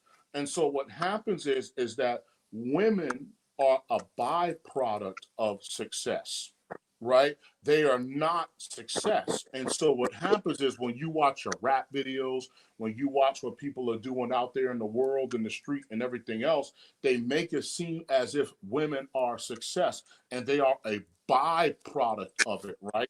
Lois Lane came as a byproduct of Clark Kent becoming Superman. Chi-Chi became as a byproduct of Goku pursuing his goals, right? So the thing is what I would tell any young man listening, or men in general, is that your priority is to answer the call to advance, and then everything else will come, right? Because the inherent danger of, like what Charles said, women provide what? Comfort and pleasure. And for a man, comfort and pleasure is a much more dangerous trap than hardship. Do you know it's far easier to overcome hardship than it is to overcome comfort? Right? So if I'm poor and it's raining on my face and I'm living with my 10 other siblings and I got toes and feet in my face, oh man, that will motivate you to go to school, to go to school, get on the football field, or whatever it is that you're going to do. But when you have comfort, that's a completely different battle and a more difficult one to escape. Do you know in Hinduism that so we live on the material plane. So in Hinduism, they have what's called lokas, which are you have 7 higher worlds, you have 7 lower worlds. And the first level of hell, which is right beneath this earth, is what you think you'll be heaven. That's the first level. You get your family, your friends, the cars, the women, all of that stuff. So in Hinduism, the first level of hell is what appears to be success in the material world, is what most people is heaven, which is what most people believe is heaven, which is having everything that you ever wanted on earth. And that is the first level of hell actually in Hinduism. So when you're talking about seeking spiritual growth, right, what you want is you want to answer the call to adventure, right? That's what you want. You want to pursue the cake, kind of like at the end of Smallville, right? You've been tested, you've been tried, and Jonathan Kent handed him the Superman suit and said, son, always remember Smallville, right? So Lois Lane is not a byproduct of me sitting down, dressing nice and listening to Jodeci, right? Lois Lane is a byproduct of me going through those trials and on my way to becoming Superman and continuing that cycle. And so my contribution to this discussion would be for men, especially for young men, if you hear this, answer the call to adventure. Answer the call. Don't chase comfort, right? Answer the call to your purpose. I think and it's just the like problem. you said, Sandog. What'd you say? No, go ahead. Oh, Go it's ahead. just like you said, Sandog, because like my pops, he would always, whenever we talk about manhood, he would never bring up a woman. No. Like he always say, like, hey son, like, you know, he would talk about all these things. He's like, he never always pressure me about, hey man. Like he would always say, like, talking to me about girls, but like he's saying, like, hey man, what you doing out here? Like, you know, you trying to get some. Like it was never, he would always say, like, hey, that's kind of like the cherry on top, rather than like it was very like, so context, my dad's ex-Navy, and so I'm third gen. I would be third generation when I joined up, and my grandfather, he was a train officer in Germany. So it's kind of like we're very mission and purpose forward. So it's kind of just a recurrence of what my pops is saying to me. So that kind of knows I'm going on the right path. Yeah, because that's the thing, right? And so, you know, when Jesus talk about broad is the path that leads to destruction and narrow is the path that leads to righteousness. Because again, what God wants you to do in life is that he wants you to walk the middle ground, right? And walking the middle ground is a tight rope, and it's very difficult for so many of us to do. And again, and that's what I'm trying to say. So when you look at the material world or the outside world, right, they show you what they're showing you is that, again, women is a constant to success, right? And it's not, again, that's not necessarily true. So I'm not saying that you're not successful if you want a family or desire a family in order to have one. But what is important is that you answer the call. And so you are in service to God, which puts you in service to your purpose. And if you find your purpose, you find your identity. And you know what happens when you find your purpose and identity? Everything around you changes, right? Because the way you choose your friends, down to the way you would even choose a woman, all of that now changes, right? Because you now know who you are, you know what you want in life, you understand how you're going to build it, and then the people that come into your life are going to have to be people who contribute to that in some shape, form, or fashion. I mean, the most Right? dangerous man in society is the fully realized man coming into himself. Correct. And so that's it. And so the realized and that's the thing, and that's the Superman, right? Again, and I'm just using Superman as an example because what's one of the things that actually makes Superman is that he is involved in what psychologists call self-actualization. So Superman is a philosopher. He is constantly questioning himself and his motives, right? So he's constantly questioning and challenging that, right? And so on a repeated loop, and this is what keeps him grounded, right? And so again, whether you do it the way Superman does, or you find that way, or you find that way through God, or whatever means that you'll do it, right? And so you have to be involved in self-actualization, which is constantly understanding and constantly defining yourself in order to stay grounded. And part of tapping into the divine is self-belief, if I'm not correct. Correct. And so and that will be the thing. And this is what Charles is telling you. Because again, women will be a distraction because a byproduct of women is comfort and pleasure. Right. And like I said, so for a young man, right, to be drowned in comfort and pleasure, that is really to his detriment. And Namor, Sandog, and Charles, like I found it like as coming up in society, especially in the West, it's like I've always sensed this level of like opulence. Like it's just kind of like there's nothing, nowhere, there's no proving ground. There's nowhere to like. I've always like read of the Warriors. Passage. There's no rite of passage. I've always read the Warriors, the myths, and everything. It's just like like I've always had this like somewhere inside like. I was like, damn, like I kind of knew that I was meant to walk like this a warrior scholar type of path, but I just didn't know how to do it. How old are you? 25. Oh, okay. Yeah. You finished college? You finished college, right? Yes. I got my BS computer science. And I'm in Theo's class. You didn't think about going to get an MS in something in IT or whatnot? Well, that's why I'm in Theo's class. I'm getting my certs in cloud computing. All right. Hopefully you can go on and get your master's and everything. Like go to someplace like MIT or Caltech. That would have been great as well.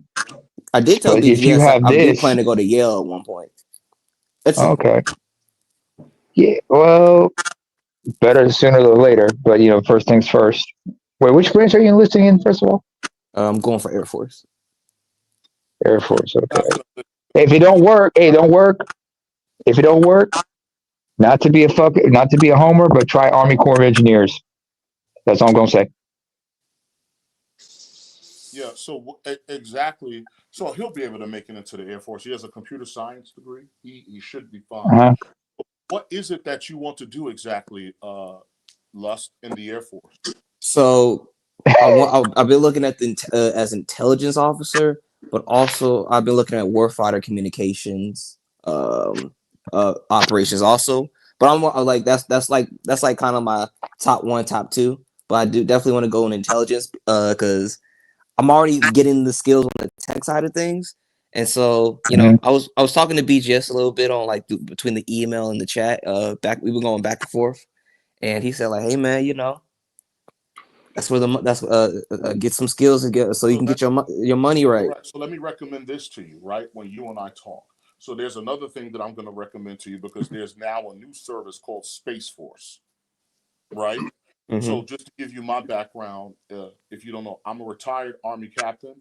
I was a scout. I was an armor officer, cavalry. So cavalry is a sub branch of armor, which is reconnaissance. So that would make me both an intelligence and maneuver asset. So I was a Abrams tank platoon leader, an M3A3 Bradley scout platoon leader, a support platoon leader, a headquarters executive officer. Then after that, my last assignment I will be a general. I will be a staff officer for the general in CENTCOM in Kuwait, right? So So now in warfare, we engage in what's called full spectrum operations. If a full spectrum operations, we want to control land, sea, and air. And now that includes space. And so President Trump made a new corps called the Space Corps. And so now where you and your appetite for both tech and intelligence meets is in something called cybersecurity, right? And so now in the Air Force, I don't know what you would call it. So you can look up the Space Force, that's one. In the Army, you can look up the Signal Corps, right? And cybersecurity. So if you were in the Army, you'd be a signal officer, right? Let me look up real quick. What does the Air Force call their communications? What does the Air Force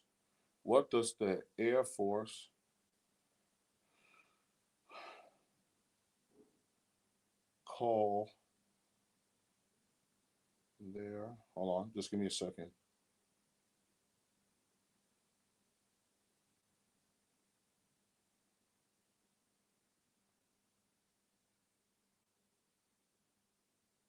So let me, I'm getting it. I'm just. Have you found what you're looking for?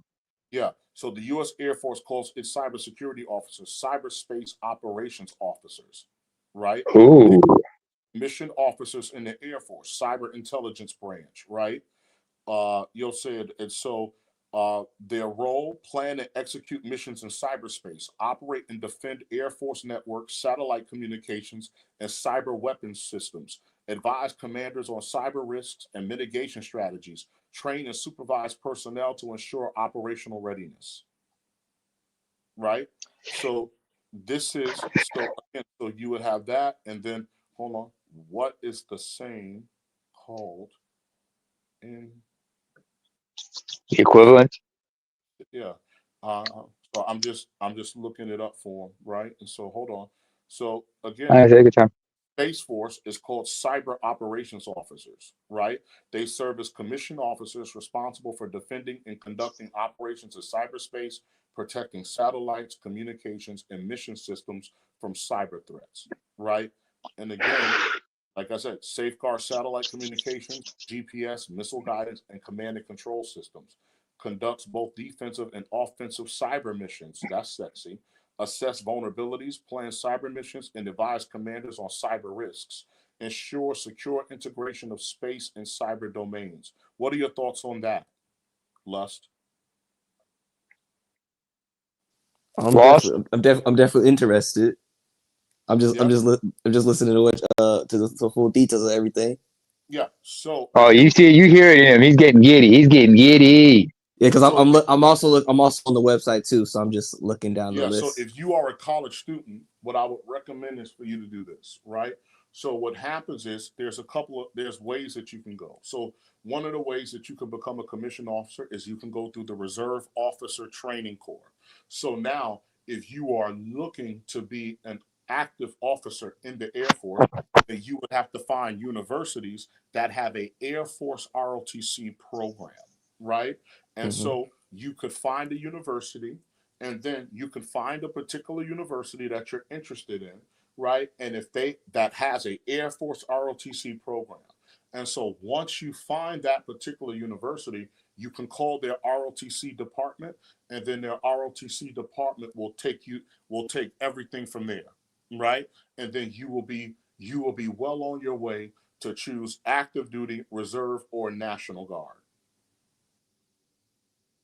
Yeah, I'm Nice. I'm currently looking at reserve right Okay, now. that's Yeah. correct. So even Yeah, and correct. so what I've been currently doing is did I don't know if you heard the prior conversation. So I reached out to an officer officer recruiter for the reserves.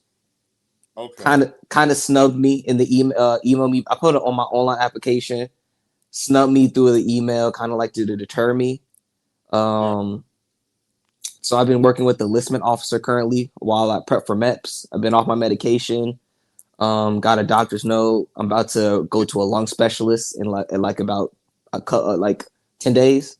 Yeah. Just to say, because I have childhood asthma, so just make sure my lungs are good and everything. So we're prepping for MEPS. So I don't want to just sit on my hands while I So wait. talk to an ROTC program, right? Before you enlist, right? I want Mm-hmm. you to reach out to an Air Force ROTC program and you have that conversation with them, right? And if there's one even physically in whatever state that you live in, if there's one where you can go and physically talk to them, go and have that conversation with them, right?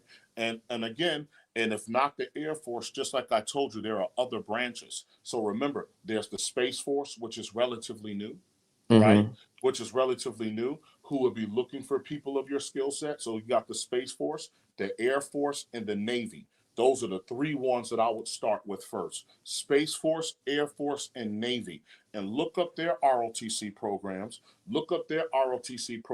and have a discussion with the ROTC people, and then to discuss, you and commissioning sources, right? So whether you go through ROTC or whether you go through OCS, OCS is called Officer Candidate School. And there you would enlist and then you would go to school. Then you would go through OCS to become an officer. And Right? in Alabama, right? Yeah. So OCS, I can't remember exactly where it is, Alabama, Benning, or wherever it is, right? But Yeah, because like, I don't have to take the officer qualification tests if I'm not correct. for OCS, that I don't know because ROTC was my commissioning source, right? So, like I said, that's what I recommend. I recommend that you go to an Air Force ROTC program if you could access one. I recommend you go talk to all of them. Truth be told, Yeah, because right? BGS and Charles said I need to also I went to the conclave Black Manosphere conclave recently. I've been going. This is my second one, and I got in contact with an airman I knew, and he got me in contact with a retired recruiter. And she told me like, hey, reach out to another officer recruiter because I told her what happened. But then also Charles and BGS, they said like I need to also reach out to like my senator or something like that. Send them an email. So that kind of thing, yes. And if you're looking to attend one of the academies, yes. So, like I said, because Air Force has an academy, Army has an academy, Navy even has one. I don't know if they offer a postgraduate thing. I don't know. So I would have to look into it, right? I would have to look into it. But by all means, like I said, go visit your ROTC programs, not high school, but the ones that are on universities. So the ones that are on a university, those are the ones where you would receive a commission. Yeah, and he has his 4-year degree. And Yeah. I want your thoughts on this. He went to a recruiter and they suggest him to come in as an E3, E4. No. I want you to. I'm a beat up. I want to hear your take on that bullshit. No, that's bullshit. That's somebody trying to fucking make their numbers, right? Which is why I told him, right, you're not gonna go to a MEP station and talk to an enlisted recruiter. You want to become an officer, right? So that, like I said, again, that's your goal. And so since you want to become an officer, go, like I said, go to an ROTC program that's there, Air Force, and then talk to them about how you could go about obtaining your commission to become a second lieutenant.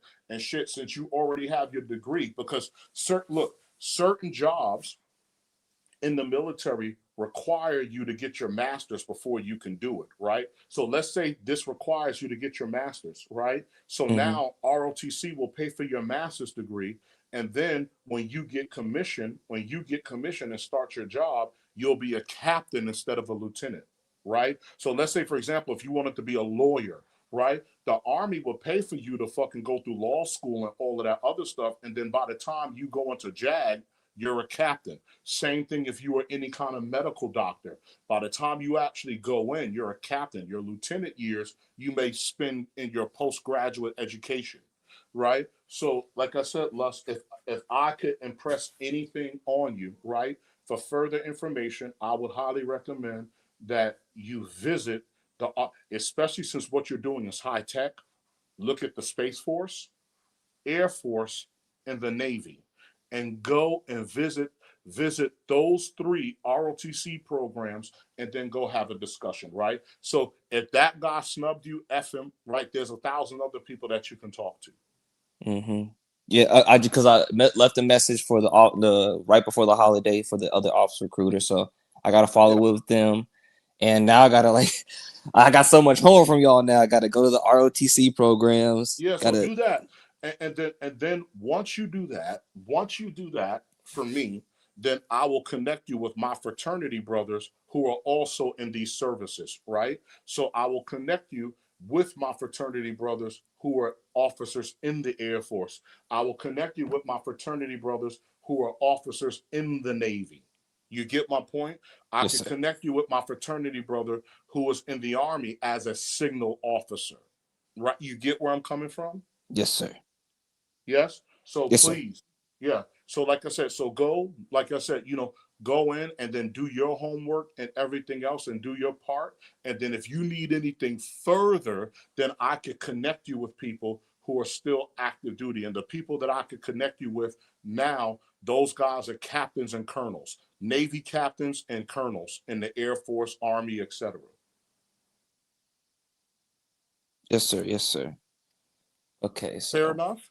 Yeah. So okay. So I got don't. So don't. Okay. So I know. Okay. I'll still go to the lung specialist, but don't move forward with the MEPS until I can get the whole.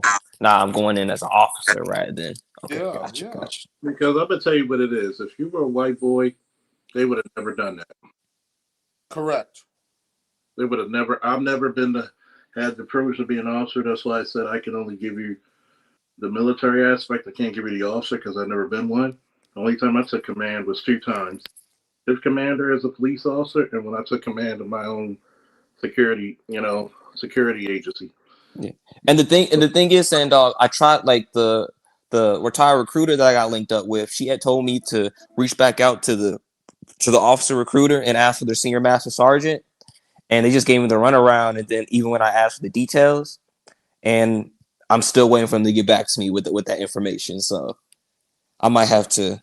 Something I might have to just revisit at a later date.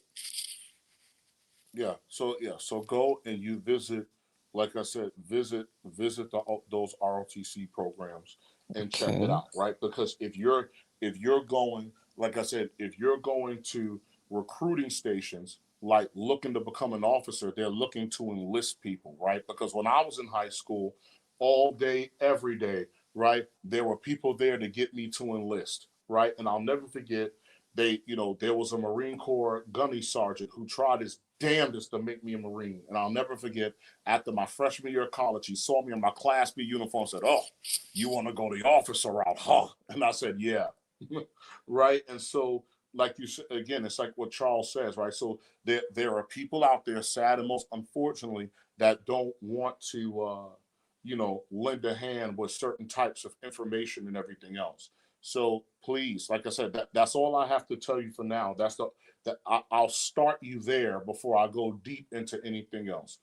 Go visit those ROTC programs and talk about your desire to be a commissioned officer and what it is that you want to do. And what I recommend even better is if those programs are at a HBCU. Exactly. Yeah, I'm a graduate from Clark Atlanta University. So if you live in Atlanta, Then I want to say something after this. So if you live in Atlanta, my recommendation to you is to visit the HBCU ROTC. So if you're in Atlanta, go to Morehouse and visit their ROTC program. Go to whoever, and Clark Atlanta, if Air Force or whatever they have, you go and visit it there, right? And so now you may be in a more friendlier environment, right? Visiting a HBCU ROTC program, seeking out this information. Hey, how you doing, Sandok? How you doing? Long time to see, my brother. Oh, sir, what's going on, Chaos Rain? Yeah, I'm man. supposed to get up with you, man. I mean, a lot of things supposed to get a lot of people's content besides Charles, possibly me, if you can, a lot of things have some conversation. For the young good, gentleman, Chaos? for the young gentleman, the conclave that you went this year, right? Was it all that you expected from your perspective?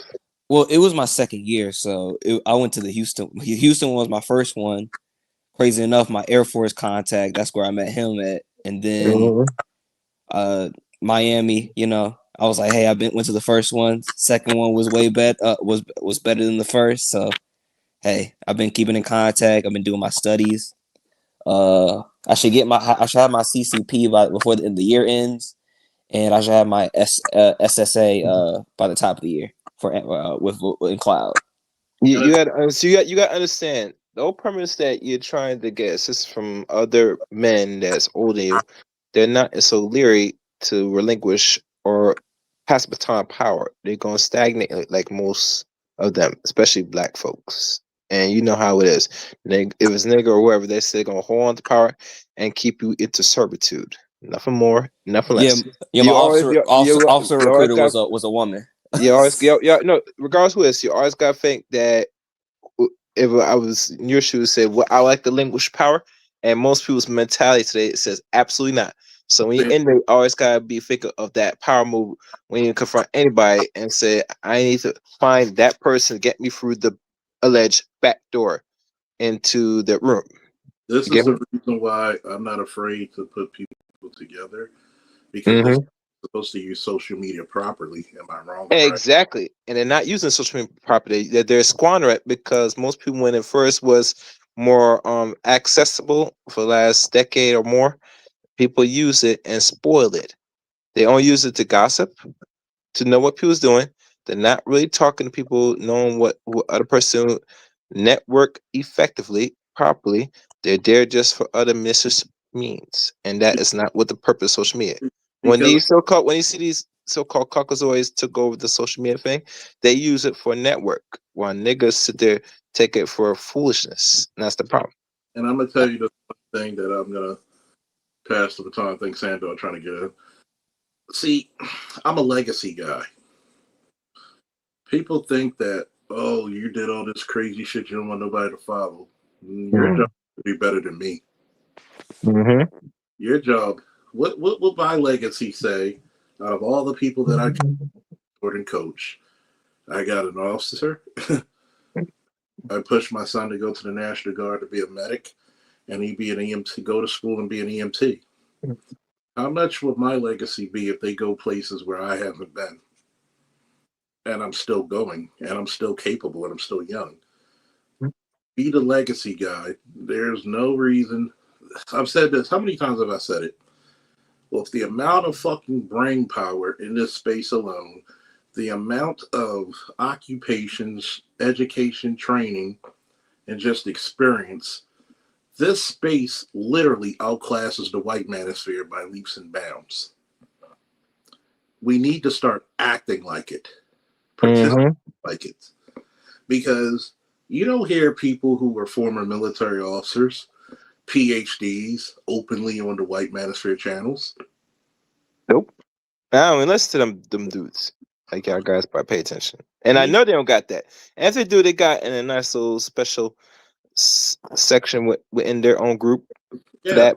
But usually on the open, they push their little nonsense for their own set of incels and non-active caucasoids. Do you really think that as articulate as a man as Sandog, he's not just one day in Iraq, he was more accomplished than 99% of the fools you hear in the white manosphere?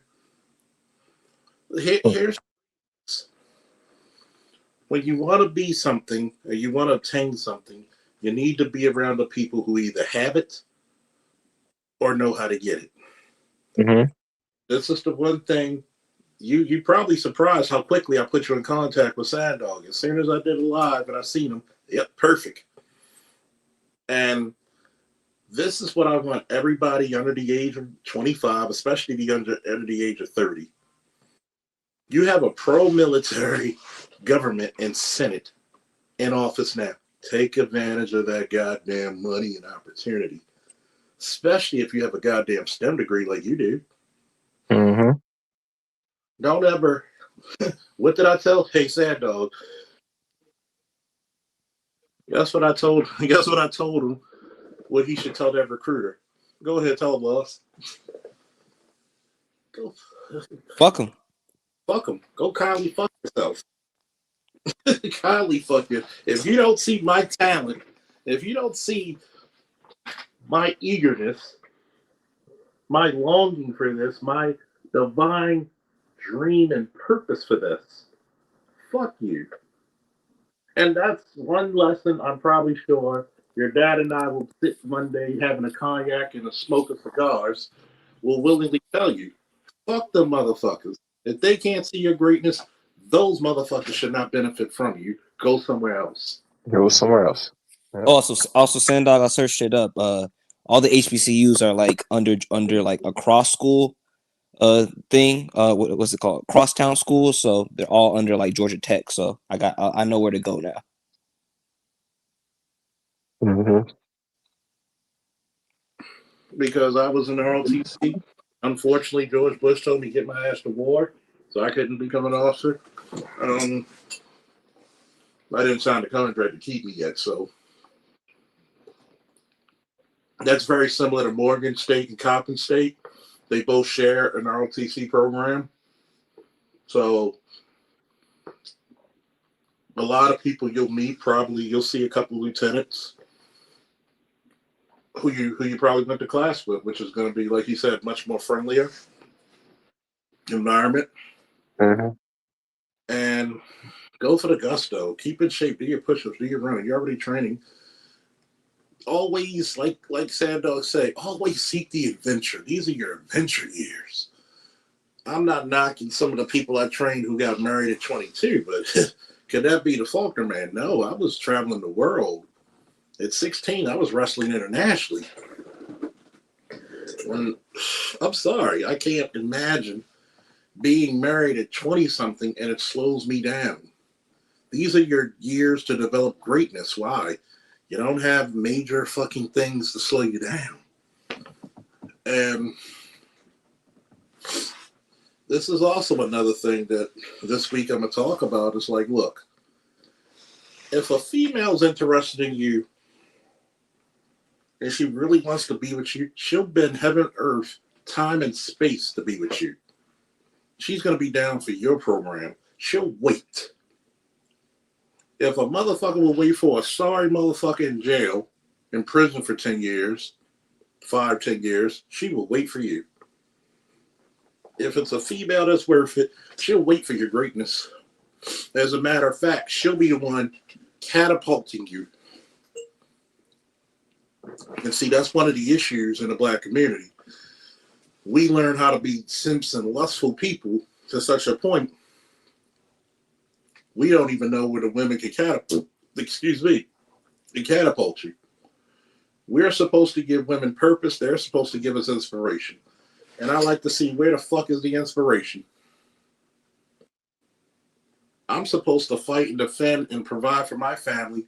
What have you given me to respect? But you know, Charles, that would be the thing, right? And that is the drawdown. Like I said, you know, and I know I'm deviating a little bit, right? And so you're gonna have to find ways. All right, ahead. I love it when you're here. Good, deviate like a motherfucker, please. Yeah. So, you know, again, so in today's world, right, you're gonna do it on a micro scale where people wouldn't notice, right? And the reason why I said that where black men, if you wanted black women to be your women again, they would have needed to see you terraform an environment on your own behalf and not someone else's. So when they saw us terraform an environment, it was done on the behalf of someone else. So now, if you woke up tomorrow and NIAMA and UNESCO and Africa got together and said, hey, Sand Dog, we're going to give you guys land between the coast of Angola and the Congo rainforest. So now, if those women saw me and Charles fucking kill the last goddamn dinosaur, right? Because they believe a brontosaurus lives somewhere in the Congo. So if there's a statue of me and Charles killing the last dinosaur, we fought the jaguars, we fought the gorillas, we fought the bongo apes, we cut down the trees, we fucking beat the tsetse flies, the tsetse flies, however you fucking say it, right? They saw us beat up the black mamba and the African cobra, right? And all of that stuff. And we took it and we took raw and untamed land and turned it into Wakanda with our bare hands. If your women folk witnessed you do that, your relationship with them is completely different, right? Because one of the things that I hear that black men say all the time, or black people use in general, you guys use it a lot and I don't like it, and it's the word let, because let implies that you need permission to do something, right? So, a woman won't let me lead. I don't need your permission to lead, right? You won't let me do this, right? And so at the end of the day, if somebody is apprehensive to my agenda, right, I'm just going to go find somebody who's willing to be on board, right? Mm. So just like you, Lus, right? This whole concept, right? Again, they won't let me into the Air Force. Nobody could stop you from entering the Air Force as an officer, right? That person is one particular person, right? And so, the thing is that you want to go out there and you want to terraform yourself, right? You're going to go out there and you're going to terraform yourself and you're going to live for yourself. Remember, don't get caught up in all of this blackness stuff or your people, nothing, right? You're going to focus on you, the individual. Somebody once pointed out to Jesus, he said, hey, Jesus, there go your brothers. And Jesus said, no, my brothers are those who do the will of my Father, right? And so now that you're out here in life, what you want to obtain or what you're shooting for is psychographics and not demographics, right? So at the end, because there are going to be people who look just like us, right? And they're not going to be for you. And there are going to be people who don't look like you who will be for you, right? So life is a mixed bag in that regards, right? And so you have your purpose, right? You go out there and you fulfill your destiny, and people will aid you in that purpose. And remember, you also have to see your enemies as a blessing, right? Because the Bible says that I will make your enemies your footstool. Are you familiar with Dragon Ball and Dragon Ball Z, Lust? Have you ever watched those animes? Of course. Of course. Okay. So did you notice when Goku first met Oma, she was his enemy. She tried to steal the Dragon Balls from him, and then that became his closest friend. When Goku first met Yamcha, right, and Tuar, those were his enemies. They wanted to take the Dragon Balls. When Goku first met Chien and what's the guy with the three eyes? Chien and what's called again? Those was his enemies. When he first met Krillin, his best friend, started out competing with him. That was his enemy, right? And so if you notice, all of Goku's enemies were his friends because they are what allowed him to exceed to the next level. So if Goku doesn't meet Vegeta, does he exceed to the next level? Does he go to Spirit World and come back and master the Kaioken technique without Vegeta? No, they push each other. They're each other's. Exactly. Does Goku become Super Saiyan without Frieza? No.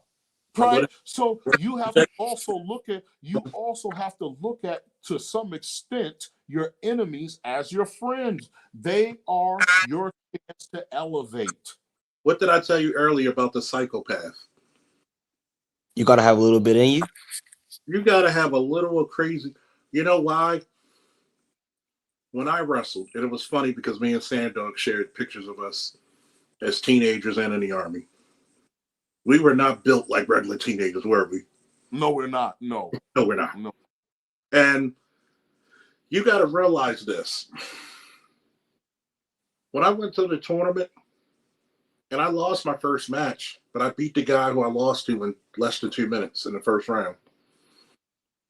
And when I started progressing, I didn't realize I was progressing. I was just doing what was natural to me, one match at a time. My coach actually pulled me to the side when the guy was having an injury in the second round. He never cursed, but he made a point. I don't care if you break his neck. If you win, you're in the championship finals. Do what you need to do because he's going to come out swinging. I'm going to tell you, and the verse he's talking about is Psalms 110, verse 1. And the Lord said to my Lord, sit at my right hand until I make your enemies your footstools. Every time somebody tells you no, I want to preach this to you. Hey, LEPD squad, put this in the, you're going to be my scribe today. Put this in the chat. Every time somebody tells you no, it's another opportunity to show your greatness. Correct. Dr. Doom said it best. I don't know losses. I only know setbacks. Correct. Look at Shedeur Sanders, right? So the NFL, right, feared Shedeur Sanders and his dad being bigger than the Shield. So think about it. If the NFL did what they were supposed to do, which was Shedeur Sanders going #1 overall to my New York Giants, right? So let's say Shedeur goes to New York and he doesn't do well. Okay, they get what they want. Let's say Shedeur goes to New York and he wins 2 Super Bowls, right? It's the New York Giants. That's par for the course, right? What are the New York Giants? Vince Lombardi, Tom Landry, Bill Parcells, Y.A. Tittle, you know what I'm saying? Lawrence Taylor, Eli Manning, Bill Sims. So if he goes to the New York Giants and he wins 2 Super Bowls, right? He's only doing what he's supposed to do, right? He just gets swallowed up in the lore that's the New York Football Giants. But now, what did you do? You wanted to make an example of him, so you martyr him. He gets picked 144th overall in the 5th round, and you send him to Cleveland. Now, the Cleveland quarterbacks have not been steady. The Cleveland Browns have not been steady at quarterback since Bernie Kosar, right? Bernie Kosar leaves Cleveland in 1993. So now, if Shedeur Sanders overcomes being drafted in the 5th round, going to a dysfunctional organization like the Cleveland Browns, and let's say Shedeur manages to bring 2 Super Bowls to that franchise, do you know what the NFL just did despite them trying to fuck him over? You would have made Shedeur bigger than you.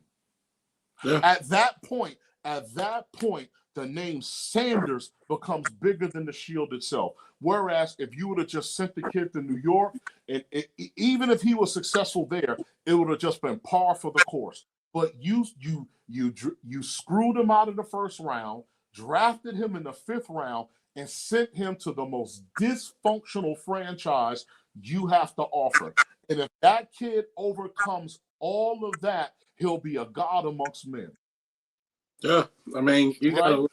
I mean, sure. There's a reason that Peyton Manning has a statue in my home city, in front of the stadium.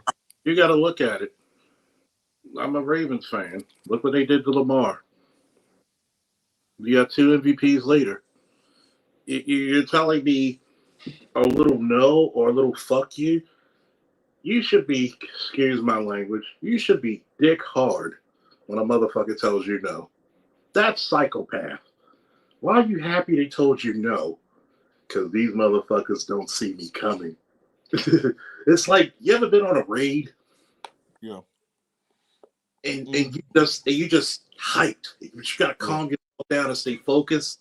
Yeah. And you like, hold on a second, I had to take a call. Hold on. Okay. And you're thinking to yourself, these motherfuckers really don't see me coming. And you're like, wow. You got to hit them hard like Ray Lewis. Yeah.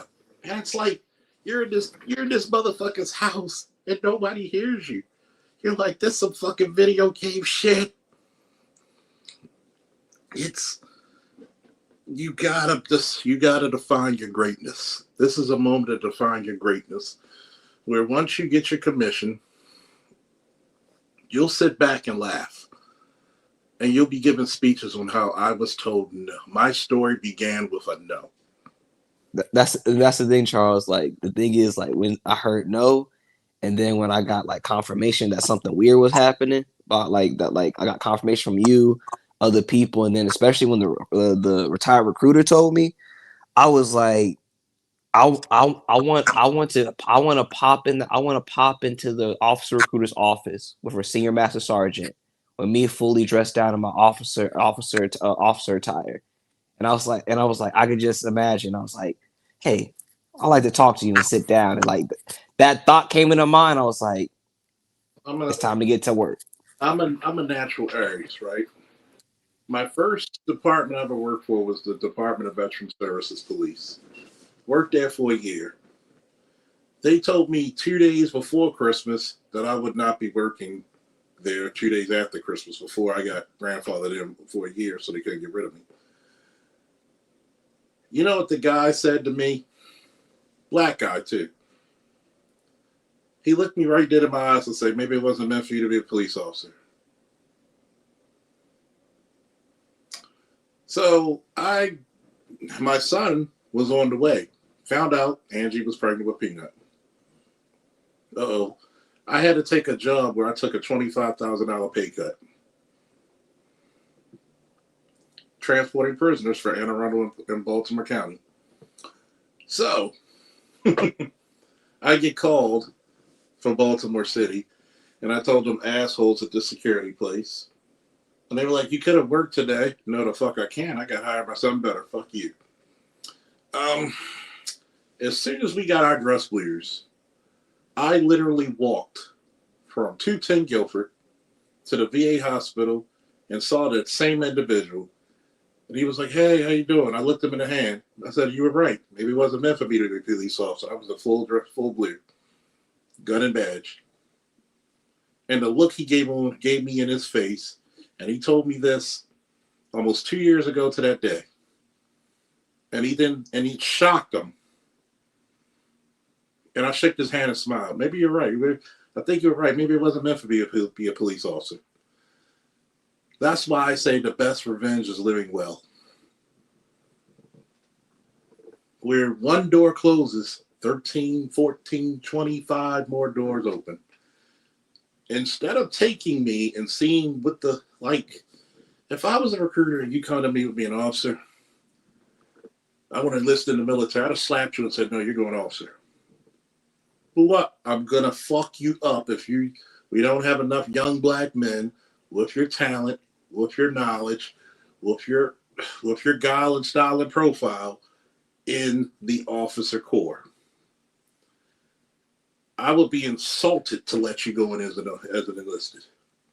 Enlisted are for guys who, I won't say, yeah, I didn't have the discipline for cause I was fucking and partying too damn much. When you already accomplished it and you got that type of degree, man, you get the fuck on. You get the fuck on. You speak it to the captain. Get the fuck out of here. You ain't doing no enlisted bullshit. And that's how black men protect other black men. You don't allow them to settle for mediocrity. Your adventure, I'm just going to keep, and it's my job to keep tabs on you. Like, how's kid doing?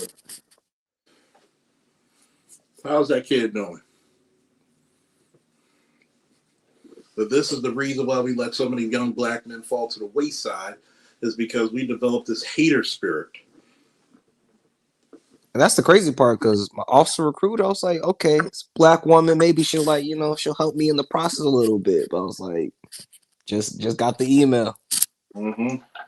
I don't know if you heard what I said in the story when I was giving my hour-long soliloquy or ramble. I said, how the hell do you expect help from the same people that are okay with their sons being incarcerated at the rates they are? being miseducated, being indoctrinated by phony shit. How can I get, and this is sad, you have white judges who have more mercy on a young black man than that sister does who's trying to prosecute him. Ooh, I did see that clip. I did see that clip where the white judge tried to say, "Hey, let's give the kid another chance." And the black attorney, she was fighting him tooth and nail. I was like, damn. And think about it. Anybody else would have been held in contempt of court.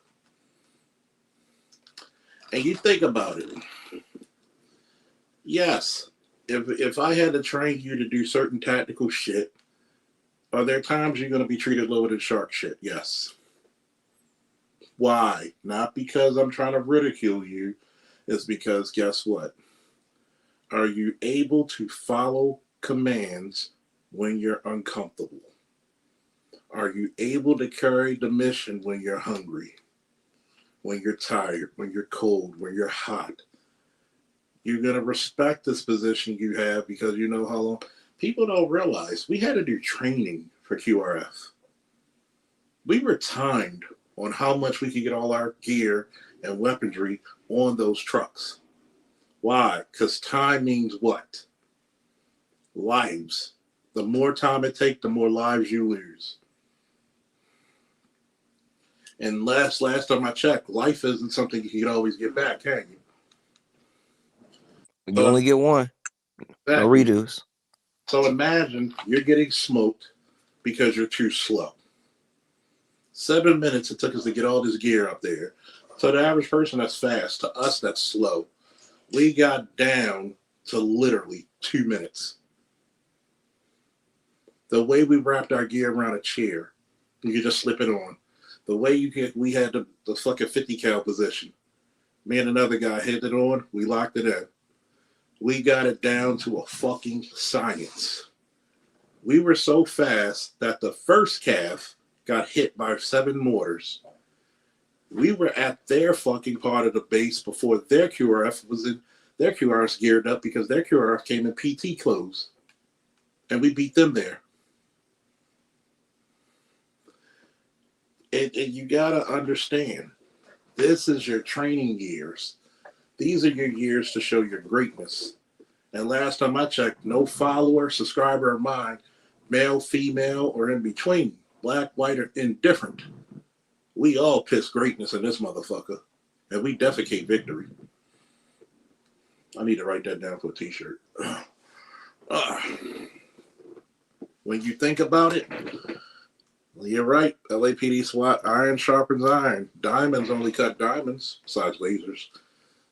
You got to train like you fight. You got to fight like you train. Every day you go through this. My motivation was sick.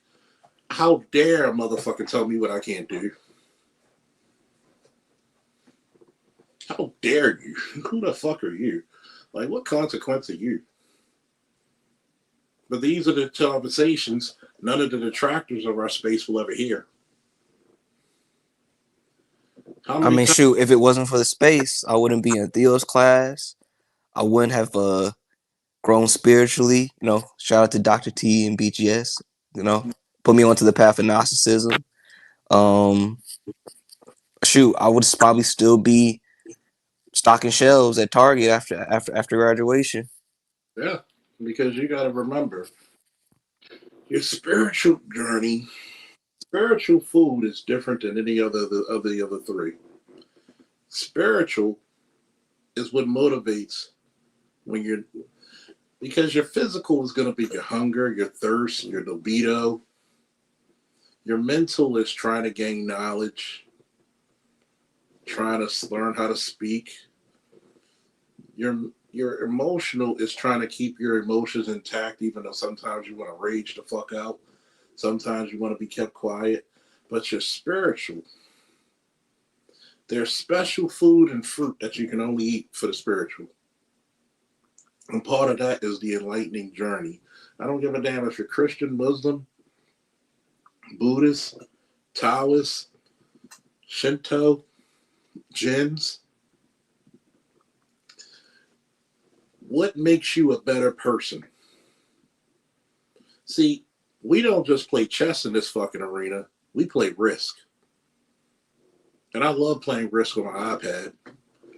Do you know one of the longest games I ever played of Risk or World at War? I literally gave up half my country to gain the world. Little by little. It took me 27 hours to beat before I conquered the whole world. 27 hours of play. On and off. And I was losing certain key points. I was like, fuck, how am I going to gain this back? But what you start to realize is that the monster you have to conquer is not always the giant or the dragon before you. It's the monster within inside of you. The monster of quit. The monster of regret. The monster of laziness. When those monsters are conquered, thwarted, defeated, that's when you truly start to become into your warrior's path. Your warrior's path is supposed to be to fund you. This is the reason why I told a couple of guys I've mentored, you look for comfort, but then you expect strength in return. Does that make sense? Yes. Because I'm not saying don't marry a good woman if you see her, but when you marry somebody, you're settling down, you're slowing down. And you wonder why it's harder for me to achieve because now you took on responsibilities you could not bear at that time. To each is their own, of course. But if you ask me, if you got a journey, most black boys are taught very early to be afraid of that lonely journey. That's some of the most profound shit you'll ever find in your life. Is when the real you is going to be alone. Don't you want to be with somebody for companionship? I laugh. My mom is always worried about that. I remember last year, crazy. She said, like, just tell me, are you gay? And I was like, no, mom, no. She just hasn't seen me with a girl. And I was like, no, I'm just focused right now. You know why? Because her world is different from your world. She's used to that. She's used to the womanizing of your 20s. Hell, my parents, even when I lived on my own, when I came back from the war, my parents were not used to me bringing, with the exception of probably like one or two girlfriends, they weren't used to me being around a bunch of girls like that. Till later on, until when I just stopped giving a fuck. You got to remember, when you're focused and you got a plan, nobody's going to see the destination or the path before you but you. Now, I'm not saying you can't go hit a shorty on the side, but guess what? Wrap that shit up like a mummy. Because we can't let shit slow us down. Ain't no pregnancy scares over here. There's very few controversial things I say that women don't agree. One of the things, a man should have a little bit of a body count. Carefully and safely. Why? Women's greatest manipulation is their sexuality and their manipulation. Sometimes through sexuality. When she can't manipulate you with sex, and you can literally say, get thee behind me, Satan, what power does she hold? She can't physically keep you there. Oh, I'm just going to give you this. Okay. We slept together and what? No. You don't realize I'm on my journey. Because one thing I'll tell you, when a bitch on her journey, does she pay you any mind? Nope. Why not return the favor?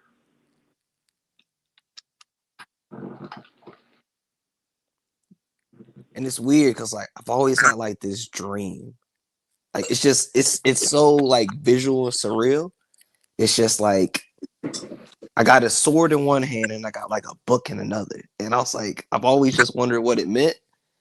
But then I was like, I feel like you said, the journey. Like I've done the on the one side of the book, but I was like, what did the sword mean? And so when this just popped out of the, I felt like the creator was trying to guide me and tell me something. Well, you know what that means, right? What? You're a blessed dichotomy. Meaning you're the warrior scholar.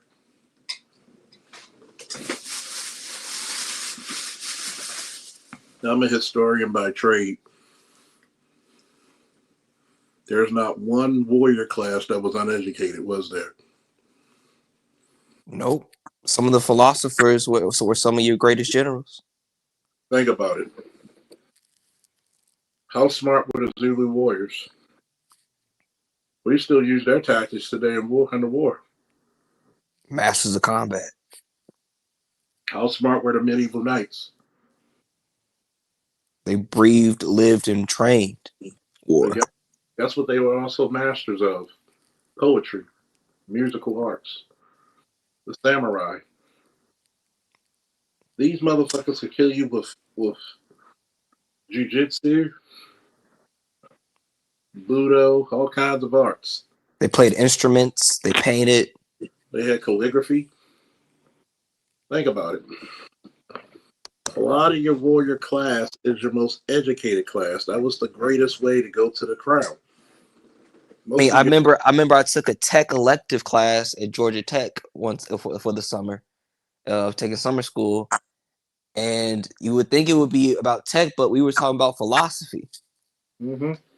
We were talking about utilitarianism, nihilism, morality, and I was like, but we were like kind of conjoining the two with life, and I was like, I thought this was like a tech class, but you gotta remember, what was the greatest shame that Albert Einstein ever felt?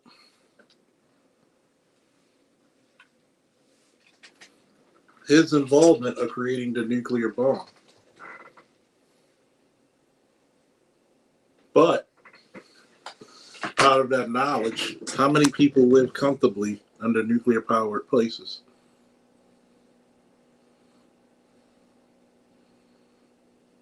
You got to be a dichotomy.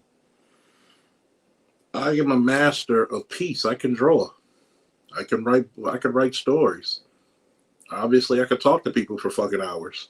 My minor was in theater. So I got 3 degrees. So I got my major computer science, my minor in theater arts, and then I have my other degree in general studies. Yeah. So you got to remember, what's the most important thing in combat sports and martial arts? It's the shadow boxing, the practice, the katas. Why? Because you don't have a partner in front of you. The opponent you're facing is yourself. It's one when you get in tune to yourself. So when you're in tune with yourself, you know you're having conversations with yourselves. There's a comic book called Sandman, and his family is called the Endless. Oh yeah, war, death, dream, gluttony, and what is it? Delirium. Yeah, delirium. Delirium is like the Joker on steroids, super steroids, like the super soldier serum type shit. Delirium, you ever heard the saying that crazy and smart are just fine lines of the same coin? Delirium is so smart that to other people, everybody else, she seems crazy.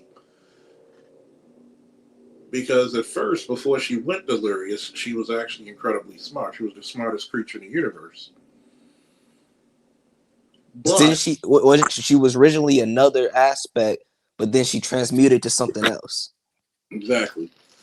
So when you look at crazy people, quote unquote, are they really crazy or they see something others don't? Like for me, I understand what Kanye is saying. It's just that he just speaks so abstractly that you gotta like kind of. It's like a you kind of got to put the painting together. It just doesn't make sense just looking at it. Not the normal people, because it takes, Mr. T said it best. It takes a smart man to play stupid. You got to remember, have you ever had to dumb yourself down to talk to people? All the time. Because I think I took an IQ. I took a recent IQ test, and I think I qualified for Mensa. Mm-hmm. Why do you think we have ultra smart people on my channel? I curse a lot, but am I gravely articulate? Do I ever seem lost in a conversation? No. When I took tests in the military, they thought I had dual degrees up to the graduate level. Yeah, I took a personality test where I came out INTJ, and then my recent IQ was 138. Yeah, which is genius level. You gotta. There's a reason why. I'm surprised that I've been with so many women, but I always wondered why don't I keep them longer? And Honestly, whenever I have a convo, it feels like I'm pulling teeth. Yeah, because most times when you talk to a lot of women, you're not going to be able to talk past the first level. Yeah, and even when I haven't gone too deep, the thing is my observations. The thing is like the one thing you learn in like theater class. Like I've always been like a wallflower, but it taught me how to like instinctively just people watch and like see how dynamics happen in the room, what people do. Like it always so whenever you embody a character, you don't. It's not something like people think acting is just like you're faking something. Like no, you're becoming something. Like you have to kind of break them down to a psychological level to where you got to think of why they're doing this action, and like you got to literally kind of okay, the scene is giving me these lines, but what am I doing with my body itself? Yeah, you got to make it look like you're in it. That's why a lot of actors had to have a lot of therapy after their roles because they've embodied the energy of someone else. Why do you think Heath Ledger went off the deep end when he played the Joker? I mean, shoot, I sent you that Robert Downey Jr. Tropic Thunder. Mm-hmm. That was funny. That was funny as hell. Guess what? If he was in makeup right in front of you, you would think he was any other black man. But he wasn't. And what happens is that there's a lot of people, especially in the black community, who are afraid to be daring. And that is the greatest sin of all. It's the sin of never knowing. It's like me and Stan Dog talk all the time. One of the greatest failures in life is to never see how far you can send your body in the physical realm. I think the same way of the mental, spiritual, and the emotional. How much can I endure? How much empathy can I emit? How much can my soul progress? Because I remember Art was talking about sacred geometry, and then BGS does the zodiac. So I remember Pimp God was talking about like life path numbers, and I was curious, and I found out my life path number is like the number 5, and it's the call for adventure. And that's why I kept telling you, this for the adventure kid. Here's the crazy part. I look at some of my friends who are married and they think I'm bitter. And I'm like, I'm not bitter. I'm too black though. You gotta think. Out of all my friends, only 1 or 2 were cops. Well, close ones, 3. And I'm the only war vet. So I've seen shit that they can't even imagine of the world. I've traveled the world starting at 15, 16, just doing freestyle wrestling. So my point of view, compared to my friend's average point of view, I have pretty intelligent friends. It's going to be different because I'm fully black pill. I'm the utilitarian. If I was the nihilist, I wouldn't be on the stream. I'd probably be a part of some goddamn anarchy group or something. But what keeps me from being an anarchist is my father. Do you really want the world to go burn in flames when you got this child here? And I had to make the answer clear. The answer is no. I know the world's fucked up. I can see the world. That's why it's hard. Remember when I said it's hard to have conversations with women past the first level? Mm-hmm. Because one chick I dealt with in the department, I knew her since we were like 14 years old and upper bound. And we're both, 34 now? I mean, excuse me, 43. Damn dyslexia. So she says, I want a man. You told me that marriage is a business. Was I lying? Marriage is a business. You could do certain things on my behalf. And last time I checked, if we divorce, we split assets. That's a business move. When we gain assets, we make money. So she's like, I want a man to be head over heels in love with me and I'm with him. I said, that's all good. But to me, two things will build a great relationship is respect and acknowledgement. If you don't respect me, you'll never truly love me. Guess what? I even have to humble myself to my cat. You know why? That cat has senses you can't even imagine. Why do you think he's at my stove all the time? He's doing his job. It's like telling the cop how to catch a bad guy, and you've never been in law enforcement A1 day one. But how many people will tell the police what to do? And the silliness about it all is this. People will look at you and take your experiences and say, oh, it's not that bad. No, I never said it was bad. I just said it is what it is. Because when I talk in terms of what it is, I want people to realize there's shit that in the world that most people should never see. I had to see it. Trust me, 6 shots of 357 to the human head is not pretty, especially when fresh. And you're still trying to develop, okay, where's this motherfucker's eyes and nose?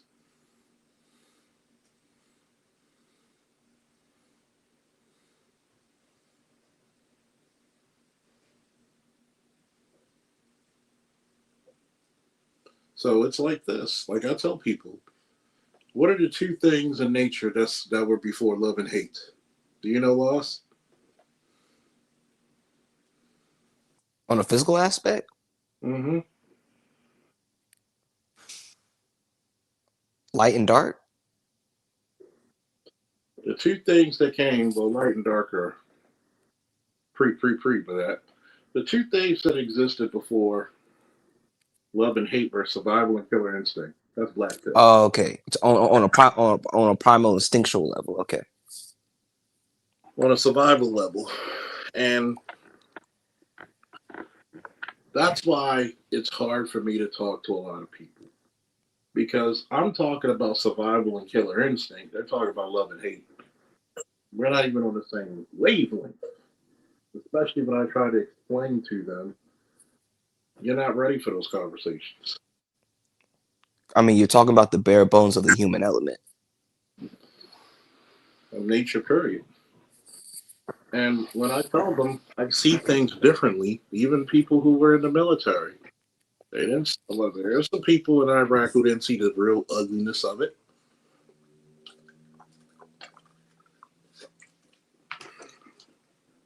Hell, most military personnel don't deploy.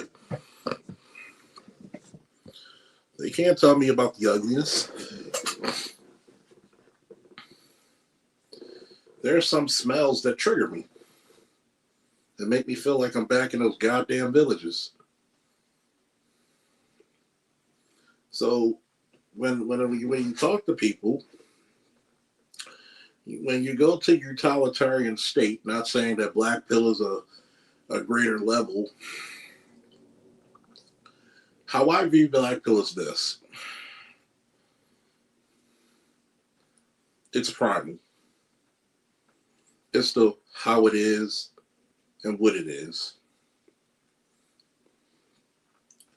It's a stripper.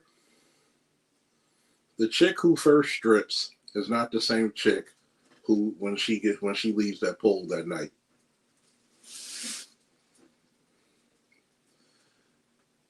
She's never the same person after that. She looks at men in a totally different way. That person who's been molested is not the same person before they molested. Black pill is not some Super Saiyan God, Super Saiyan level of red pill. No. It's when that person is ushered into a very primal, basic state of being. Meaning the is and is not, or will not, or shall not, or shall. So not even Ultra Instinct? Not even Ultra. It's not even a branch. It's its own separate planet. Because red pill still worries about the family. Okay? Black pill worries about the fucking world, the civilization. How am I going to survive if it's a shit hits the fan scenario? Are you okay leaving some people behind? I mean, shoot, you see what's happening like over here. Like that's why I'm in Theo's class. I'm trying to save my ass first before anything else. Yeah. Are you okay pressing the button that might kill 1,000 people but prevent the next Hitler? You got to live with that shit. There is no way you can become a conscientious objector and be a cop. There's nothing against you. I respect your beliefs. But in my branch, sometimes in order to save a life, you may be called upon taking one. And even then, even if it's the most righteous way to take one, the hardest part is to still live with that shit. Sometimes you have to go to war to find to gain peace. Yeah. You know, would you rather be the gardener in the war or the warrior in the garden? And that's what people really need to find out. Which one are you? Which one would you rather be? I'd rather be the warrior in the garden. Because when you go through war, you truly know what peace is. And you'll fight like hell to keep it that way. But a lot of people here, you know, think that, oh, you're just worried to talk shit about black women. Black women are the least of my goddamn problems. Part of me, in some small part, want to save these motherfuckers. But the larger part of me is that you're too far gone. If I took a lot of these black chicks on the journey, how many of you going to poison our children with the same stupid shit? Alicia Baumgartner and her fine ass said it best. There's too many of you too busy trying to be Lot's wife. I even wrote back to her and said, no, a lot of people ain't going to get the concept of what you speak of.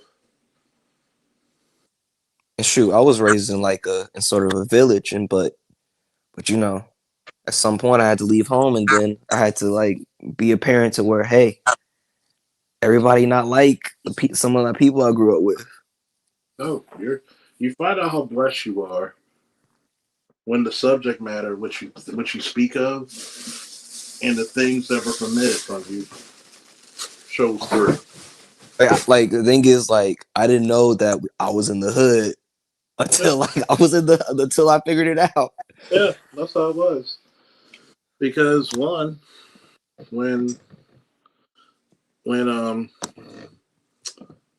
when my parents divorced, even when they were still married, it didn't feel like we were in the hood. It felt like we had a lot of shit.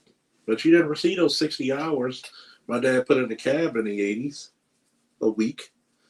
You didn't see the learning and the flashcards my mom made for us to pronounce 3 to 4 to 5 syllable words. Mesopheniola, obsolescence, melancholy. So a lot of things that you say, all right, see you later. A lot of things that were sacrificed for you to be greater, nobody sees that shit. What's the old saying? Nobody, you weren't with me shooting in the gym, but you want to get half. Cause like my where my dad stayed at, we lived off the highway, so we was kind of out the way, but we were more like hood adjacent. Like it wasn't too far away. But then my school, it was kind of like, so my private school was Christian school. You know, the church is like a safe ground. Like no Right. stuff is allowed. So it was kind of like this big bubble around us. So, but then once I got out of that bubble, I was like, oh, this is real life. Go from Christian and Catholic school from the age of 2 all the way up to your 8th grade graduation. And 9th grade, you get put in inner city Lake Clifton. Culture shock. And I had to make, nobody sat me down for those adjustments. There was no easy training. And what's funny about it is that even some of my ex-girlfriends are like, why are you so different? I said, I went to private school before Lake Clifton. Oh, that's why. I said, oh, you think I don't understand the hood culture? And when even to this day, we still talk to each other. I always joke with her, if I can't find nobody else, I might as well marry your ass because you're the devil that I know. And she tried to go on a date with 2 guys who have some computer degrees. And those computer nerds are not social. They're socially awkward. So she's like, well, I wish I could talk to people like you do. And you know what I kept telling her? I'm rare. We used to FaceTime each other, talking on the goddamn computer, talking on the iPad, and I'm on the bench lifting weights. Yeah, people don't understand the amount of work you have to put towards, just having a conversation with somebody, especially if they're not on your level. Mm-hmm. And she has a 4-year degree, but guess what? Me and BGS was talking about law shit that she learned in classes 3 years after that conversation. That's why the whole VHS thing came up. And it's like, you think that I'm some idiot when I'm talking to you and she's like, I can't believe that you're talking. And she's like, you're saying the same shit my teacher said that she told me years later. And she's like, God damn. I said, you should have appreciated me when you had me to yourself. Now I'm a bit more expensive. Now I'm the guy you can speak to about philosophy, which I helped her in our classes for law and philosophy. Because most of her time she had to go on ride-alongs, and I was like, look, I'll do you one better. Just interview me. I'm lifting weights while telling her about the ramification of different laws. That's a hell of a dichotomy where you can do 2 things at once and focus on them both. I got a Black Laws dictionary in my Amazon wish list. Oh yeah, and it's like giving certain philosophies about how you see the world. And it was so funny because one time she had me on the phone with one of her professors, and the professor was quiet. They were intrigued. And the professor was like, why do you marry this guy? You're not going to find too many like him.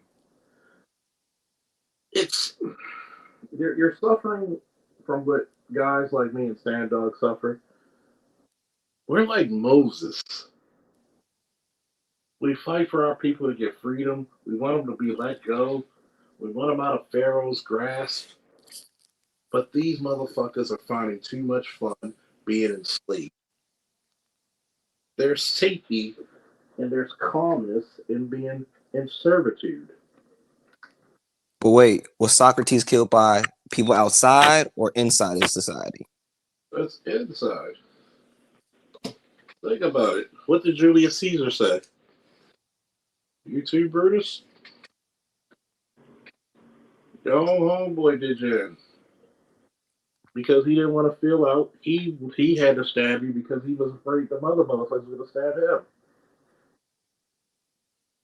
You couldn't have told me, hey, you might want to leave tonight. Some people after you. Don't say I say shit.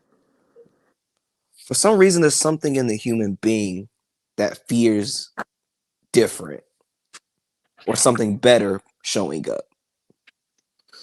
Because every human being has a small fear of being one, insignificant, and inferior. And it's enhanced in the black community 100-fold. How can I prove this? When you teach something in the black community, are they grateful or are they resentful? Resentful. Because most black people are not taught to be the best. They're taught just to be the 9-to-5ers. They're taught to be safe. Because And the thing is, like, I know we have systematic things working and historical things working, but at the same time, I was like, when you talk to people, it's like, hey, did you try though? No. Because this is the reason why cultural is worse than systematic racism. Because at some point, the system has to let some of us in. Especially when the system is breaking down at the current moment. Exactly.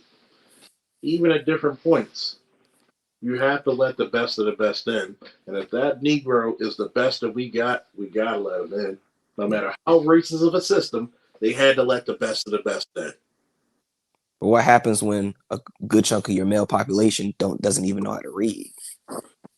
You have what's called implosion. Because the thing is, my dad, like, he's blue collar, but the thing is, like, you know, if he got his degree, he would have been an 89. But he just got his associate's degree after getting out the Navy and getting his trade as an electrician. Yeah. He got his associate in robotics, and he became a specialist. And so that's why that's the reason he's paid such a large amount of money, because he's. I would give your dad an 89 status. Yeah, BGS gave him a 86 blue collar, because he's a blue collar worker. What's his trade? Electrician, and he works for Chrysler. Like, put it to you this way: he would get 89 because he's basically Tony Stark. Okay, he only needs an associate's because he has all this goddamn wealth of knowledge and experience behind him. The people who have the 4-year and the masters usually need that because of what? They don't have the experience your dad has. You got to remember, I give him like the 89 status because he has an associate's, but his associate's goes hand in hand with his trade. He's probably doing what master's degree people are doing, especially if he's been doing it for decades. And when you look at things in that perspective, notice what's happening on the job market. Either you got to have 10 years, 5 years of experience, or a 4-year degree. It's damn near like a driver's license at this point. Exactly. Everybody got one. What's up, Bucket? And when you look at those different situations of manhood, And going back to what you said, what happens when your population can't read? Who is to be at fault? If we can't blame who's at fault, because the women had dominion over the children for like what 50 years, 40 years. I'll even give you up to 30 years. You had strict dominion over the children. Strict dominion. You got pregnant by men who were never good fathers. You treated abortion like it was birth control.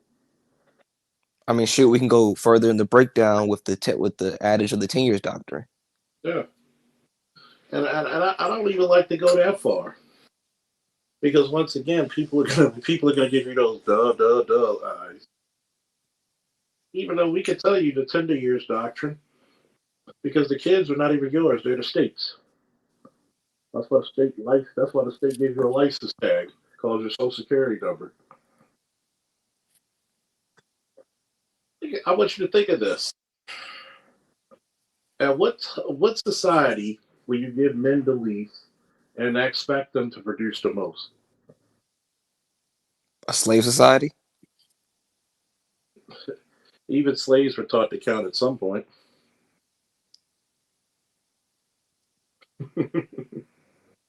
I mean, shoot, when the Moors took over Europe, they at least educated their the people they took over their land. They educated their children. And this is the fear, because white people don't live off of prosperity, live off of fear. If I don't put my foot on that black man's neck, he's going to overtake me. So what happens when you're women? If I don't put my foot on my son's neck, I'm not going to have a man in the house. Women know. I've heard many women say, I know I'm not going to get married because of my attitude. So why curse your children? Why curse your children? Think about it. Shoot, I heard a black woman on a Lapeef panel today. She said it came straight out of her mouth. She said the reason that men are disposable is because we're afraid that they'll leave. That's a black woman's greatest fear, that a man will leave. You know why? Because black woman secretly knows this one statement. And I want everybody to listen to me closely. LAPD SWAT, you're the scribe, so put this in the chat. The reason why they're afraid a black man will leave is because they know they can't compete with better. They can absolutely not compete with better. There's no option. It's like saying, do I get the 79 beat up Nova or the 2026 Cadillac? I can't compete with that, could I? And God forbid you meet one for standard, then they're gonna hold you to a standard. So rather than be with him and be held to the standard, you have babies with bums. You want to have a good laugh? Are you on Facebook dating? Oh no. I stay off of online dating. No. I'll say this because it's gonna make you laugh. It makes me laugh because don't look, just humor me for a minute. Put your age group in there, from 22 to 27, and look at the fucking shit that comes up on there, and it's gonna make you laugh. I'm dating with a purpose, but I got 5 kids.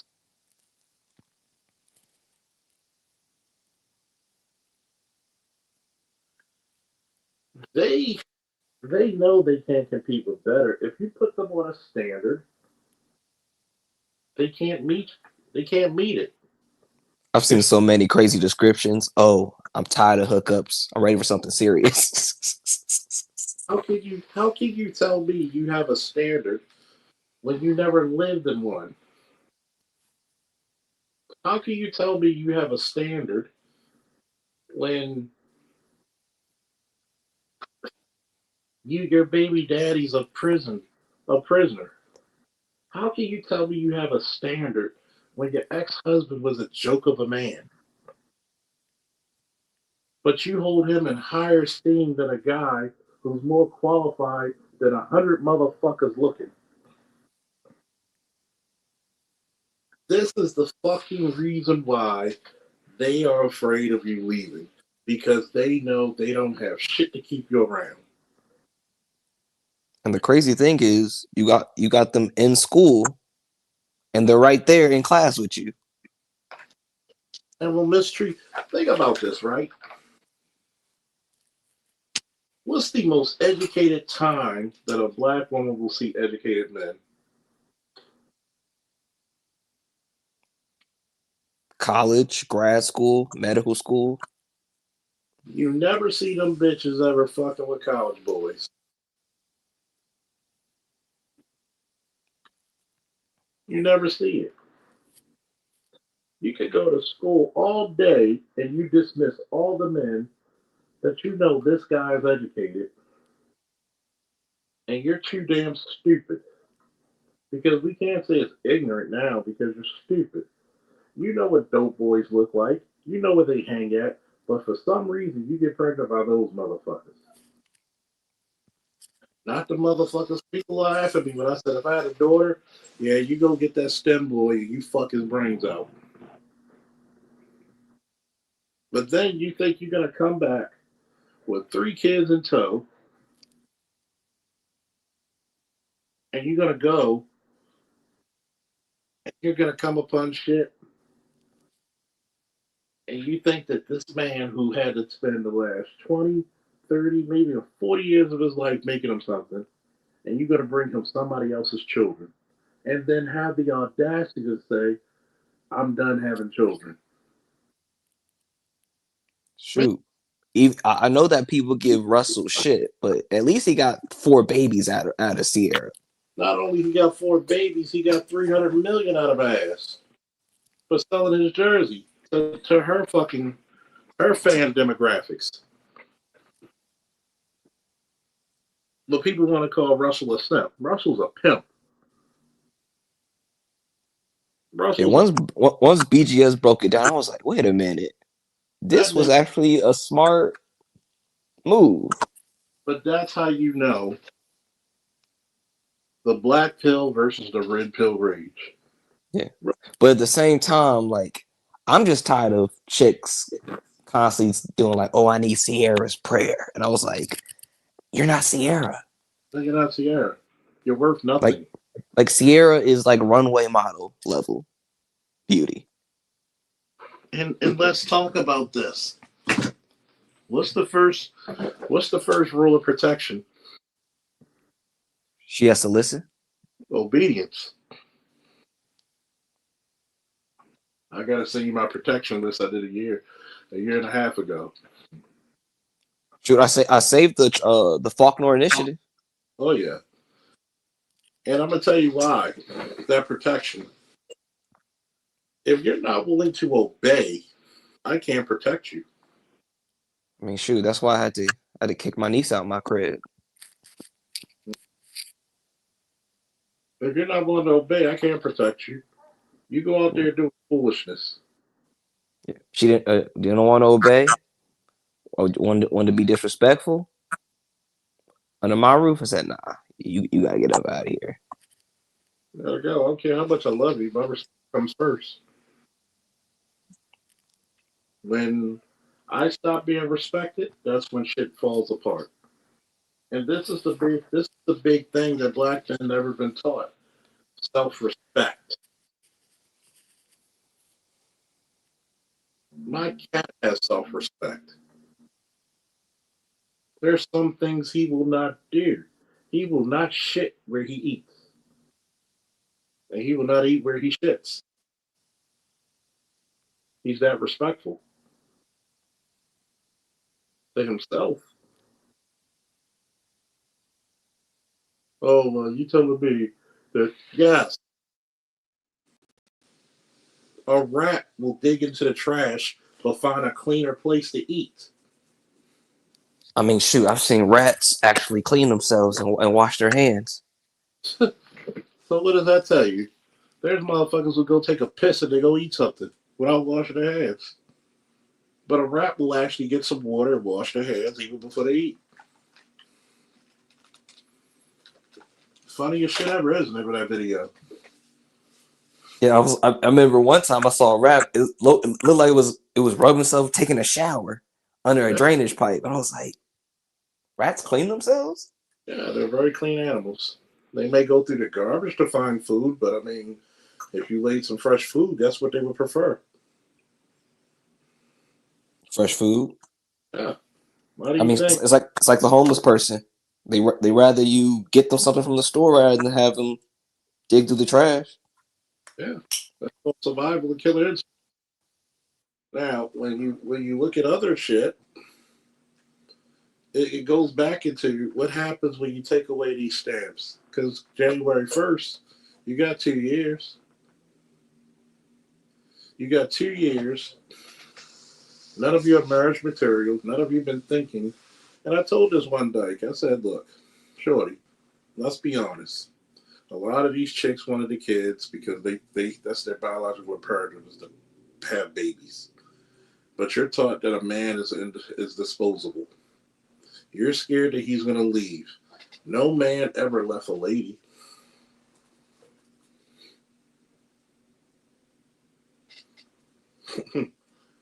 People are like, but what about Jeff Bezos with his wife? Is Jeff Bezos' wife on a fucking corner? Poor, homeless? No. He didn't leave her. Broke. She handing money out to HBCU like it's candy. Yeah. So you telling me he gave her severance package and said, thank you for your services. I mean, she did what she needed to do. She started in the garage with him. She deserved it. Yeah, I have no problems with it. But yet, we're whining about chicks who can't even fix you a goddamn sandwich. But this motherfucker made him a billionaire. The richest man on earth. Probably the richest man in history, second to Mansa Musa.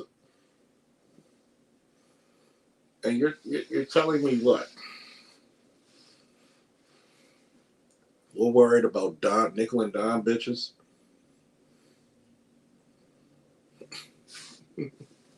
We're worried about not living our best life. If you're not exercising, if you're not walking, stretching, educating yourself, I don't give a fuck about the gynocracy. I'm glad I'm aware about it. I'm glad I know about it. But I'm not worried about the motherfuckers. Because I live in Gynocracy Central. I just make my money and move along. And trust me, a straight man in Atlanta, if you wanted to, you could have your way with so many women. But guess The crazy thing, Charles, is that narrative. The thing is that these chicks be knowing about these dudes. And they don't care. They know. Because Yeah, I was like, so when they on TikTok complain, I was like, baby girl, I be seeing you with these dudes. They be open, they be flaming, and they be rubbing up on them and everything, giving them the eyes. And I was like, you know, he said they don't care. You go talk to the average gay dude. Average gay dude in Atlanta got kids. The secret they don't want to tell you, a lot of those broads, because they're fucking curmudgeons, no straight dude want to fuck with them. So they're going to go to their gay friends to fuck them and give them some kids. And guess what? You never know who daddy was. There's a lot of secrets, but they talk about black men being down low when the overwhelming majority of LGBT in the black community are women. Yeah, there's a lot of bisexuals running around here. I was like, y'all just messing with everybody and anybody, huh? Yeah, like you know how many. Well, I need to open up a Patreon to tell some of these stories.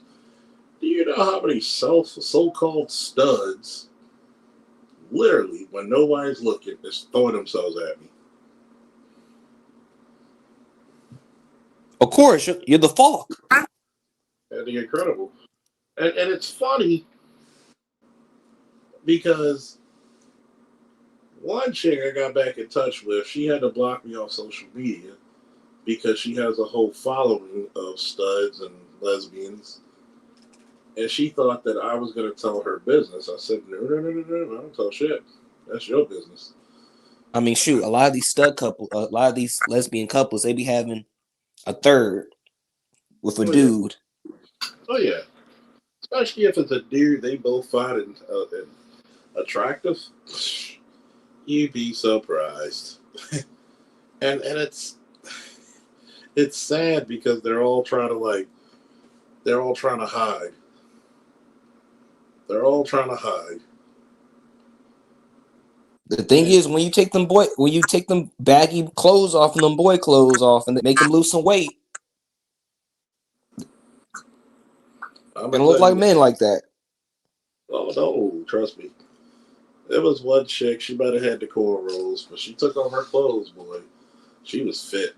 She had abs, ass, titties, thighs like Tina Turner. I was like, good Lord. I'm like, are you sure you want to deal with women? We can make some adjustments there. But BGS said every one of them got that one. Yeah. But you look at it and you're saying to yourself, there has to be an agenda to a lot of this bullshit. Like whatever happened to the tomboys? Like I remember in the 2000s, like if a girl was leaning more to the boy, so she'd just be a tomboy. Well, you had a lot of chicks who were lesbians, not by choice, because they were forced to. They were not, men wouldn't approach them. They were just not attractive. I mean, I'm surprised Leslie Jones isn't, looking like a dude. Wait. The court is still out on that. Yeah, the court's still out on that, We're about to adjourn that motherfucker. Because I would have raised up in the courtroom. You telling me this whole time that was a chick? Get the fuck out of here. I mean, shoot. My money's on she's paying for it. But she's paying. Oh, she has to. I was like, what man? Like even the most down bad Pookie, like even Pookie wouldn't take her. You gotta take a gas station dick pill, a Cialis, a Viagra, god damn, and a couple of fifths of Jack. And you remember ABM? Stud stand for still titties underneath them shirts. So I'm just like, and women keep saying, well, you're beautiful. Okay. We're going to test that. You look as beautiful as Leslie Jones, too. I don't look like that bitch. And why you say she's beautiful? I'm just saying, I don't want to make her feel bad. You look just like Lizzo. Yeah, but Lizzo's beautiful. What you mean? Oh, so there's a difference. That's the funny part. There's a difference. I mean, I sent you that pic of that chick. I was like the thing is, like, if they just lost the weight, yeah, it's so much. But like she's got a very beautiful face. The thing is, if you just lost the weight, yeah, she lost 60, 70 pounds. But that's why I said black men are the worst of the worst when it comes to simpery. We're gonna have to figure out a word for the current state of simp. Like simpery, symptom, something. I don't know. I know we got Winter Soldier. I'm gonna have to come up with a word. Like simpery. It has dice already patent. Like we're gonna have simpery. When you look at that shit, and I asked my homeboy, I said, look, I think it's the fact that black men have low self-esteem. And I mean, if you're a chubby chaser, to each is their own. But you can't tell me, number one, if I have the ability to get a better looking woman, and the woman had a cute face. Because for me, it's like I'll see the face, and then like, you know, a chick will have like big titties or like or a big butt, but like she's got a slim waist, but she Yeah. just looks, the package just looks bigger. Yeah. And I'm like that kind, and then I was like, okay, is she overweight, obese? Like it's kind of hard to tell when she got clothes on, just the way she's built. And what was my answer? Obese. Obese. And she's obese because she literally, you could see the fat development in her stomach to the point where it looks like it's splitting. And it's not cute. It really isn't. It's like if you ever seen a chick's profile and she never shows you what she looks like head to toe, I'm gonna say you're fat. And most men gonna be like, oh, look at her face. I'll give it. She's one out of every 10,000 fat chicks with a cute face. Well, guess what? How does her body look? I could tell by a chick's arms how obese she is. She?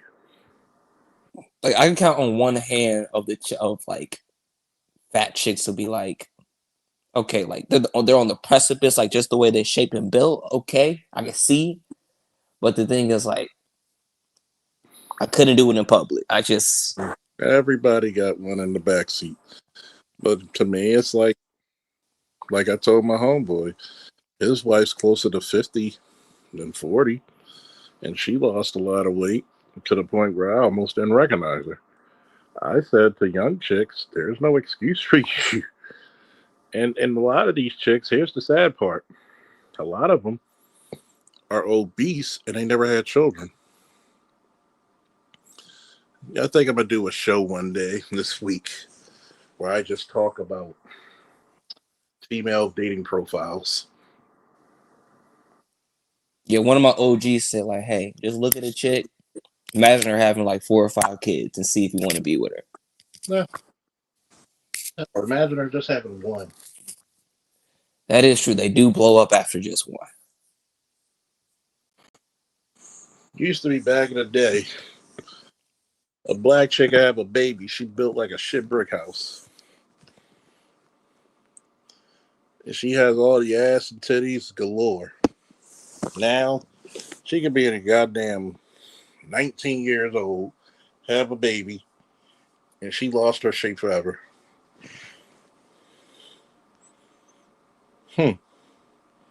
All of them keep saying, if you're looking for sex, you're in the wrong place. Which is funny because none of you are virgins. And it's crazy. You'll see a white woman with a baby carriage in Pilates, or walking or around the park. You'll never. And it's funny because there's no such thing as I've always said it. A black woman who works out and takes care of herself is the most beautiful thing God has created. Unfortunately, they don't believe in it. Like, I'm just looking at it like your arms are big, you're built like Stay Puft the Marshmallow Man. You don't believe it, look at well. You're starting to get multiple chins. ABM said, most won't even blow up after one. It's the second we get to watch out for. Yeah, that's true. Jesus Christ. They start looking like fucking fullbacks. Yeah. The thing is that they don't be coming back from the one because the diet be trash. Yeah, especially inner city chick. Inner city chick. Oh God. She just eats smoke and just eat Henny lemon pepper wings. She's not coming back. Especially every single day. And I've seen some chicks who work out consistently. And we know the difference. We know the goddamn difference. I am a sucker for a track star in volleyball. Yep. All that ass and no waist.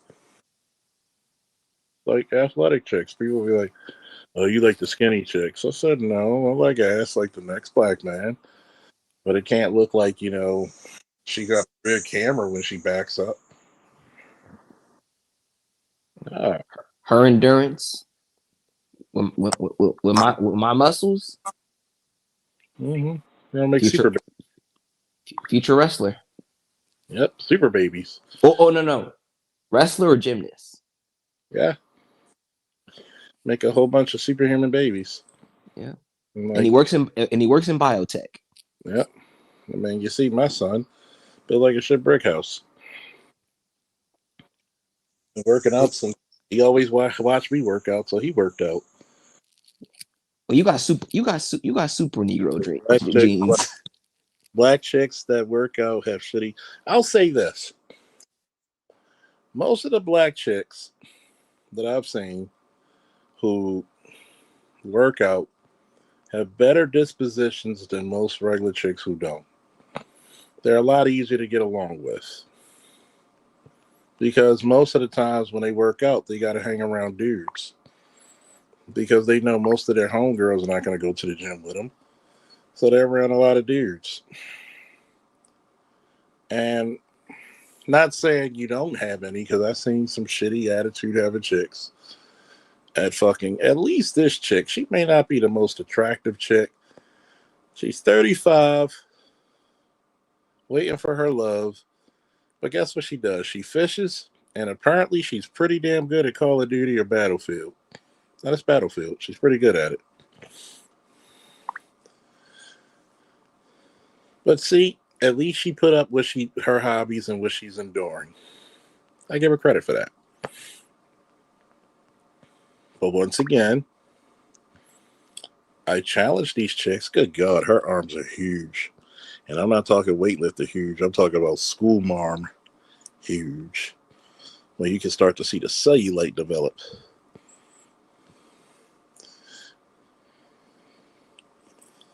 But, you know, a lot of times, he said I gotta watch the nigga Roshi. Free my nigga Roshi.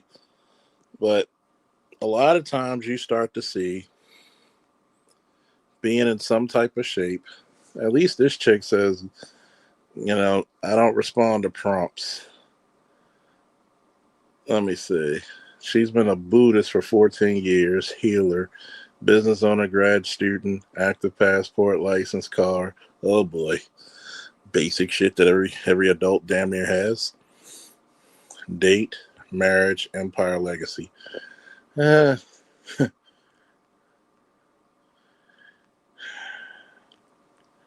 She looks good, but she's into that spirituality shit. One thing about spirituality, bitches, at least they make you some damn good soup. Gotta stay from the waist beads. Got the waist beads too. I think I'm gonna do it. That might give me an idea. Get a whole show about chicks' profiles and just be like, this is for the ladies.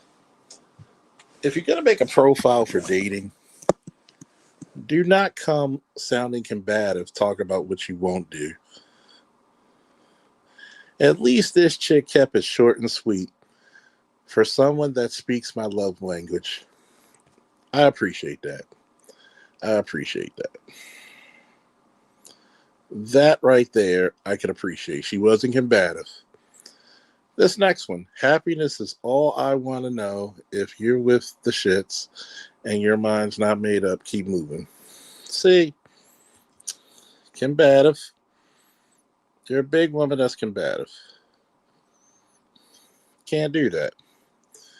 Oh boy, here comes the ultimate. Had to be a New York bitch too. No time for gambling or to lose time. No weirdos. Be yourself. You'll be surprised who loves you back. Stay blessed. God damn it.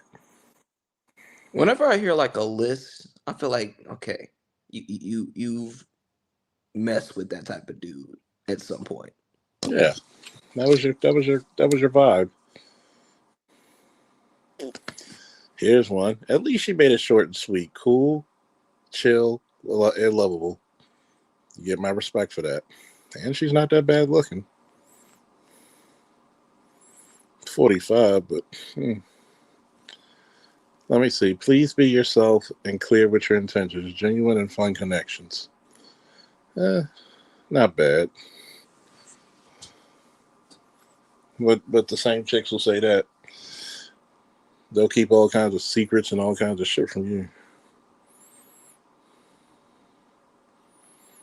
Oh boy, here we go.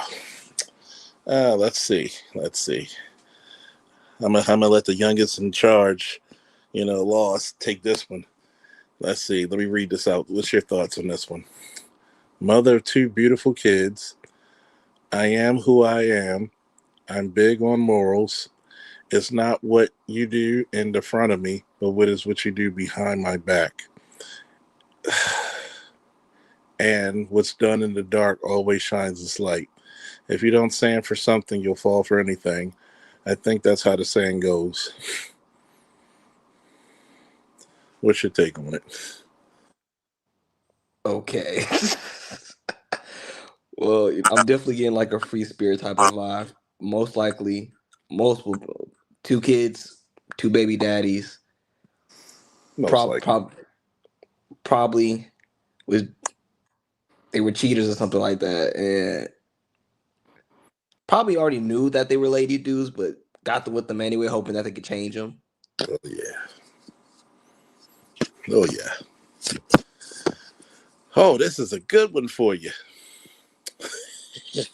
She's 46, by the way. Single, hard-working mom, 3 kids.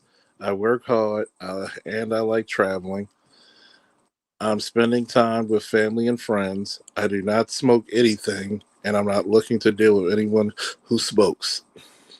How are you traveling when you got 3 kids? It's in that part. Looking to meet a friend that likes to talk instead of text all day, hang out sometime, and see how we vibe. My peace means everything to me, and a sense of humor is a must. Please, in bold letters, please don't message me if you're a creep. I'm not interested in hookups.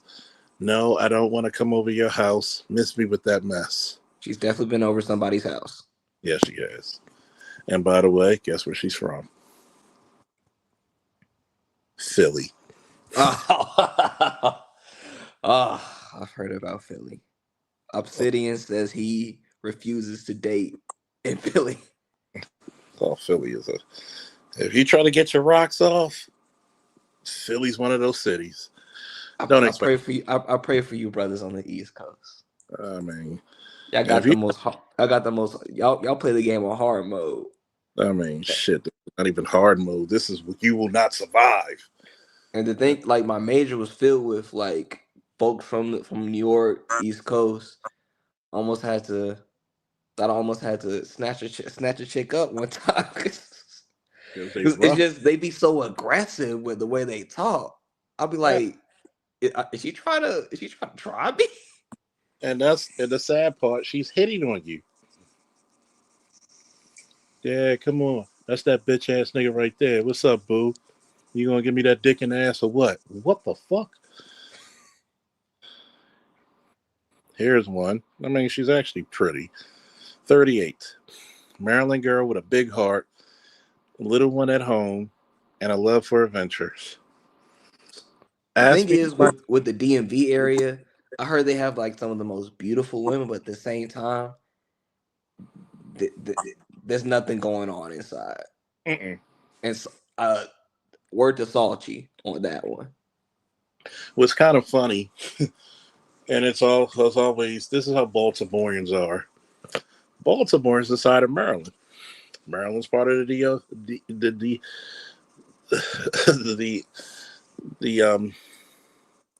DMV. Well, Baltimoreans feel as though we're not part of it because our culture is so fucking different. And believe it or not, the DMV, even though Baltimoreans don't include ourselves in it, but the DMV, including Baltimore, can have beautiful women at any time. But so many are so fucking dead inside. It's not even funny, dude. And then I was recently told that the DMV doesn't necessarily mean it's DC, Maryland, and Virginia. It's a certain part of DC, Maryland, Virginia. When they talk about Maryland, Virginia, they usually talk about Northern Virginia. They're talking about all of DC, and they're talking about majority of Maryland. So when we look at the DMV, the culture of DC is different than the culture in Baltimore, even the music. Where DC loves go-go, we love our club music. I'm gonna dance my pain away. Shit, all you Baltimoreans know. It's time for the percolator. I mean, shoot, it's they near a dance battle between Chicago and Baltimore's footwork. I don't trust nobody's beating Baltimore. You gotta be an Olympic athlete to dance in Baltimore. God damn. Y'all go to work. I mean, if you can dance in Baltimore, you can dance like it's like shit. I mean, my boy's 350 pounds and he could do those fucking dances. And the same way he looked amazed at me wrestling is the same way I looked at him dancing. Like, you could do all that shit. Like, wow. Oh, here's another one. Independent, self-aware, funny, highly allergic to nonsense. Why are they always so combative in their an interesting paradox of sorts? Highly independent, DIY queen. Why pay $27 when I can make it up to you and do it myself for $62.50? Oh, how about this? When the snow falls, I'm gonna need that driveway shovel. Mm-hmm. Please know basic grammar and punctuation. This is the same chick who put, instead of WHY, she puts the letter Y, pay $27.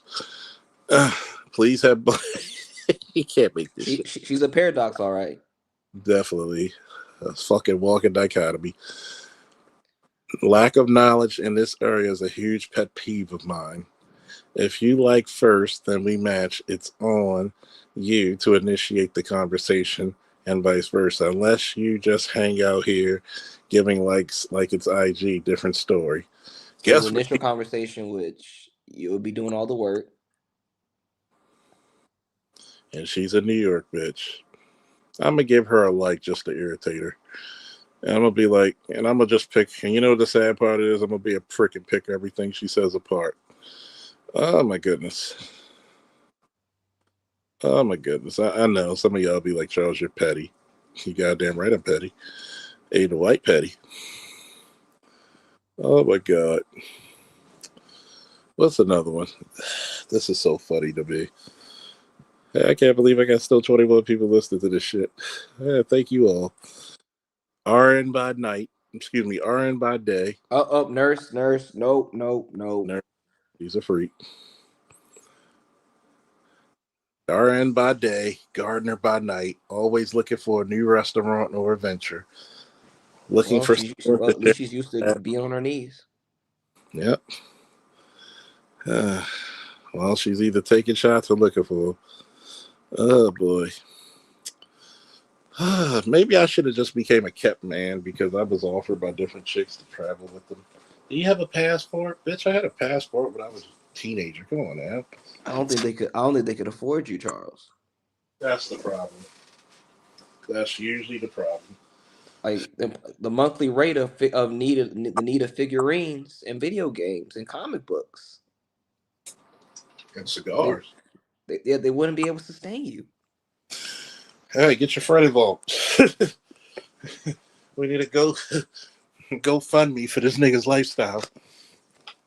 I mean, shoot, folk, they got sororities for a reason. Yeah, I'm looking at. Here's one: fun, outgoing, spontaneous, smart, beautiful, 420 friendly. Roll that shit, like that shit, smoke it. Oh man. My question is, how deep are you into it? Are you like a wake and bake type of chick, or are you like, I'm constantly gonna smell weed on you? Mm-hmm. Well, here's one. 43 years old. She's from Orange County, New York. Good God. Self-eliminate. Read no further. This applies. Cigarette smokers. Want more kids. No car, no place, no passport. Hey, with a kissing emoji. With intention and purpose. Water and nature brings me peace. Very active. Avid reader. I love I love love. Mama too and done. We'll travel for good food or dope. I got that alley. What's that song? That's that shit I don't like. Oh yeah. Once in a while I do listen to some ratchet ass shit. I'm sorry. Chief Keef is my spirit animal. I mean, shoot, I'm from Indiana. Shoot, Chief Keef was my childhood. I got a howdy and that bitch white. Oh my Shoot, goodness. we all wanted to be part of Glow Gang at some Yeah, point. at some point. I'm just glad. Be glad that Chief Keef wasn't out during the Iraq War. Some fucking war crimes might have been committed just to that beat alone. We're going on I a mean, raid. shoot, you be seeing Arabs in the Emirates. They be singing that song. It's like, Like, wow. I'd be like, man, if Finito came out during the Iraq War, we probably committed war crimes. Everybody's got to go. Let me see. I'm just glad he got out of Chicago when he did. Yeah, because he would have been a martyr. He would have made sure of that shit. Yeah, he even says it. He says be going to LA was the best choice he ever made. Yeah, and that's funny. And as many gangs in LA, you have to say that. That's how you know how Chicago is. God damn. Oh my god, some of these fucking profiles. Well, she's cute. Looks like she smokes. What's with all these chicks smoking? Like, did women used to smoke like that back in the day? Well, I'm almost 20 years older than you, so yeah. But how can I say they were a bit cuter about it? That's how I would put it. They were cuter about it. Like nowadays, the bitch has probably got a stash. She sells some. She sells some now. It's funny. It's funny. Like I don't mind a chick who's a drinker. What I do mind if she's like jeez. Yeah. They tat it up. They drink 40s. They smoke. They smoke and curse like sailors. And you chicks don't want to be feminine. Y'all want to be Stone Cold Steve Austin. Okay, this one chick, she said, "Let's try this out." Okay, I'll take that. She works for the Department of War. So she's probably in the military civilian, or she worked the civilian side. She's 39. She looks good shape. I'm gonna pick the heart because she looks like an old coworker of mine who I wanted to fuck for years. Sorry, At least she's stable. Yeah. Here comes another one. Mother, 3 children, very mommy, wife, homebody, and family gathering types. Not the traveling buddy most of y'all looking for. It would be nice, but right now in my life, I'm dedicated to my family kind of woman. Interested in a man that is a single father, very present, dedicated in his children's life, bettering himself as I am, family life. From New York, at 38 years old. For me, when it's children, I noticed that they never give the kids age. They rarely do. And it's young children. See, because of my dating experiences, a lot of shit actually makes me phobic. Do I feel like my son's 18? If your child is like 5, we're going to have a problem. Even if your child's 9, we have a problem. Like, you're going to expect me to pick this little motherfucker up from school, and it's my day off. But if you love me, but are you going to do the same thing for my son if he's coming home from work or doing training or doing what are you going to pick him up if I'm busy? Yeah, my stepdad didn't come around until I was like 12, 13. Yeah. And the crazy thing is, that was my mom's first husband. Wow.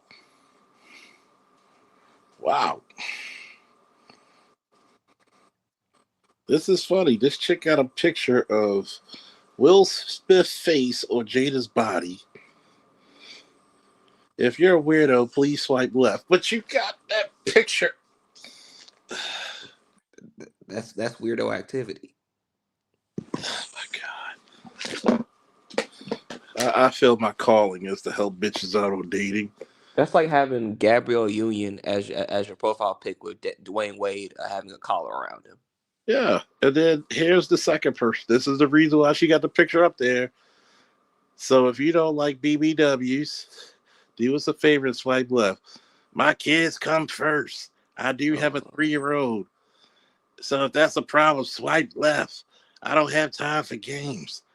So you don't match just for me and ask me what I'm doing 1,000,000 times a day, or don't respond because I will unmatch and block you.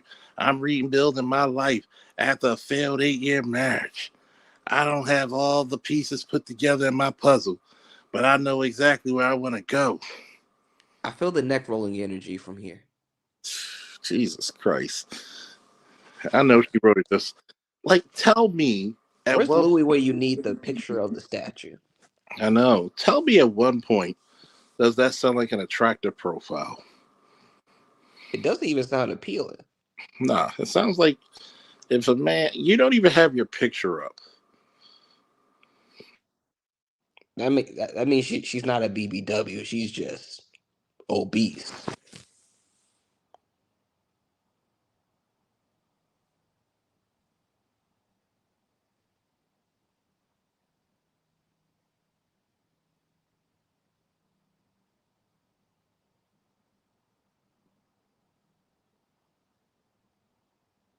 You still there, Charles? Uh-oh.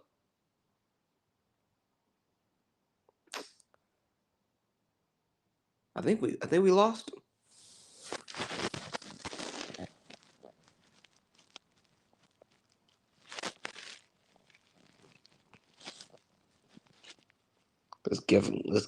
Let's wait for him to get back.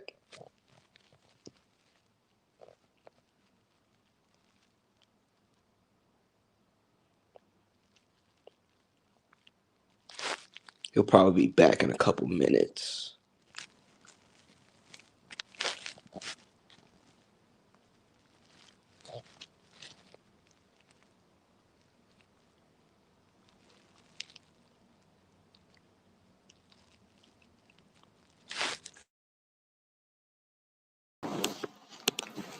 I'm There you back, go. folks. And I'm noticing she going up the steps and she ain't got any underwear on. I'm like, oh my God. What's going to happen? Jesus Christ. So I always thought that was something or another.